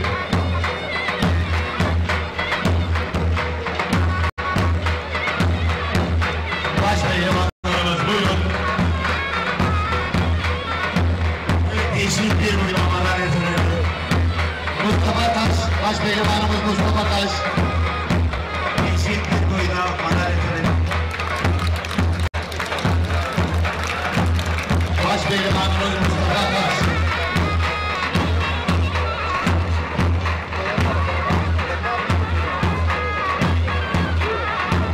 Evet davalar. Evet kıymetli misafirlerimiz, baş pehlivanlık yarı final Samsun'umuzun öz evladı olan Milliyetçi Hareket Partisi Samsun Milletvekilimiz Profesör Doktor İlyas Topsakar Beyefendi'ne güreş yapıyor.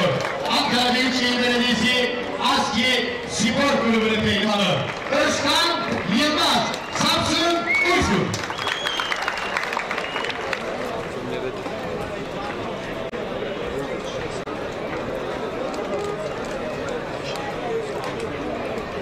Çorum Belediye Başkanımız Sayın Doktor Halil İbrahim Aşkın adına güreş yapıyor. Yine bugün burada Mercivan'da faaliyet gösteren Osmancık Öbektaşlı. İş adamı Bekkaya kardeşler İsa Sayın Şükrü Bekkaya adına güreş yapıyor. Bekir Ergüzel Çorum.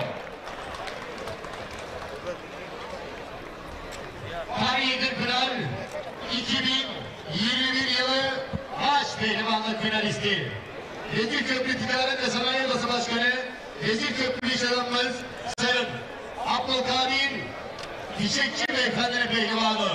Yine bugün burada tarihi Kırkpınar'ın... Evet değerli güreş severler, baş pehlivanların yarı final salon atlamasıyla sözü biz yazgılarımıza bırakıyoruz. Silip Beyefendi'ne güreş yapıyor. İsmail Koç, Derya Beşehir.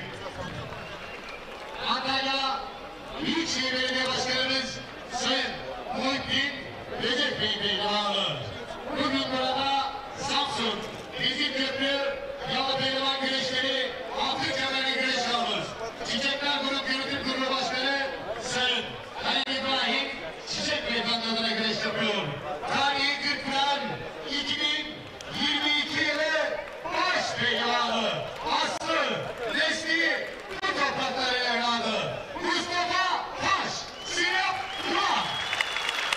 Baş pehlivanı görü gelen müsabakasını Aslı Nesli Samsun Vezirköprü olan Sayın Rufat Türkoğlu Hocam ve Kabak bölgesi hakemlerimizden Sayın İsa Gülsün Hocam'a tanıttığım arzumuz.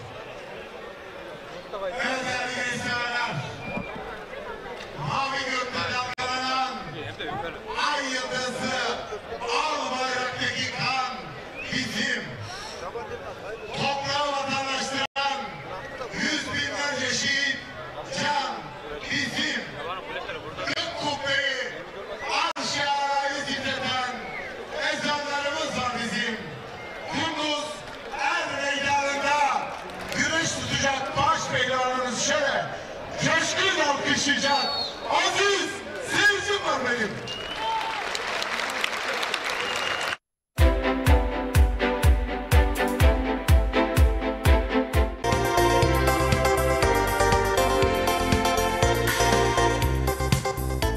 Sevgili izleyenler, herkese merhabalar. Şimdi sizlere çok güzel bir projeden bahsedeceğim. Herkesin beklediği, aylardır sorduğunuz bu proje artık faaliyete girdi. Ekin Gayrimenkul bünyesinde biz şu anda Gelibolu'dayız, Bolayır köyündeyiz ve çok güzel bir projeden bahsediyorum. Burada toplam 50 parsel var. Hani diyordunuz ya şöyle Saros Körfezi'ne yakın bir yer ayarlayın, bulun, bizlere sunun, biz alalım. İşte Marmara Denizi'ne yakın olsun, denize yakın olsun. Biz biraz daha İstanbul'dan uzaklaşmak istiyoruz diye birçok talepte bulunmuştunuz. İşte bizler yaklaşık 3-4 ay çalışmanın sonucunda şu anda üzerinde bulunduğumuz parselimizin satışına başladık. Kıymetli izleyenler. Evet, 225 metrekare olaraktan toplam 50 parselimiz var. Bu 50 parselde 225 metrekare ve bir parselimiz kısa süreliğine kampanya dahilinde 449 bin lira. Evet, gerçekten çok güzel bir yer. Otobanı zaten görüyorsunuz ekranda. İnanılmaz güzel bir yerden bahsediyorum. Şu anda ekranda gördüğünüz parsellerimiz, bakın Saros Körfezi'ne 2,5 kilometre mesafede, araçla 5 dakikada inebiliyorsunuz. Hemen diğer tarafın Marmara Denizi, yine aynı şekilde 2,5 kilometre. Yani burada Marmara Denizi ve Saros Körfezi'nin tam ortasında otobanın hemen dibinde muhteşem bir proje. Ve aynı zamanda şunu da belirtmek istiyorum. %40 imarı var. Evet, imarlı. İmar planı içerisinde. Etrafı görüyorsunuz zaten. Hemen evlerin yanında elektriği, suyu, her şeyin mevcut. Ulaşım derdi yok. İstanbul'dan otobana bağlanıyorsunuz. Direkt Bolayır'a kadar, arazinin başına kadar gelebiliyorsunuz. Öyle güzel bir yer. Bence bir zaman ayırın. Çünkü burası sizin için bulunmaz bir şey. O kadar net söyleyebilirim. Ve ben de çok heyecanla anlatıyorum. İnşallah ben de buradan kendime bir parsel alacağım. Çünkü böyle yazın gelip kafamızı dinleyebileceğimiz, ondan sonra aracımızla hemen Saros Körfezi'ne gidebileceğimiz veya biz dedik ki Marmara Denizi'ne gidelim, denize girelim. Hangisini arzu ediyorsak, çocuklarımız hangisini istiyorsa oraya götürebiliyoruz. Gerçekten müthiş bir yer. Dediğim gibi %40 imarlı, güzel bir konumda. Elektriği, suyu mevcut, yolu mevcut ve Bolayır'dan bahsedeyim biraz sizlere. Bolayır daha öncesinde beldeydi. Şu anda halen aynı nüfus içerisinde kasabı var, marketi var, her şey mevcut. Yani burada Bolayır'a da zaten yürüme mesafesinde, yürüyerek gidebiliyorsunuz. Gerçekten güzel bir yer. Bir vakit ayırın. Hafta içi, hafta sonu fark etmez. Vaktinizi verin bizlere. Gelin görün. Bizim ne demek istediğimizi anlayacaksınız. Evet, kısa süreliğine 225 metrekare imarlı, %40 imarlı parsellerimiz 449 bin lira kampanya fiyatıyla. Şu anda burada da 50 adet parselimiz var. Belki de bu anonsumdan sonra birçok kişi arayacak. Birçok kişi ben de geleyim göreyim diyecek. Geç kalmayın, siz de arayanlar arasında olun ve şansınızı arttırın diyebilirim. Peki Saros Körfezi duydunuz mu bilmiyorum. Saros Körfezi kendi kendini temizleyen özelliğine sahip. Yani su kendi kendini temizliyor. Deniz kendi kendini temizliyor. Son derece böyle güzel, suyun böyle altını kumlar görüyorsunuz. Çok güzel bir denizden bahsediyorum sizlere. Gelin, ilerleyen zamanlarda buraya bir hobi bahçesi yapabilirsiniz. Evinizi yapabilirsiniz. İmarlı olduğunu özellikle söylüyorum sizlere ve en önemli ayrıntısı bakın 449 bin lira. Emsalleri bunun daha da çok yükseğinde ama bizler Ekin Gayrimenkul olarak bizleri izleyen, Radyo Ekin dinleyen, bizlerin dinleyenleri, izleyenlerine böyle bir kampanya yaptık. Ekran altındaki numaramıza hemen bir çağrı bırakın, sizleri arayalım. Talep çok ama bakalım ne kadar zaman sonra yine bu çalışmalara devam edeceğiz ve sizlere ne kadar istediyseniz bizler o kadar yerde çıkartacağız ve herkese bir arsa sahibi yapacağız. Deniz dediniz, işte denize 2,5 kilometre mesafede, araçta 5 dakika mesafede, elektriği, suyu, her şey mevcut. Yerleşimin içinde zaten merkeze, Bolayır merkeze çok yakın. Bolayır merkezinde her şey var. Alışveriş yapabilirsiniz. Kasabı var, bakkalı var, ilkokulu var, her şey mevcut. Otoban zaten görüyorsunuz, hemen dibimizde araçlar geçiyor. Etrafımızda evler var. Burası hemen ana yol. Buradan yoldan geçebiliyorsunuz, otobana bağlanabiliyorsunuz. Yani hemen sol tarafımda evler var. Burası bir yerleşim alanı. Sizler de buraya ikamet edebilirsiniz. Buraya yerleşebilirsiniz. Yazın geldiği zaman denize evlatlarınızla birlikte, çocuklarınızla birlikte gidebilirsiniz. Sonra ne yapıyorsunuz? Tatile gidiyorsunuz. Binlerce lira para harcıyorsunuz. Ama burada kendi yeriniz olduğu zaman bir de Saros Körfezi dedim ya, kendi kendini temizleyen bir deniz. Buradan bir yer alın. Gerçekten dua edeceksiniz. Çünkü günden güne artıyor fiyatlar. Günden güne değerleniyor. 449 bin lira artık hiçbir şey değil. Burası için hele hiçbir şey değil. Elektrik var diyoruz, suyu var diyoruz. Yeriniz belli. Şu anda izliyorsunuz, beton direkler dikilmiş değil ama geldiğiniz zaman muhtemelen bütün arazinin etrafı telle çevrilmiş ve herkesin yeri, numaraları belli olmuş olacak, bu bir şekilde göreceksiniz. Tapu masrafını ödemiyorsunuz. Ulaşım dediğim gibi çok kolay. Otobanın hemen dibinde, İstanbul'dan otobana bağlandığınız zaman yaklaşık 2 saate kadar, 2 saat 15 dakika gibi sürede buraya varabiliyorsunuz. O da hiçbir şey değil zaten. İstanbul'u şöyle düşünün, Beylikdüzü'nden Tuzla'ya gitseniz bu süre daha da fazla bir süre ama otobandan geliyorsunuz, hiç yorulmadan, zorlanmadan ailenizi alacaksınız. İster pikniğinizi yapın, ister Saros Körfezi'ne gidin, ister Marmara Denizi'ne gidin. Bu fırsatı değerlendirin diyorum ben. Bu fırsat gerçekten kaçmaz. Ekran altında numaramız var. Arayın, çaldırın. Aklınıza takılan bir şey varsa sorun. Servis saatlerimizi öğrenin. Ve fiyatımız da geçici bir süreliğine 449 bin TL. 225 metrekare buradaki parsellerimiz. Toplam 50 adet var. Bakın 50 adet var. Şu anda binlerce insan bizi izliyor. 50 adet belki dediğim gibi şu reklamı izlediğinizin haftasında bitecek. Ama siz de ya ben sonra arayayım demeyin. Bence bunu iyi değerlendirin. Çünkü diyorum ya, Marmara Denizi ve Saros Körfezi'nin tam ortasında, otobanın yanında. Arsa alacağınız zaman bunlara dikkat edin. Bakın otoban yanındaysa, yol kenarındaysa burası değerlenecek yerdir ve değerli bir yerden bahsediyoruz. Ben hem size otoban diyorum, hem Saros Körfezi diyorum, hem Marmara Denizi diyorum, hem yerleşim yeri diyorum, hem elektrik hem su. Yani burada yok. Her şey mevcut. O yüzden değerlendirmenizi özellikle istiyorum. Gelin bir görün, kararınızı öyle verin. Ekran altında numaramız var. Bir kez çağrı dahi atmanız yeterli ve fiyatımızı tekrar söylüyorum. Tapu masrafı bize ait. Bu bir kampanya fiyatıdır. Burasını tanıtmak için uygulanan bir fiyattır. Bu fiyat belki bir hafta sonra olmayacak, belki 10 gün sonra olmayacak veya bu projeden sonraki projelerde olmayacak. Bu projede yerinizi almak için ekran altındaki numaramızı arayın. Burası Gelibolu, Saros Körfezi'ne 5 dakika, Marmara Denizi'ne 5 dakika mesafede, otobanın hemen dibinde, elektrik, su, her şeyi mevcut ve yol kenarında güzel bir proje. Evet, ekran altında numaramız var. Bir çağrı atın yeterli. Tapu masrafı almıyoruz. Takas seçeneğimiz var ve servislerimiz ücretsizdir. Şimdiden alanlara hayırlı uğurlu olsun. Ben buranın lokasyonundan da bahsetmek istiyorum. Şu anda biz arazimizin hemen yanında, parselimizin yanında bulunan yolun üzerindeyiz. Bu yol otobandan çıktıktan sonra Bolayır'a giden yol. Hemen arka tarafımız zaten görüyorsunuz ki otoban.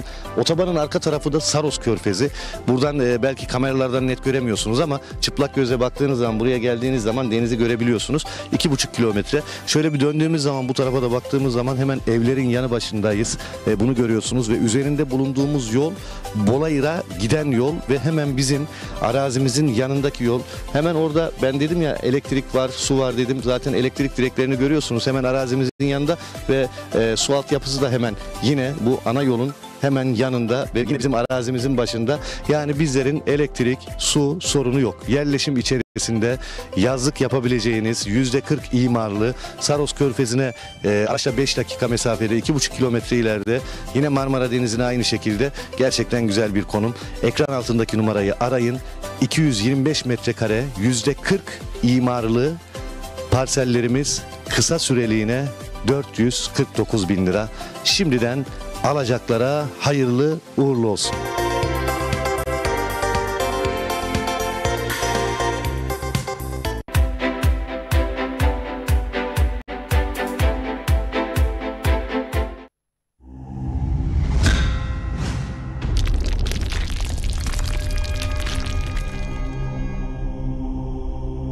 Bizi izlemeye devam edin.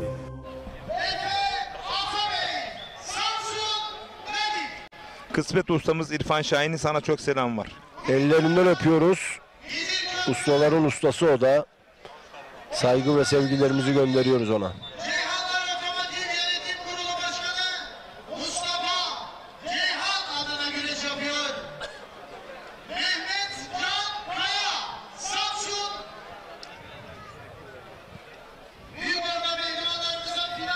Özkan Yılmaz'ın daha hareketli olduğunu söyleyebiliriz. Bu kez İsmail Koç Mustafa Taş'ı bastırdı. Erken bir baskı. Mustafa Taş'ı bastırdı. Yaydırıyor sağ kalçasına.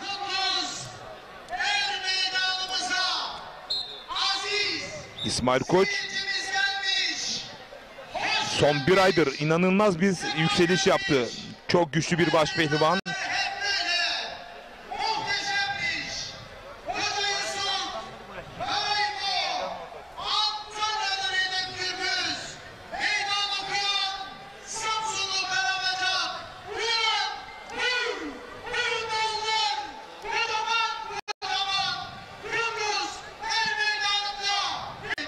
Yaydı Mustafa Taş'ı.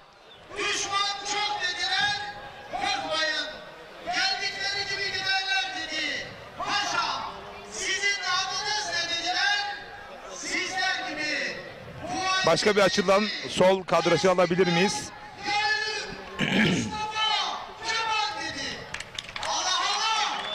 Evet. Burada da hakemimiz aynı zamanda tamam. Şimdi çekildi çok şükür.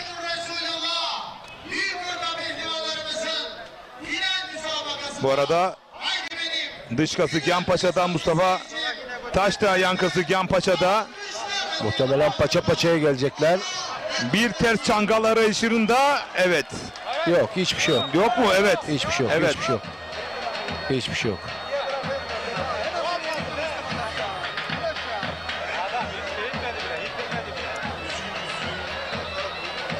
Sağ kalçasının üzerinden döndü. Mustafa İsmail Koç. Kule devam diyor. Evet, kule devam diyor.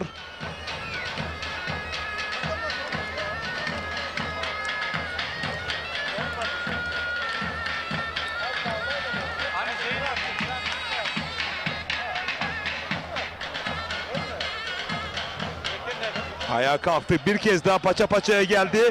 İsmail Koç mu Mustafa Taş? Bir günde bir kılçık. Evet.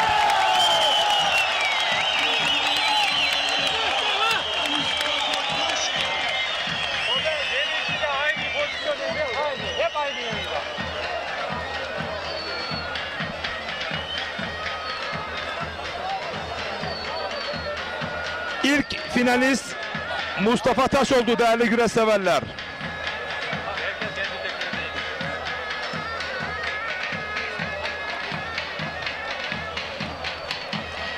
Bakalım rakibi Özkan Yılmaz mı yoksa Bekir Erücel mi olacak?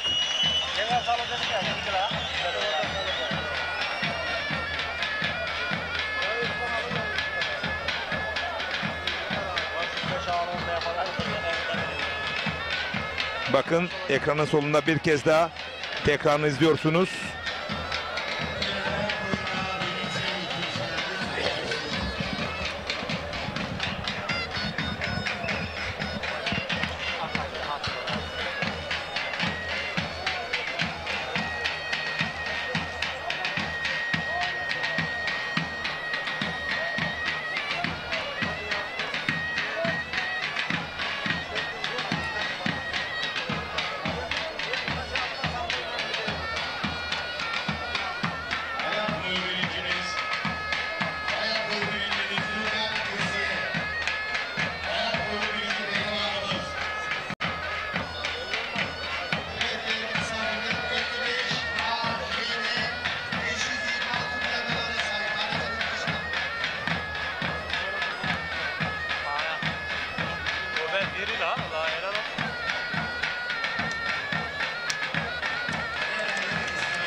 Evet, Özkan Yılmaz ve Bekir Er Yücel şu an bir bez molası verdiler. Sonrasında tekrar devam ediyorlar. Özkan Yılmaz'ın paçalardan arayışları sürüyor. Gerçekten paçaları bulduğu zaman gerçekten çok sonuca odaklı oyunlar gerçekleştirebiliyor. Peki Özkan Yılmaz 2005 yılı Kırkpınar Başpehlivanı Şaban Yılmaz'ın yeğeni. Bu arada İskenderun'dan Hakan Çoban bizleri izliyormuş. Buradan selamlar.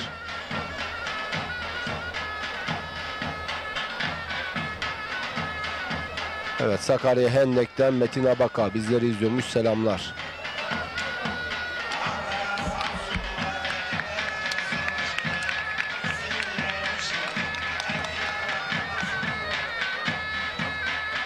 Evet, finalin adı Mustafa Taş. İkinci isim Özkan Yılmaz mı yoksa Bekir Er Yücel mi olacak? Hep beraber göreceğiz.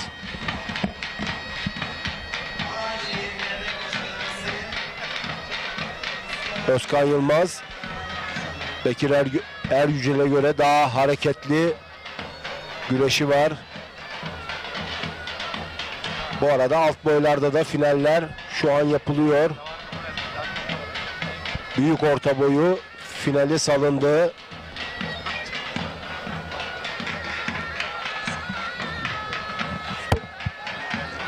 Evet değerli güreş severler, Bekir Er Yücel, Özkan Yılmaz mücadelesi. Bayağı kızıştı mücadele. Yan kazık yan paşada. Özkan Yılmaz zorluyor, Bekir Er Yücel direniyor değerli güreş severler. Paratını aldı. Kıran kırana bir yarı final mücadelesi. Ve bu güreşlerin bu seviyeye gelmesinde, yükselmesinde ciddi manada kazanımlarını kaynak olarak aktarıp bu güreşleri omuzlayan çok değerli bir büyüğümüz var. Enes Acar Yönetim Kurulu Başkanı, değerli Bilal Acar ağamız. Hoş geldiniz. Sayın Tosun, hoş bulduk. Teşekkür ediyorum. Sizler de hoş geldiniz. Bir kesit iklisi arayışı içerisinde bakalım atabilecek mi? Özkan Yılmaz toparlandı, Bekir Er Yücel. Evet. Kıran kırana bir yarı final mücadelesi. Senin de gözün orada. Evet. Zamansız mı aldım seni? Yani şöyle, siz isterseniz yorumlara devam edin. Güreş bittikten sonra biz... Hayır, biz röportajı yapıyoruz. Güreşi de beraber anlatacağız bitene kadar. Öyle mi? Çünkü siz hem güreşiyorsunuz, kendi aranızda ağlar arasında, hem bir güreş sevdalısınız, güreş ağasısınız, güreşin tam kalbindesiniz. Buyurun.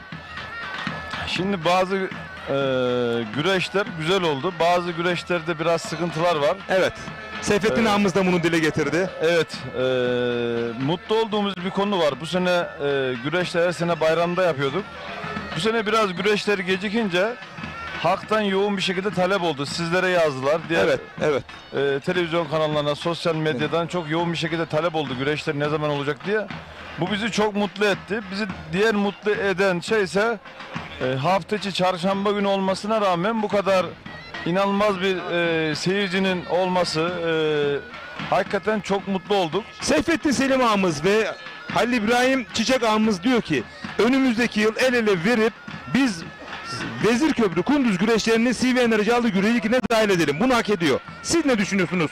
Bu güreşlerin bugünlere gelmesine en büyük rollerinden biri, pay sahiplerinden biri olarak. Yani şöyle söyleyeyim, 4 yıl güreş ağırlığım yaptığım zaman da bu güreşlerin Türkiye'de ilk 5 güreşler arasına sokmak için çok mücadele verdim her anlamda. Şu sahanın yapılması, bu tesislerin yapılması noktasında da burada geldiğimde buralara bu tesisler projeleri yapılırken 1 metre kar vardı. O karda geldik buralarda İstanbul'da, yani Tekirdağ'dan 7-8 defa geldim buralar yapılırken. Hatta burada çim yoktu. Evet, burada hiç doğru düzgün bir yok. Burası sadece çayır, şöyle rampa bir çayırdı. İşte buraya Büyükşehir Belediyesi'yle Yusuf Ziya Yılmaz Başkanıma, AK Parti Yerel Yönetimler Başkanı şu an, kendisine çok teşekkür ediyorum. Bizi dinledi o gün. Burada böyle bir talebin olduğunu, burada çok büyük bir seyirci olduğunu o kendisine anlattık. O da bize inandı. Bu tesisleri bize kazandırdı. dediğim gibi hani çok büyük mücadele verdik. Bu güreşleri bir yere getirdik. Türkiye'de ilk 5 güreşler arasında soktuk. Ben şunu diyorum, marka halini aldı. Marka halini aldık ama bugün yapılan güreşlerde dediğim gibi sıkıntı var. Önümüzdeki sene kesinlikle müdahale edeceğiz buna. Böyle bir güreşleri... Böyle bir yere kadar gider, bir yerde kalır. Tabii. Lig güreşlerine girmesi için elimizden gelen fedakarlığı yapacağız. İnşallah önümüzdeki sezon lig güreşlerine taşıyacağız. Evet.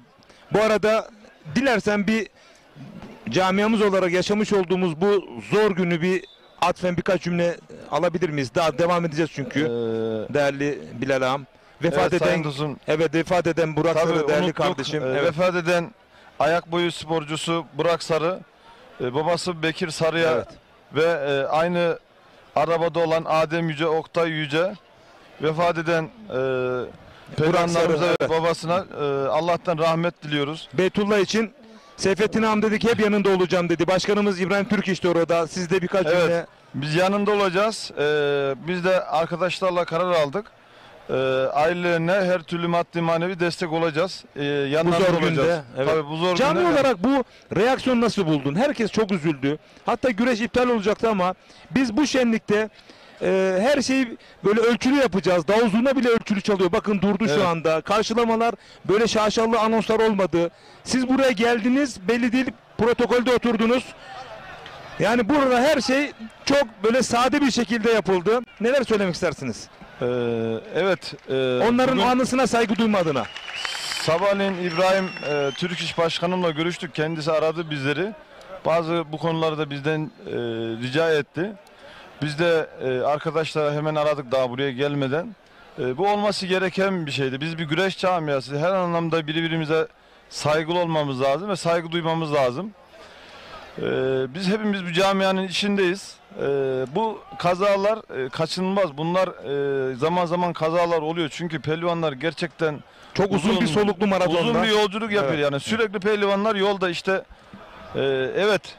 Bazı güreş hani kızıyoruz, bazı sıkı güreşler olmuyor ama şimdi burada sıkı güreşler olması lazım. Niye? Bu kadar gelen seyirciye olması lazım. Evet, bazı güreşlerde olmayabilir. Çünkü yorgunluk olabilir, yorgunluk olabilir, formsuzluk, sakatlık olabilir. Pehlivanlar gerçekten çok uzun yolculuk yapıyor. Yani arabada çok gidiyorlar. Eğer özel şoförleri yoksa, arabayı kendileri kullanıyorsa kaza yapmaları çok normal. Yani yapabilirler. Daha bundan kazalar olabilir. Bunun için kulüpler kesinlikle pehlivanlarımıza araç tahsis edip ve şoförlerini kesinlikle vermesi lazım. Federasyon bu kanatta bir zorunluluk yapabilir mi? Bakın böyle olmazsa sizi güreşlere yollamayız ya da sizin bu kulüpler ya da belediyeler nezdinde böyle bir yaptırım olabilir mi? Federasyon başkanımıza buradan yine selamlarımızı gönderelim. Gerçekten yağlı güreşte çığır açtı. Çok güzel yaptırımları var yağlı güreşle ilgili. Bununla ilgili de bir yaptırımı olabilir. Yani şu vefat eden pehlivandan 6 kez lig güreşlerinde birinci olmuş. Yani ne kadar yazık, ne kadar yazık. Belki de Türk yağlı güreşinin büyük bir yıldızını neredeyse kaybedecektik. Pehlivan gerçekten hele çok zor yetişiyor yani. Bir pehlivan olmaz en az 10 sene antrenman yapması lazım. Siz de pehlivanlık yaptınız. Onun için yani bu konulara dikkat etmek lazım. Evet. Bu pehlivanlara kesinlikle bir araç ve şoför ayarlanması lazım. Evet. Son olarak eklemek istediğiniz var mı? Konuklar burada, Seyfettin ağam burada, Hamdi Sarıca burada, Hakan Çetin burada. Protokol olarak, ağlar olarak bu güreşe seyirci olarak çok büyük bir destek ve katkı var. Dolayısıyla öz eleştiri yapalım. Söyleyecekleriniz varsa alalım. Veda edelim. Yani güreş sahamız Türkiye'de örnek bir saha. Bunun projesi tamamen bana aittir. Oval bir şekilde tribünün her yerinden seyirciler güreşleri izleyebilecek şekilde yapıldı. Böyle kunduz yaylası, çam ağaçlarının içerisinde yani örnek bir Osmancık Belediye Başkanı Ahmet Gelgör ben buradan esinlendim dedi ve kalıcı bir modern buraya benzer tıpatıp bir güreş sahası yaptı dedi. Evet çok güreşler güreş sahaları buraya bakıp bizi arayanlar da oldu zaman zaman. Biz kendilerine bu şeyi tarif ettik. Şimdi bazı yerlere güreşlere gidiyoruz. Yani burada her noktadan pehlivanı izleyebiliyorsun ama bazı yerlerden pehlivanlar uzak kalıyor, yenişleri göremiyorsun. Buradan kaçırma şansın yok. Şimdi seyircimiz inanılmaz. Türkiye'de ben iddia ediyorum. Bazı şöyle sıkıntı var. Şu tribünün karşı tarafında da güneşlerden dolayı yani çok güneş vuruyor. Oralara da gölgelik yapılması lazım. Oralar bazen zaman zaman boş kalıyor ama ben iddia ediyorum Türkiye'de en fazla seyircisi olan güreş, bir iki güreşten biri siz. Öyle Belki söyleyeyim. bu kadar da olsa yine bu kadar seyirci gelir. Belki. Ya buranın 3-4 katı dışarıda zaten. Yani şöyle insanlar gelirken buraya gelenler şu sadece yol boyundaki seyirciyi görüyor, insanları görüyor. Buranın aşağıya git 3-4 kilometrede aynı şekilde kalabalık. Buraya en az 20.000 araç giriyor. Yani bu güreşlerde biz bunu daha önce araç bilet kesiliyordu. Oradan biliyoruz. Ben saat 3.30 civarlarında komutanımız 10.000 resmi aracın girdiğini. Bu 15.000'de olmuş olabilir. Evet. Yani 4'te çarparsak 60.000 Ya, yapar. şimdi şöyle önceden biz bayramlarda yaptığımız için belki o zaman 20.000'di. Şimdi 10.000 ya da 15.000 arası olabilir. Evet. Şimdi burada komutan da çok giren araçları bilmiyor. Çünkü buranın 3-4 tane giriş yeri var. Farklı yerlerden. Farklı yerlerden. Komutanın dediği sadece Vezirkop'tan giriş olan yeri sayımını yapıyorlar. Buranın Osmancık tarafından, Zeytin tarafından böyle girişleri var. Hani buraya yolları var. Oralardan giren araçlar sayılmıyor. Evet, son olarak Halil İbrahim Çek adına neler söylemişsiniz? Ona el verdiniz. Kemeri ona teslim ettiniz. O da burada efsane güreş ağası oldu sizin gibi. Yani şöyle Sayın Tosun, iyi bitirmek önemli. Biz 4 sene yaptık. Bu işi yapabilecek, hani iyi bir arkadaşımıza teslim etmek istedim. İbrahim, ben çok kendisini zorladım da güreş ağası oldu. Kendisi güreş ağası olacak şeyde de değildi, yani durumda da değildi. Sen dedim merak etme yani gel. Hep durumda belki vakti yoktu, zamanı yoktu yani. Evet. Yani tabii onun işleri Türkiye'nin hani sadece Ankara'da değil, değişik yerlerde de inşaat yapıyor. Evet.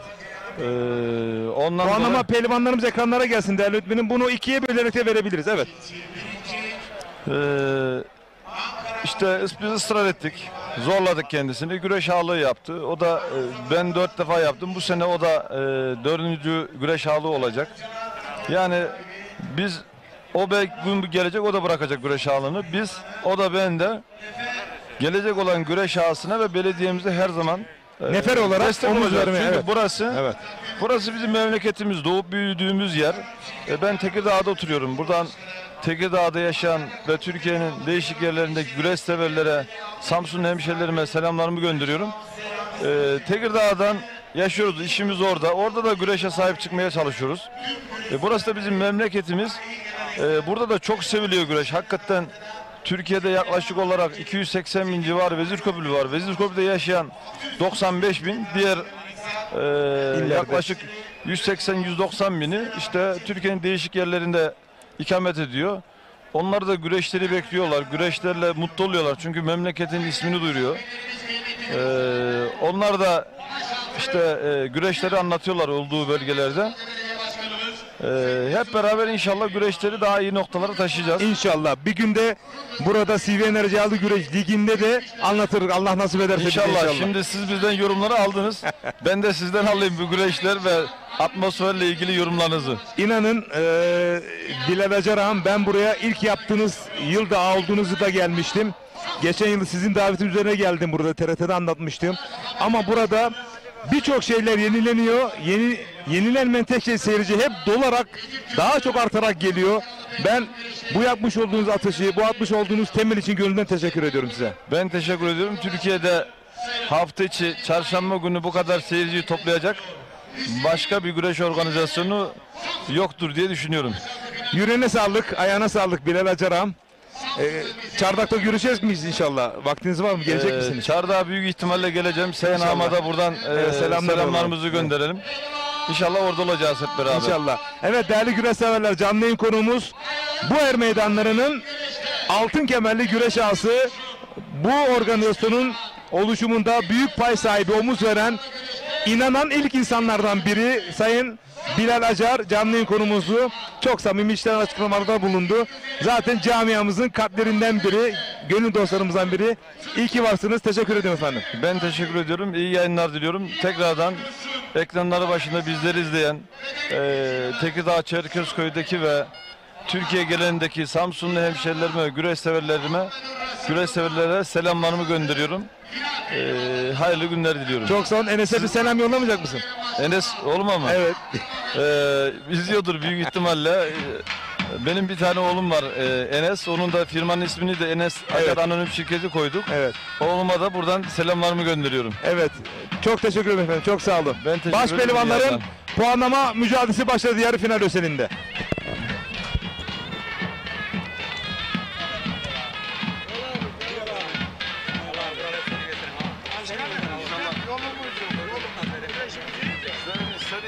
Biraz daha biz Çorum'dan geliyoruz. Fatih Okulundan bu tarafa gelirken vallahi rezillik eder. Bak. Kunduz sevdalısı. Ha, nereden geliyor? Osmancık'tan. Buradan geliyorsun değil mi? Biz Fatih Okulundan var ya oradan geldik. Ha, Manca'dan araba kalmış orada. Ben oraya Greder Bölgesi var. Bu sene biraz bakamadım.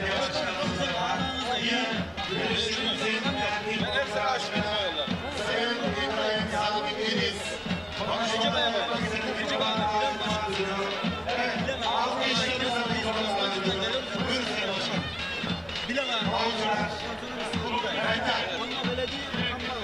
Neyse ona seneye bakacağız daha. Seneye de böyle olursa bak taraftar düşürüyor. Saygıdeğer mali yardımcımız Şevket Çimin Bey, kaymakamlığımız yapmıştı ayrıca. Büyükşehir Belediye Başkan Vekilimiz, Sayın Kaymakamımız, değerli protokol, kurum amirlerimiz, güreş ağalarımız. Evet değerli güreş severler, baş pehlivanların yarı finalde puanlama mücadelesi. Finalde Mustafa Taş'ın rakibi Özkan Yılmaz mı yoksa Bekir Erüce mi olacak? Ben size içtenlikle bir hoş geldiniz diyorum. Sefalar getirdiniz. Bu arada Bugün bizim için çok değerli Osman Uçar, Uçar Emlak Yönetim Kurulu Başkanı Antalya Kumluca'dan tüm pehlivanlarımıza başarılar. Acıları acımızdır camiamızın diyor, ağlarımızı da selamlar demiş Osman Uçar.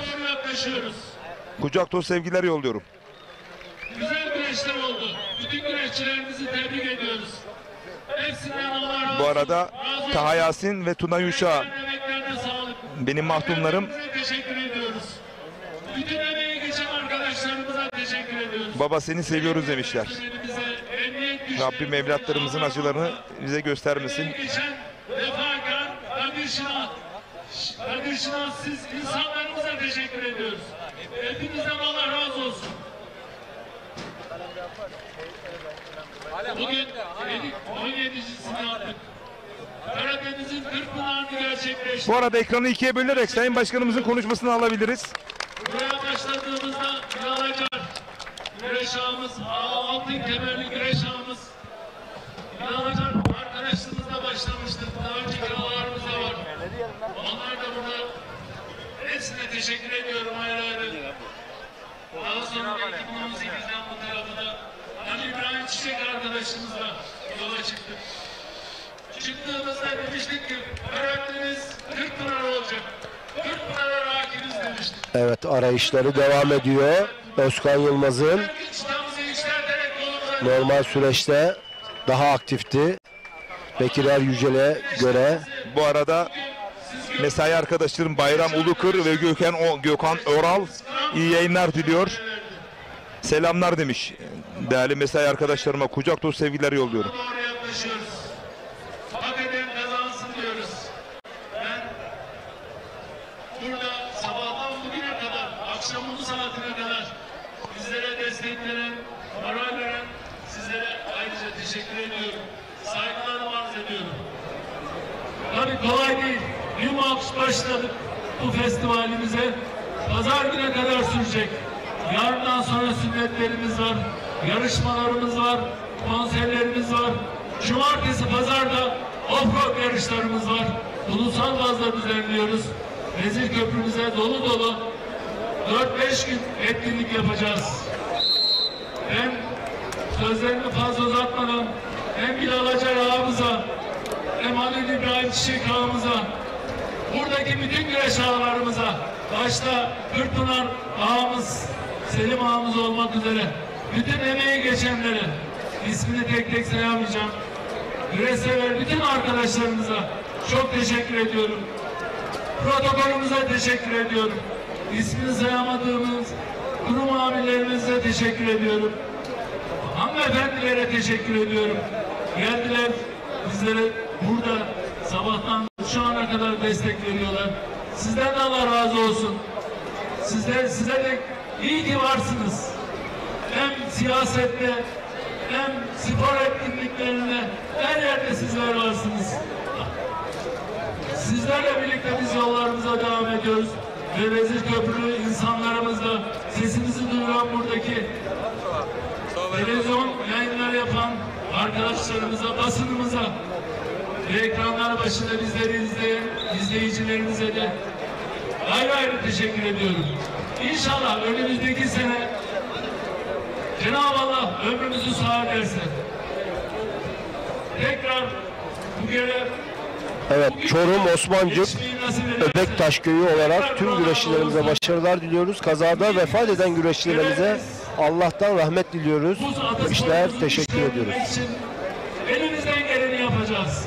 Ben hem Bilal Acar ağamıza, Ali İbrahim Çiçek ağamıza Evet, Özkan Yılmaz ve Bekir Ali Yücel arasındaki karşılaşma herhangi bir ihtarda yok.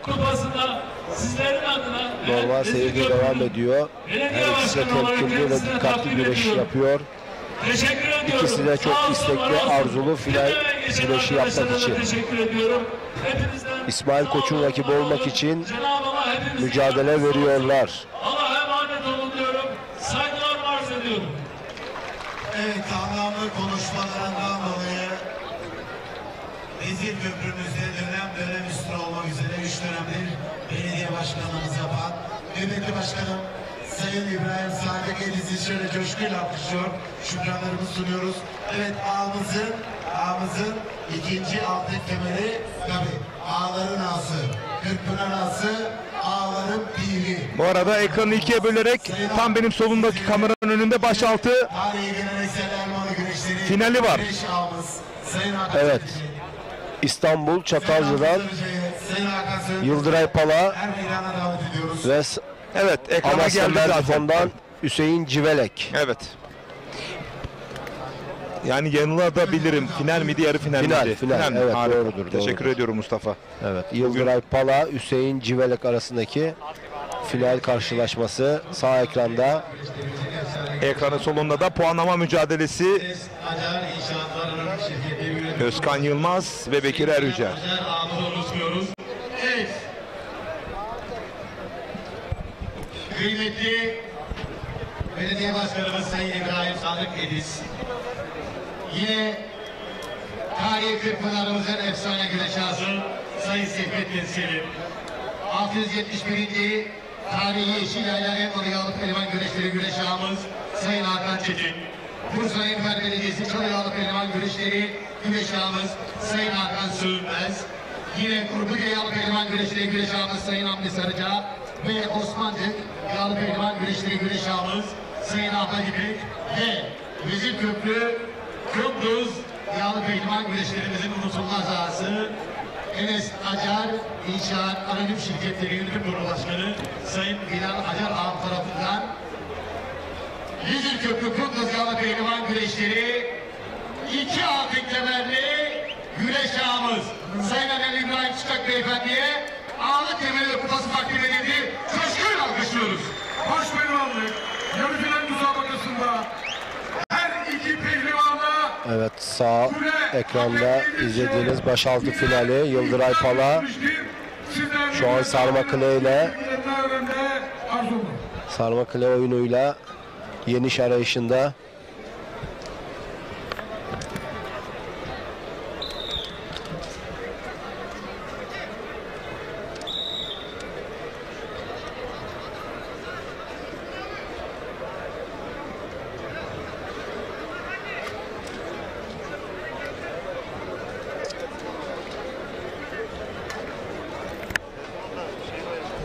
Evet, yine bonkörlüğüyle camiamıza, pehlivanlarımızın gönlüne kaldı. Evet, şimdi bir röportajımız olacak.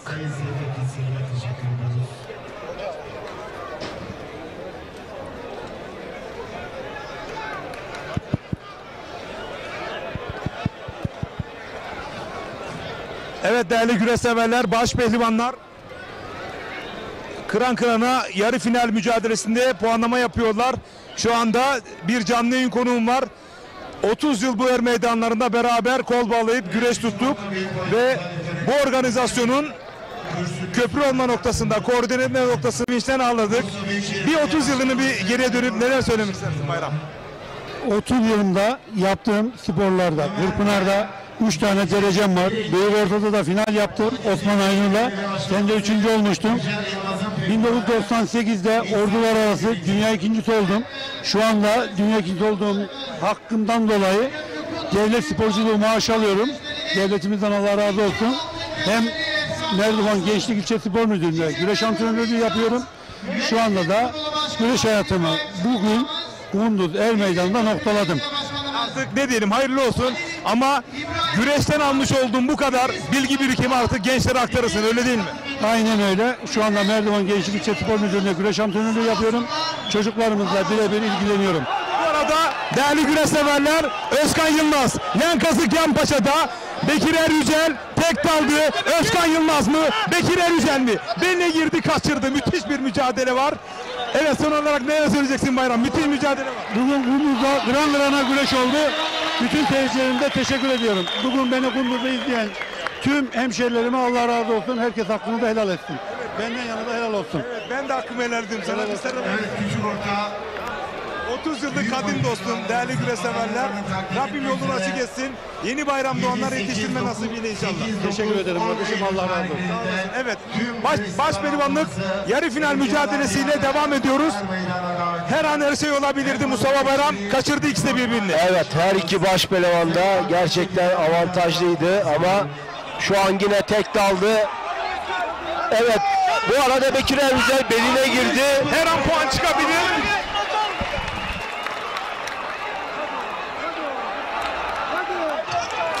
Girdi, bastırdı, bloke etti ve bakıyoruz henüz tam hakimiyet söz konusu değil değerli güreş severler. Yan kazıktan, kolbasıdan toparlanmak istiyor Özkan Yılmaz. Henüz puan yok. Bekir Er Yücel tam beline girdi. Kulede bekliyor. Çayır hakemleri de bekliyor. Bekir Er Yücel de bekliyor. Farklı bir açıdan alabiliriz. Evet, beline girdi henüz. Tam hakimiyet söz konusu değil. Ayağı taktı. Toparlanmak istiyor. Bir kılçık. İnanılır gibi değil. Vay vay vay. Özkan Yılmaz'dan müthiş bir geri dönüş değerli güreş severler. Samsun Vezirköprü Er Meydanı'nda her şey bitti derken Özkan Yılmaz pes etmedi, diretti. Sol elin kolbastındayken kılçık oyunuyla net bir galibiyetle inanılmaz bir geri dönüşü imza attı. Bakın tekrar izliyorsunuz değerli güreş severler. İşte tam burada yan kazıktan. Vay, hakikaten enteresan mı enteresan, anlatamam. İnanılmaz bir geri dönüş Özkan Yılmaz'dan. Kulevardan izleyecek tam hakimiyet söz konusu muydu Mustafa Bayram?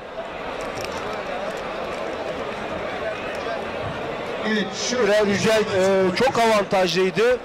Fakat orada bana göre yapmayacağı bir hareketi yapmaya kalktı. Bekleseydi. Tam şurada. Yani orada sarma kıleye girmesi intihar gibi bir şey oldu.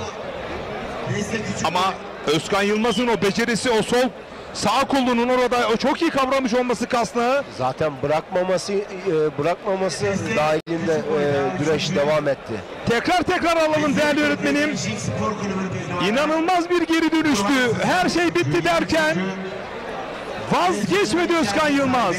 O sağ ile kavramış olduğu kasnağı aslında finale doğru o kasnağı kavramış. İşte bakın sağ eli kasnakla işte o noktada inanılmaz bir hamle Özkan Yılmaz'dan.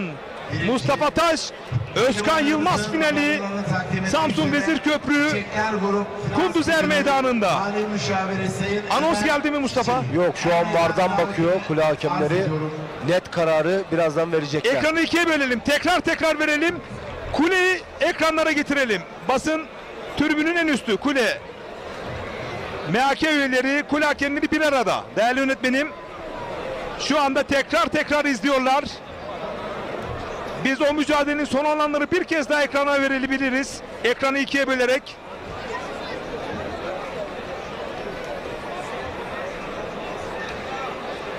Evet bakın kule VAR'dan tekrar izliyor. Orada deneyimli kule hakemleri var. Meydan hakemimiz Sayın Nait Deniz lütfen kule önüne geliniz. Kule hakemleri meydan hakemini çağırdı.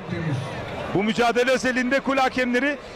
Değerli öğretmenim biraz daha geriden alabilir miyiz? Bu daha geriden alalım. Tam 4 nokta hakimiyet söz konusu muydu? İlk anda indirdiğinde burası değil daha geriden. Evet şimdi devam edelim. Burada çangalı takmak istedi Özkan Yılmaz. Beline girdi. Burada tam hakimiyet söz konusu mu acaba? Şimdi dirse sol dirseği yerde. Değerli öğretmenim biraz geriye alabilir miyiz? Biraz geriye alalım. Özkan Yılmaz'ın sol dirseği. Evet. Devam edelim şimdi. Özkan Yılmaz'ın yönetmelik geri sol dirsek yerde olduğundan işte bu duralım. Burada kalalım. Hayır biraz daha geride kalalım değerli öğretmenim. Biraz daha gerideki açıda. İşte burada dirseği kırıldığında puan söz konusu mu değil mi? Soru işareti bu. Yönetmelik ne diyor? Kule bu konuda bir karar verecek. Geri dönüş olur mu olmaz mı? Diğer açı daha netti değerli öğretmenim. Diğer açı. Evet bu açıdan. Burada kalalım. Şimdi bu dirsek kırıldığında eğer kırılmasa tam hakimiyet söz konusu mu? Şimdi Özkan Yılmaz benim çok sevdiğim bir kardeşim. Soru işareti burada ama oradan yapmış olduğu geri dönüş zaten inanılmaz. Özkan Yılmaz bu yıl bambaşka bir Özkan Yılmaz. Böyle kalalım değerli öğretmenim. Durum bu ama burada tam hakimiyet söz konusu olmayabilir. Değerli hakemlerimizin kararı da bu doğrultuda da olabilir. Biz sadece evet tamam tekrar hızlı oynatabiliriz. Ağır çekimde belki daha farklı şeyler çıkabiliyor. Ama kule yaklaşık 4 dakikadır bu pozisyonu izliyor. Hüseyin Şener 3. Mehmet Can Üngör 2. Alperen Atan.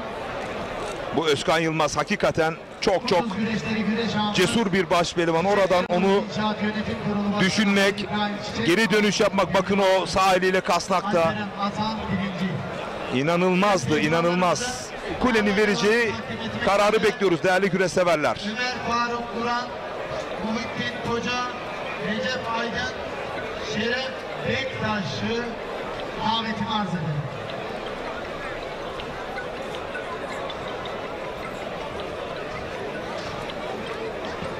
Kulenin tam önünde değerli yönetmenim Bekir Eryüce sanırım orada. Bir yakın çekim alabilir miyiz? Kulenin tam önünde yerde ekranın sağına alabiliriz. Sağ kadrajına. Bu kule evet ama alt kadrajda şu anda VAR'dan tekrar Murat Hikmet orada. Evet Bekir yok. Hüseyin Civelek bu. Kuleyi tekrar alabiliriz. Kulede bakalım neler yaşanıyor. Hararetli bir tartışma. Evet şu anda kararı verdiler. Evet. Kararı verdiler. Metin Şenel orada. Bakıyoruz. Murat Hikmet orada.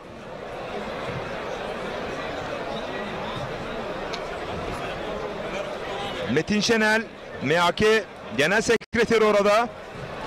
Bu mücadele özelinde bakalım nasıl bir karar çıkacak.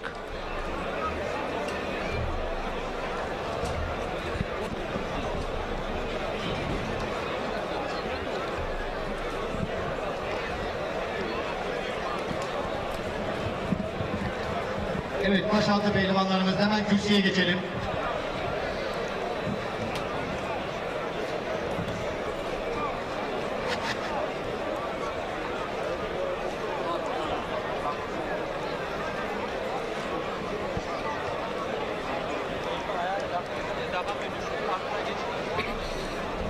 Evet, baş pehlivanlarımız final müsabakası. Evet, anons gelmiş. Galibiyet anonsu gelmiş, evet.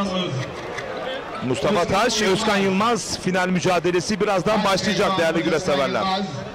Güzel bir final mücadelesi bizi bekliyor. Müsabakası için ar meydanında bekleniyorsunuz. Evet, şu ar meydan içerisinde görevi olmayan tüm sivillerimiz, Halil İbrahim tüm Çiçek, pehlivanlarımız lütfen güreş ağamız. ar meydanın dışına çıkalım. Genç yiğitlerimizi. Değerli hocam Tufan Topuz'un sana çok selamı var. Hocamıza sevgi ve saygılarımızı gönderiyoruz. Ellerinden öpüyoruz. Evet, bu arada değerli güreş severler, Cuma günü bakın neredeymişiz. Bir izleyelim mi? Çok kısa. İzliyoruz. Cuma günü neredeyiz?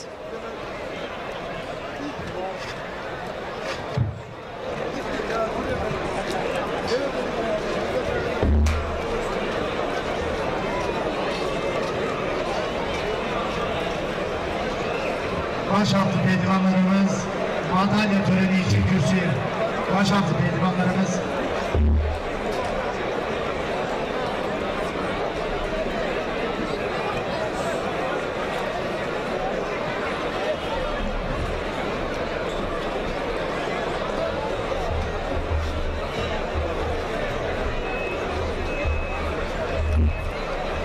Başaltı bekliyor abi, bak deste boylar madalya bekliyor.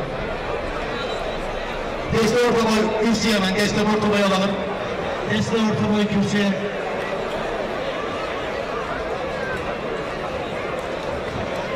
Evet, deste orta boy üçüncüleri.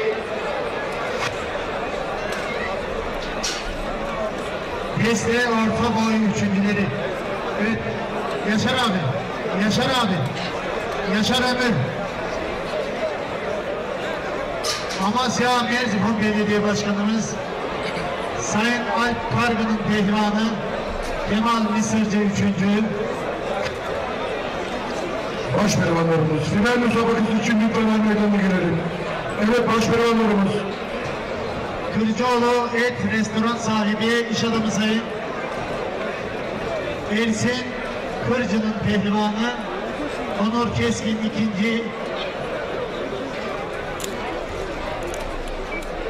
Vezirköprü Kunduz Büyük Yağlı Pehlivan Güreşleri altın kemerli efsane güreş ağamız Enes Acar İnşaat Anonim Şirketleri sahibi Tek Sandev Genel Başkanımız Bilal Acar'ın pehlivanı Emirhan Taş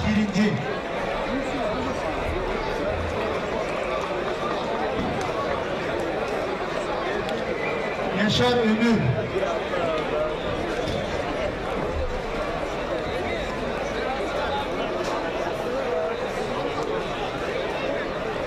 Evet, Özkan Yılmaz, baş pehlivanımız Özkan Yılmaz.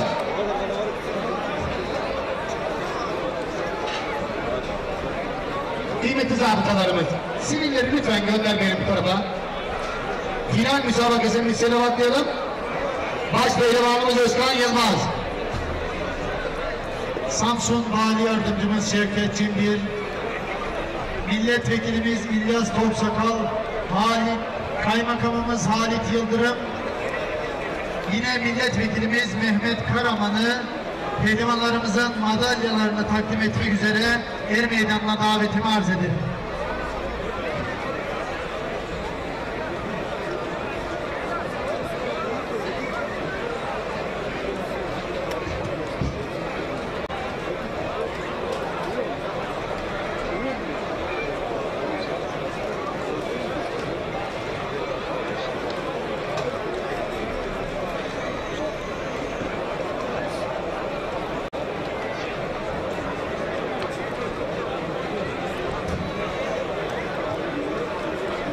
Evet, kıymetli misafirlerimiz, baş pehlivanımız Özkan Yılmaz, müsabakadan çıktıktan sonra belli bir zaman dinlenme hakkı vardır. O dinlenme hakkını kullandığı paçalarını bağlar bağlamaz final müsabakasını selamatlayacağız inşallah.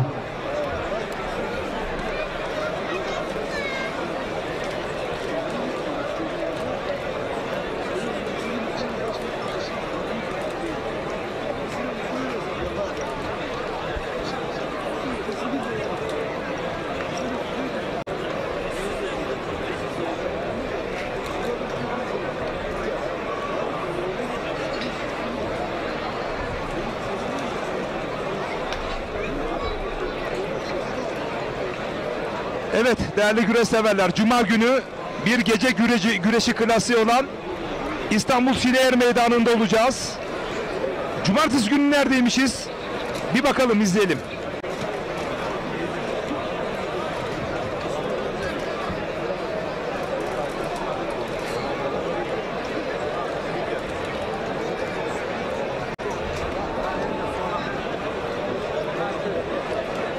Evet, küçük orta küçük boy pehlivanları madalya seremonisi. Berkan Çalışkan 3. Kutluhan Avşar 3. Yine 2. Evet, Vezirköprü Kunduz Büyük Yağlı Pehlivan güreşleri 2 altın kemerli güreş ağımız Halil İbrahim Çiçek'in pehlivanı, Mert Berk Avcı 2. Ankara Üçel Belediyesi, Büyükşehir Belediyesi Aski Spor Kulübü'nün pehlivanı. Bugün burada Osman Ağa İnşaat sahibi, iş adamı Sayın Erdal Sessiz'in pehlivanı Emirhan Saygı 1. Madalyalarını takdim etmek üzere. Evet, cumartesi günü de 300 yıla yakın geçmişi olan Çanakkale Çardak Yağlı Pehlivan güreşlerinde olacağız. Çardak Belediye Başkanı çok değerli büyüğümüz Metin Semerci ve güreş ağamız Sayın Seyhan Hasan himayelerinde tertip edecek. Bakın pazar günü neredeymişiz? İzleyelim mi?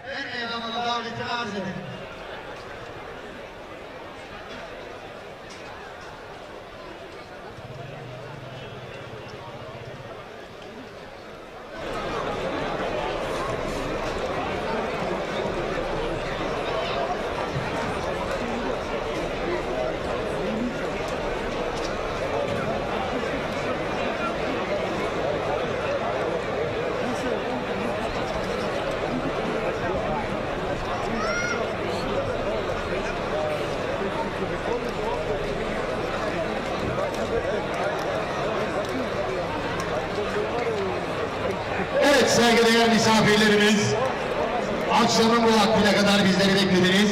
Allah sizlerden razı olsun.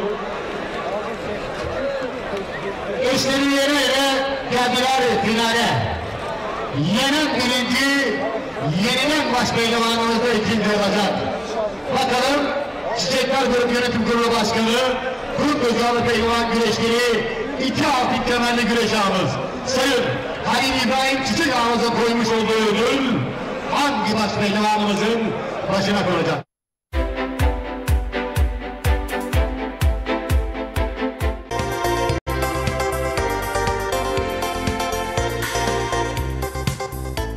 Sevgili izleyenler, herkese merhabalar. Şimdi sizlere çok güzel bir projeden bahsedeceğim. Herkesin beklediği, aylardır sorduğunuz bu proje artık faaliyete girdi. Ekin Gayrimenkul bünyesinde. Biz şu anda Gelibolu'dayız, Bolayır köyündeyiz ve çok güzel bir projeden bahsediyorum. Burada toplam 50 parsel var. Hani diyordunuz ya şöyle Saros Körfezi'ne yakın bir yer ayarlayın, bulun, bizlere sunun, biz alalım. İşte Marmara Denizi'ne yakın olsun, denize yakın olsun. Biz biraz daha İstanbul'dan uzaklaşmak istiyoruz diye birçok talepte bulunmuştunuz. İşte bizler yaklaşık 3-4 ay çalışmanın sonucunda şu anda üzerinde bulunduğumuz parselimizin satışına başladık. Kıymetli izleyenler. Evet, 225 metrekare olaraktan toplam 50 parselimiz var.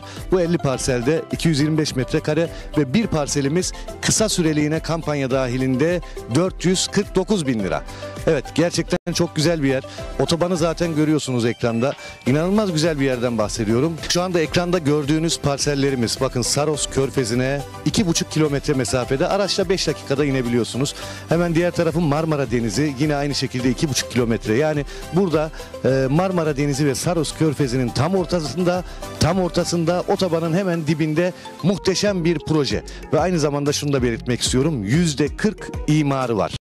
Evet, imarlı. İmar planı içerisinde. Etrafı görüyorsunuz zaten. Hemen evlerin yanında elektriği, suyu, her şeyin mevcut. Ulaşım derdi yok. İstanbul'dan otobana bağlanıyorsunuz. Direkt Bolayır'a kadar, arazinin başına kadar gelebiliyorsunuz.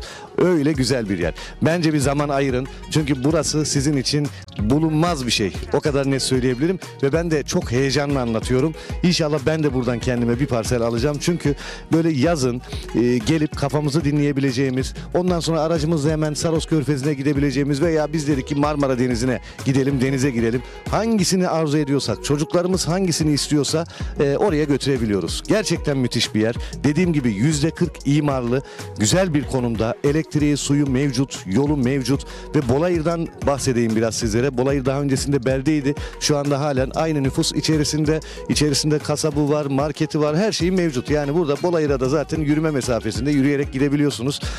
Gerçekten güzel bir yer. Bir vakit ayırın. Hafta içi, hafta sonu fark etmez. Vaktinizi verin bizlere. Gelin görün. Bizim ne demek istediğimizi anlayacaksınız.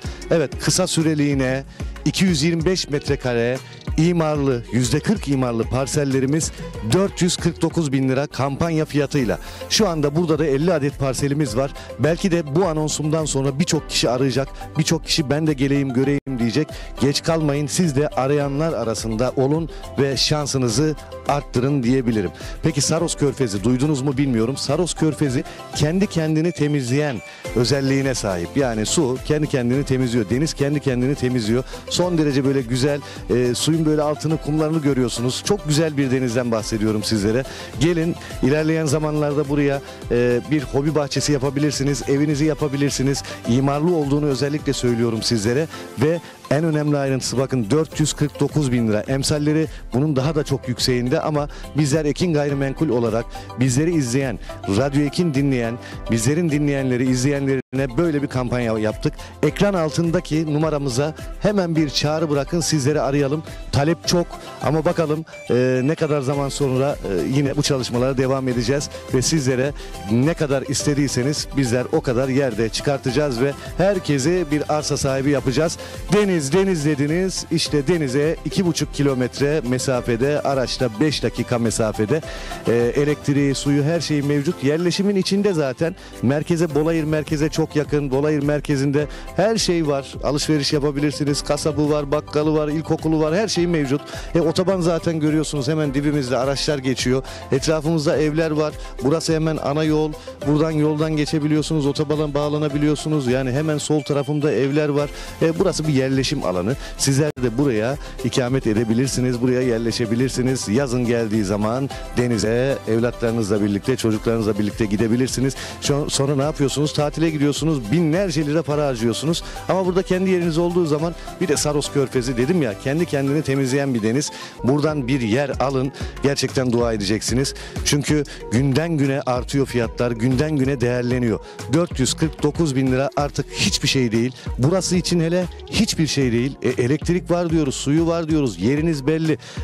Şu anda izliyorsunuz, beton direkler dikilmiş değil ama geldiğiniz zaman muhtemelen bütün arazinin etrafı telle çevrilmiş ve herkesin yeri, numaraları belli olmuş olacak, bir şekilde göreceksiniz. Tapu masrafını ödemiyorsunuz. Ulaşım dediğim gibi çok kolay. Otobanın hemen dibinde. İstanbul'dan otobana bağlandığınız zaman yaklaşık 2 saate kadar, 2 saat 15 dakika gibi sürede buraya varabiliyorsunuz. O da hiçbir şey değil zaten. İstanbul'u şöyle düşünün, Beylikdüzü'nden Tuzla'ya gitseniz bu süre daha da fazla bir süre ama otobandan geliyorsunuz, hiç yorulmadan, zorlanmadan ailenizi alacaksınız.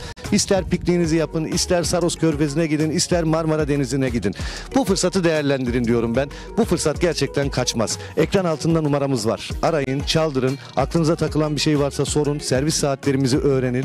Ve fiyatımız da geçici bir süreliğine 449 bin TL. 225 metrekare buradaki parsellerimiz. Toplam 50 adet var. Bakın 50 adet var. Şu anda binlerce insan bizi izliyor. 50 adet belki dediğim gibi şu reklamı izlediğinizin haftasında bitecek.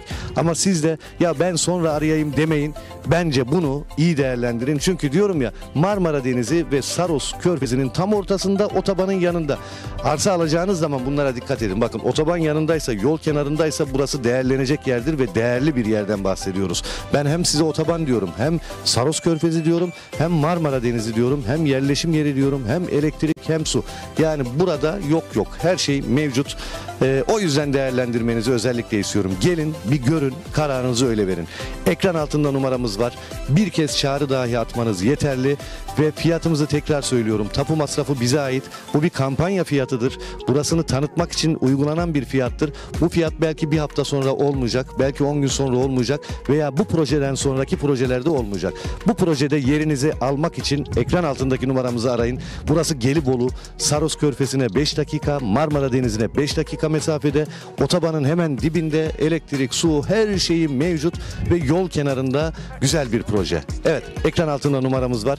Bir çağrı atın yeterli. Tapu masrafı almıyoruz. Takas seçeneğimiz var ve servislerimiz ücretsizdir. Şimdiden alanlara hayırlı uğurlu olsun. Ben buranın lokasyonundan da bahsetmek istiyorum. Şu anda biz arazimizin hemen yanında, parselimizin yanında bulunan yolun üzerindeyiz. Bu yol otobandan çıktıktan sonra Bolayır'a giden yol.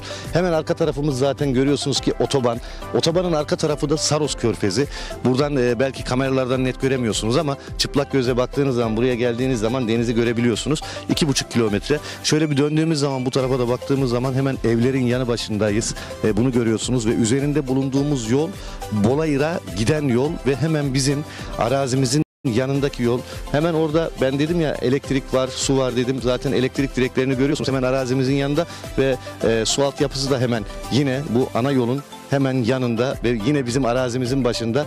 Yani bizlerin elektrik, su sorunu yok. Yerleşim içerisinde yazlık yapabileceğiniz %40 imarlı Saros Körfezi'ne araçla 5 dakika mesafede, 2,5 kilometre ileride, yine Marmara Denizi'ne aynı şekilde gerçekten güzel bir konum. Ekran altındaki numarayı arayın.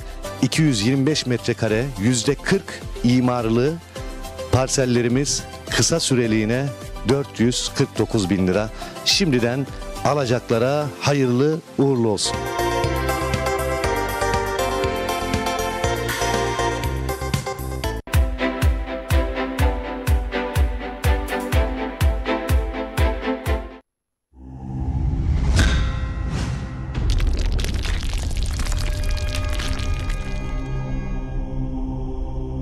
Bizi izlemeye devam edin.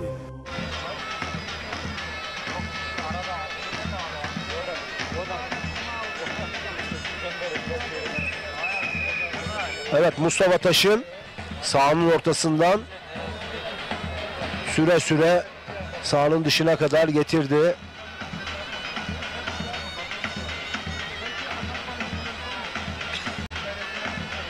Tabii Mustafa Taş Özkan Yılmaz'a göre daha diri.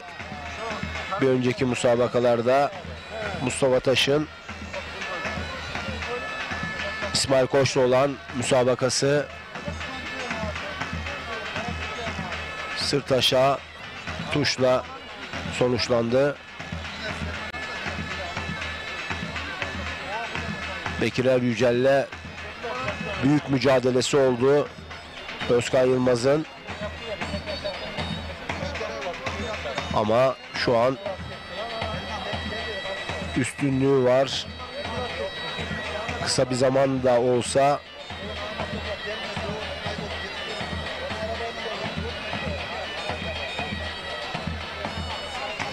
ikinci kez sahanın dışına sürdü Mustafa Taş. Eğer tekrar sürerse, aynı şey yaşanırsa üçüncü ihtar, üçüncü kez sürdüğü için bir ihtar gelir Özkan Yılmaz'a. Ama Özkan Yılmaz bunu fark etmiş olmalı ki yer güreşini tercih edecek gibi. Eğer bir kez daha sahanın dışına doğru sürerse Özkan Yılmaz'ı her an bir ihtar gelebilir Özkan Yılmaz'a.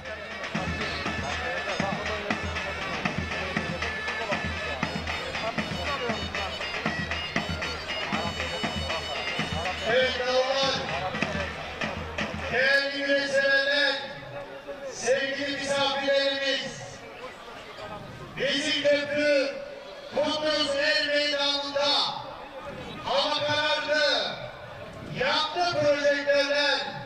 Vezirköprü Kunduz El Meydanımıza baş pehlivanların kıran kırana güreşleri var. Alkış yapsın o mübarek eller.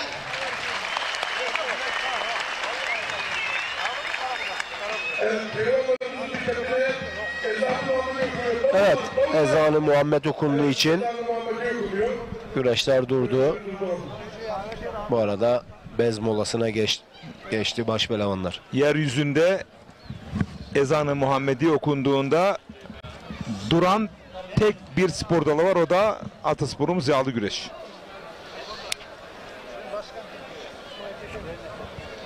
Özbekistan'dan Necmi Çakır iyi yayınlar dilemiş. Ömer Semerci Çorum'dan Mustafa Özkan selamlar demiş.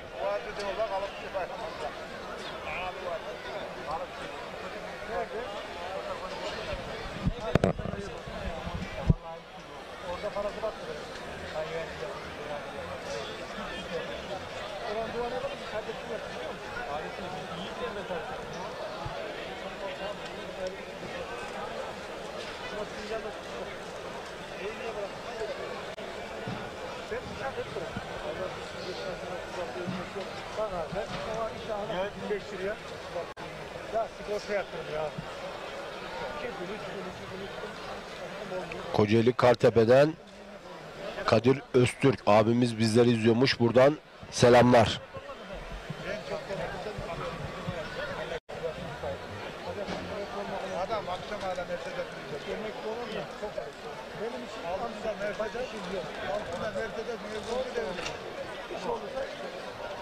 Kocaeli İzmit Mehmet Ali Paşa'dan Muzaffer Kampara bizleri izliyormuş. Selamlar.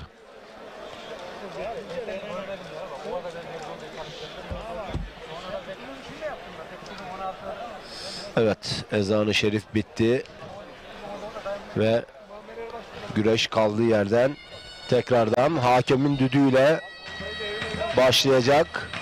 Hakemin düdüğüyle sonlanacak.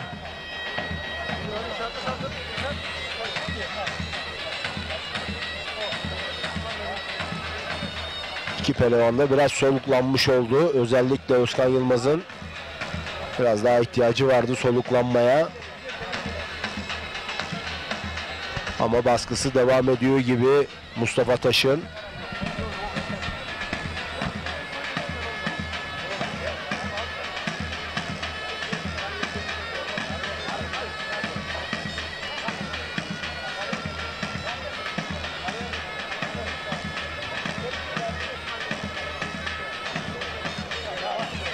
Normal şartlarda Özkan Yılmaz'ın pasif güreştiği için uyarılması gerekiyor Kule Hakem Heyeti tarafından.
Başkanlık Çınar müsabakasında Özkan Yılmaz Bey'le bırakıldığımızca bir ihbar verilmiştir.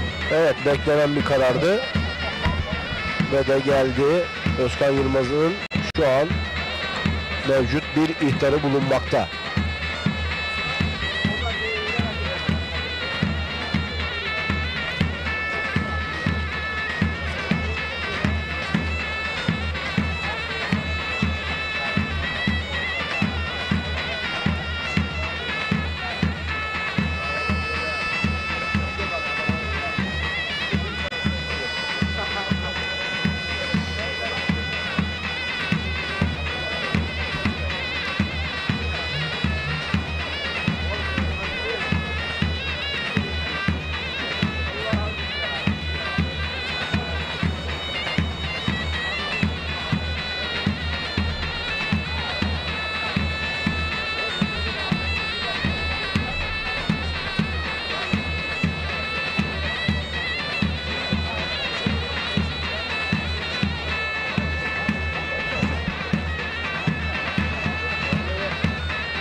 Evet, Özkan Yılmaz Kasnak'tan arayışı var.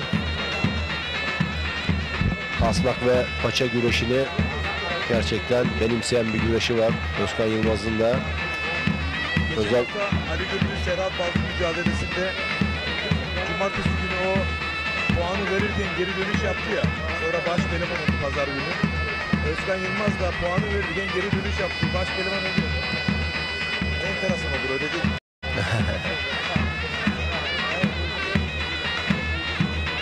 Gerçekten deminki güreşte Bekir Yücel çok avantajlıyken fırsatı değerlendiremedi Bekir Yücel. Evet. Çünkü Özkan Yılmaz'ın kolu kasnakta olduğu için orada güreşin devamı kararı doğruydu. Evet değerli güreş severler, burası Samsun Vezirköprü Kunduz Er Meydanı. Baş pehlivanlık final müsabakası.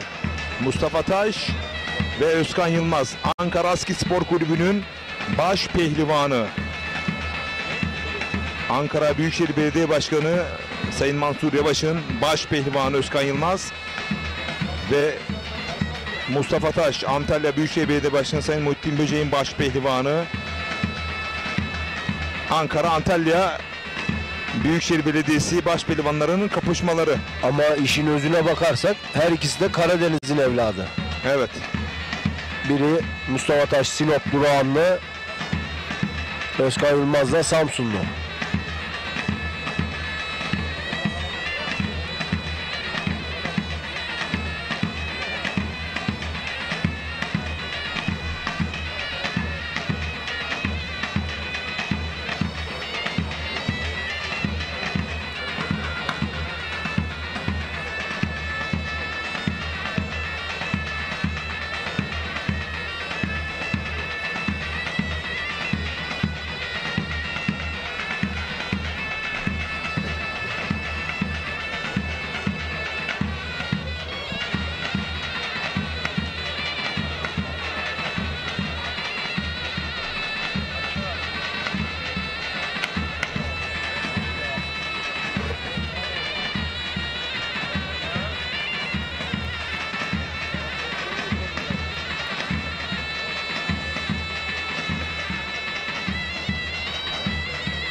Bu arada Mustafa Taş'ın atakları söz konusu bu dakikalarda.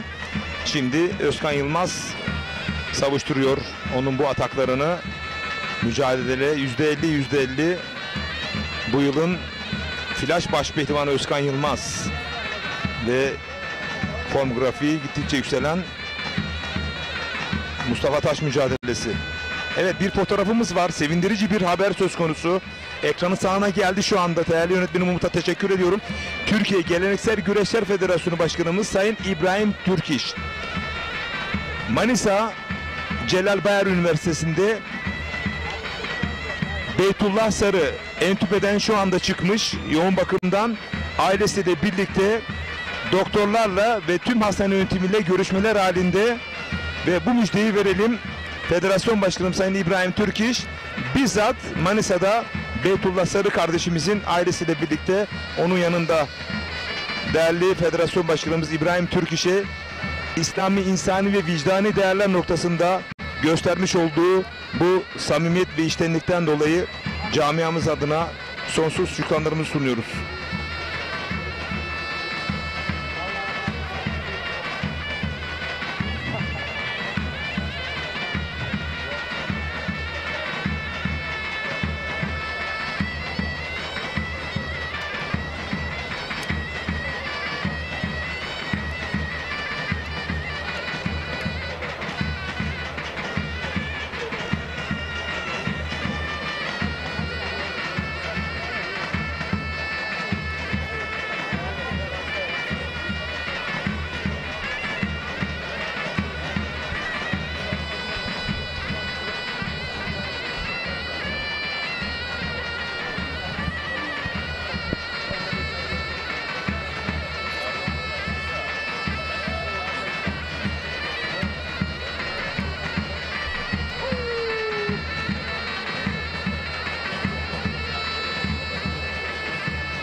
Başkanım, final müsabakasında puanlama saati. Evet, puanlama anonsu geldi değerli güreş severler. Haydi bakalım. Yavaş yavaş sonuna geliyoruz. Sanırım bir ihtarı var Özkan Yılmaz'ın. Bunu da söyleyelim. Yasu ve bez molasından sonra hemen puanlama sürecine geçilecek. Günün sonunda Kunduz Er Meydanı'nda baş pehlivan Mustafa Taş mı yoksa Özkan Yılmaz mı olacak? Merakla bekliyoruz.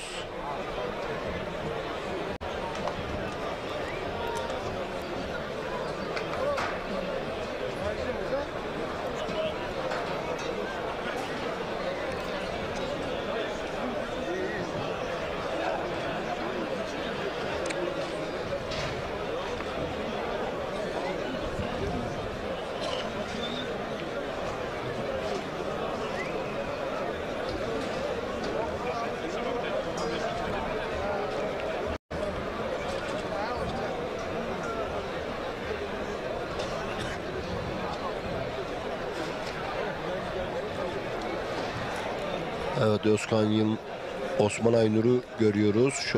Pardon, Osman Aynur evet Mustafa Taş'ın başında. Hem abilik hem ustalık yapıyor Mustafa Taş'a.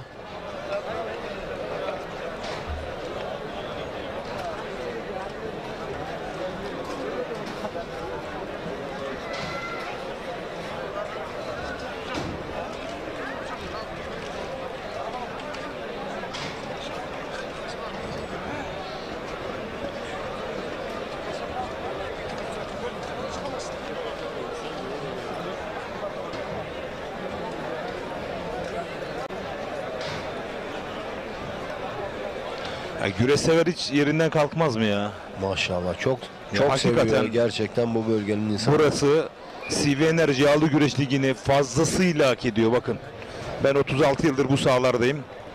Mustafa Bayram da 32 yıldır bu sahalarda en az. Fazlasıyla hak ediyor CV Enerji Yağlı Güreş Ligi'ni. Ordu Aybası da öyleydi. Evet. Samsun Vezirköprü de öyle.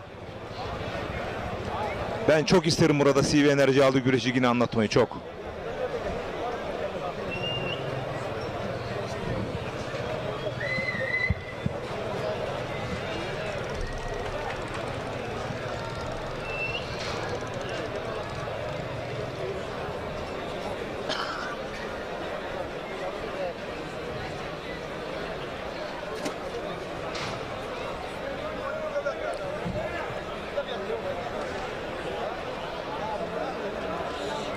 Evet, kırmızı kurdeleyi bağlıyor Özkan Yılmaz.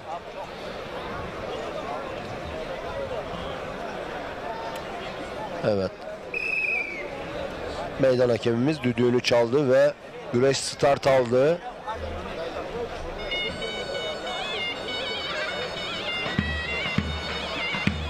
Havada oldukça serinlemeye başladı. Sonuçta yayladayız.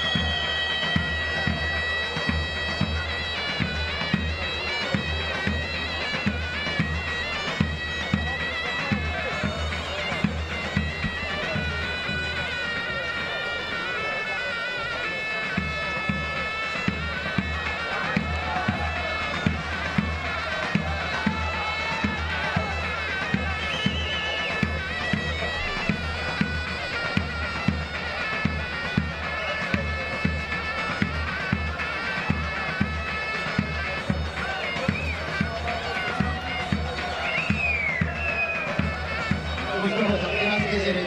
Evet.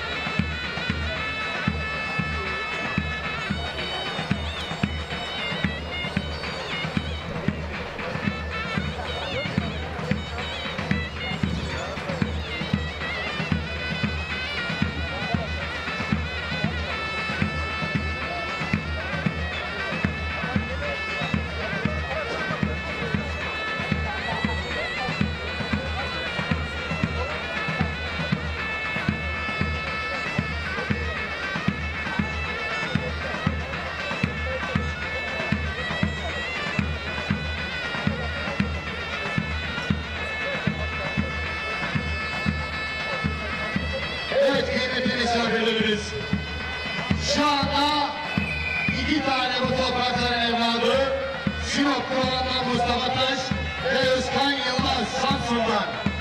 2 tane baş pehlivanımız kıran kırana güreş yapıyorlar. Bu bakiyetlerimize bir alkış yapalım, alkış!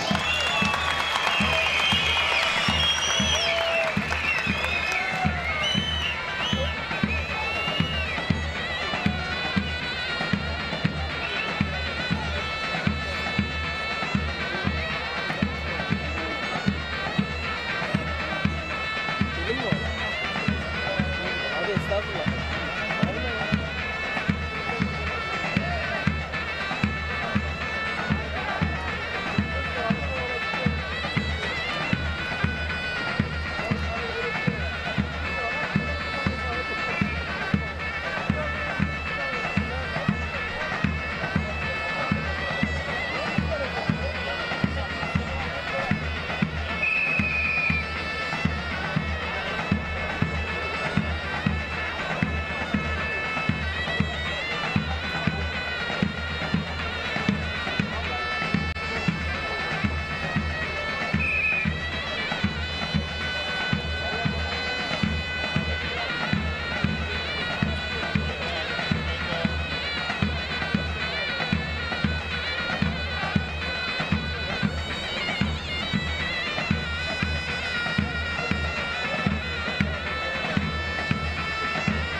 Artık ikinci ihtar gelmesi gerekiyor. Evet. Baş pehlivanlıklar müsabakasında Özkan Yılmaz pehlivana Kulakim İlmiş'e ikinci ihtar verilmiştir.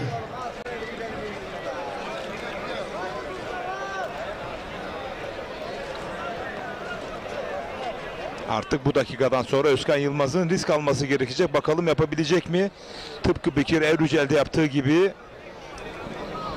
son bir geri dönüşe imza atabilecek mi? Ya da Mustafa Taş geçen yıl olduğu gibi bu yılda Samsun Vezir Köprü'nün bir numaralı basamağını alabilecek mi? Kastak'tan girmek istedi.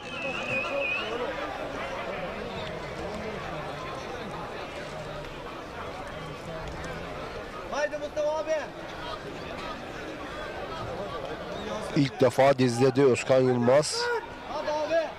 Güreşin başından itibaren ama yine pasif durumda.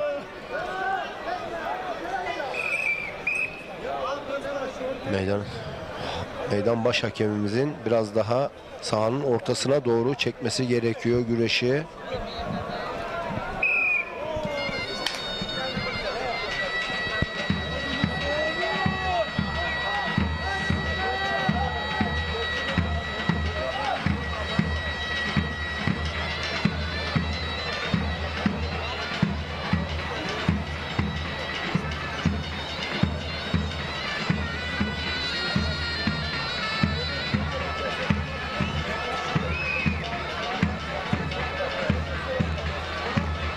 Yine paçaya uzandı.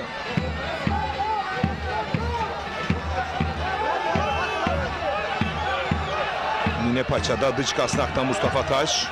O yanlardan çok etkili Mustafa Taş. Evet, seyirci mücadelenin ortaya çekilmesini istiyor. Çünkü ışıklandırma biraz zayıf. Yan kazık yan paçada. Tıpkı Kırkpınar'da olmuş olduğu gibi Özkan Yılmaz. Bakıyoruz. Orada, evet. Bakıyoruz. Orada payan da var gibi ama. Bakalım. Tekrarını alabilir miyiz? Alacağız tekrarını. Tekrar alacağız. Bakıyoruz. Orada payan da yaptı payan diyor da Özkan Yılmaz. Bakalım yaptı mı? Payan da var gibi. Sağ eli kasnakta, sol eli paçada. Bir anda terse doğru. İşte bakın. Burada. Hakem önümüzde kaldı ama payan da var evet, gibi. Sağ eli kasnakta. Sol eli paçaya geldi. İşte burada değil, biraz daha ileride. Evet. Geliyor oyun. Biraz daha ileride. Daha ileride. İşte bakın burada. Sol eli kasnakta, sağ eli paçada. Payanda var mı? Hakem de tam önümüzde. Müsabakayı izliyorlar. Kararlarını açıklayacaklar. Ona göre bizler de kararı duyuracağız. Bakalım, tam önümüzde kalmış hakem. Farklı yine bir VAR'a açı gitti olması mücadele. lazım. Farklı bir açı. Mücadele yine VAR'a gitti. Farklı bir açıdan var mı kaydımız? Değerli yönetmenim, farklı açıdan ekranlara getirebilir miyiz? Evet, farklı açımız ekranlara geldi. Bakıyoruz. Baksana dönmüş. Burada biraz uzakta, yine köşede kalmış. Başka bir açımız var mı değerli öğretmenim? Biraz ekstra isteklerimiz söz konusu belki ama daha net açıyı belki yardımcı olabilme noktasında.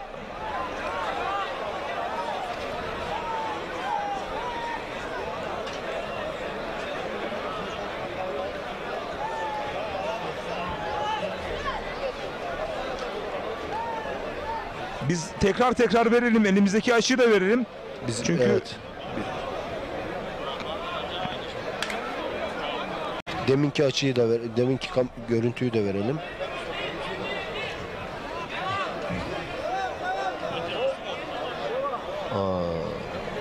Diğer açıdan da verebilir miyiz değerli yönetmenim? Sanki burada yok gibi ya. Yani bu açıda Kararın değişti mi öngörün? Kararım, yani şu pozisyonda yok gibi. Bir daha verelim değerli öğretmenim. Çünkü bedeniyle dönüyor. Hani kolları kullanmıyor. Sağ kalçasının üzerinde aynen. Yani kapalı dönmüş gibi belki ama. Bak. Bu ilk açı. Bu en... İşte bu açı, evet. Bu açıdan sağ kalçasının üzerinden toparlanmış mı bilmiyoruz. Bakın Özkan Yılmaz buradan çok iyi terse doğru hamle yaptı. Bakın sol eli yerde. Başpehlivanlık müsabakalarında Özkan Yılmaz galip. Evet. Özkan Yılmaz payandayı yaptırdı. Ben çünkü sol eli yerde. Bakın tekrar alalım. Aynı pozisyonu tekrar alalım değerli öğretmenim. Deminki pozisyonun, deminki açının, evet bu açının bakın. Tam burada hamleyi yaptığında Mustafa Taş'ın sol eline bakın değerli güreş severler. Sol eli yere değiyor ilk hamlesinde, bakın ayağını taktığında sol eli, bakın sol eli yere değdi mi? Evet değdi. Bakın sol eli yerde, oradan sağ eline dönüş yaptığında artık tamam. payanda olmuş Çok oluyor. Doğru, çok doğru, evet. Ve Özkan Yılmaz inanılır gibi değil. Bekir Erücel'e belindeyken tam hakimiyet ararken geri dönüş yaptı ve baş pehlivanına uzandı. Bu adam çok büyük bir baş pehlivan. Helal olsun Özkan Yılmaz sana. İşte çok... böyle açıdan açıya da fark oluyor. Mesela ilk gördüğümde olmuş dedim. Vezirköprü Kaymakamımız Sayın Halit Yıldız Beyefendi'yi, tarihi Kırkpınar Yağlı Pehlivan güreşleri Açılar çok önemli. Kameraların Sayın Seyfettin Selim Beyefendi'yi ve Kunduz Yağlı çok Pehlivan olması güreşleri işte tekrar alabiliriz değerli yönetmenim. Ekranı ikiye bölelim. Madalya seremonisi de kalsın ekranı. Ve misafir ağlarımızı Evet. Bakın tam burada ayağını vurduğunda sol eli yerde, bakın.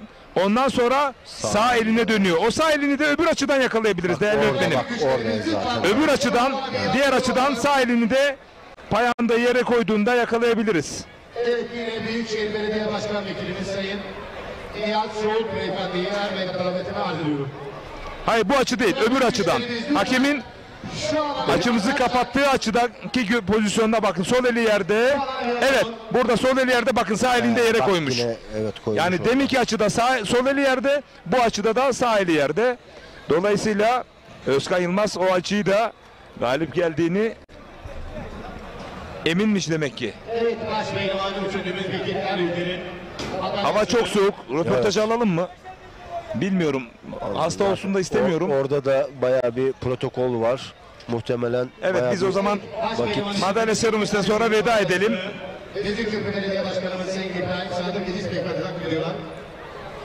Madalya seremonisinden sonra veda edeceğiz. Evet, Özkan Yılmaz. Sayın Bekir Sayın Helal olsun. Bugün hakikaten ananın ak sütü gibi helal olsun. Baş pehlivanlığın İbrahim Sadık İdris Beyefendi takdim ediyorlar. o Bekir Erücel'in o son anlarından dönüş yaptın ya. Yine üçüncü olan baş pehlivanımız İsmail Koç'un madalyasını Vezirköprü Kaymakamımız Sayın Halit Yıldız Beyefendi takdim ediyorlar.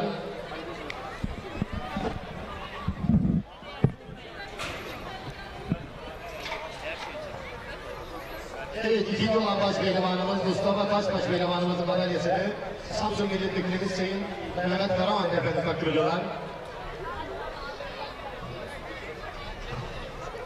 Ve 17. Vezirköprü Kunduz Yağlı Pehlivan güreşleri baş pehlivanımız Özkan Yılmaz'ın madalyasını yine Samsun Milletvekilimiz Profesör Doktor İlyas Topsakal Beyefendi takdim ediyorlar.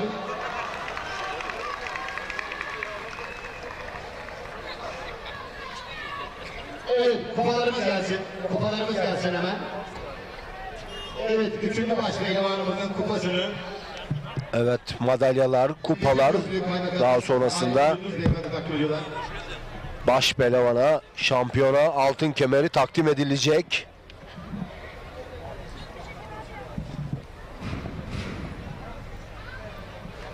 Günün sonunda Vezirköprü Kunduz Er Meydanı baş pehlivanı Özkan Yılmaz oldu. Madalyasını, kupasını aldı. Birazdan da kemeri takılacak.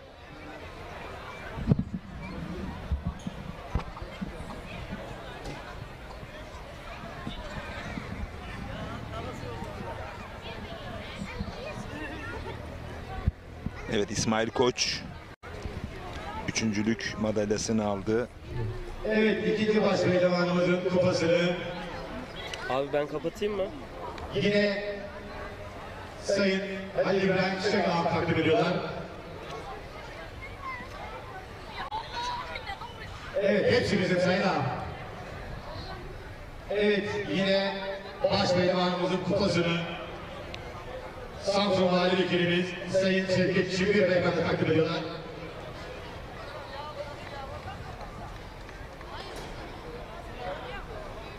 Söyle de kapat. Evet, kıymetli misafirlerimiz, şimdi de 17. Vezir Köprü Yağlı Pehlivan güreşleri baş pehlivanımızın altın kemerini tarihi Kırkpınar Yağlı Pehlivan güreşleri efsane güreş ağamız Silivri İnşaatlar Yönetim Kurulu Başkanı Sayın Seyfettin Selim Beyefendi ve Kunduz Yağlı Pehlivan güreşleri altın kemerli güreş ağamız Sayın Ali İbrahim Çiçek Beyefendi birlikte takdim ediyorlar. Ve yine Kunduz Yağlı Pehlivan güreşlerimizin altın kemerli güreş ağamız Sayın Bilal Acar Beyefendi ve Elmalı Yağlı Pehlivan güreşleri güreş ağamız Sayın Hakan Çetin Beyefendi ve misafir ağalarımız hep beraber de takdim ediyorlar. Evet, tüm protokolümüzü bir hatıra fotoğrafı için alıyoruz. Kıymetli basın mensupları. Evet değerli güreş severler, bugünkü yayınımızın artık sonuna geldik. Saat 1'de 13 çeyrekte başlamış olduğumuz yayının artık sonuna geldik. Müthiş mücadeleler oldu. Buruk başladı güne. Sevindirici haberle soluklandık biraz. Yüreğimize su serpti.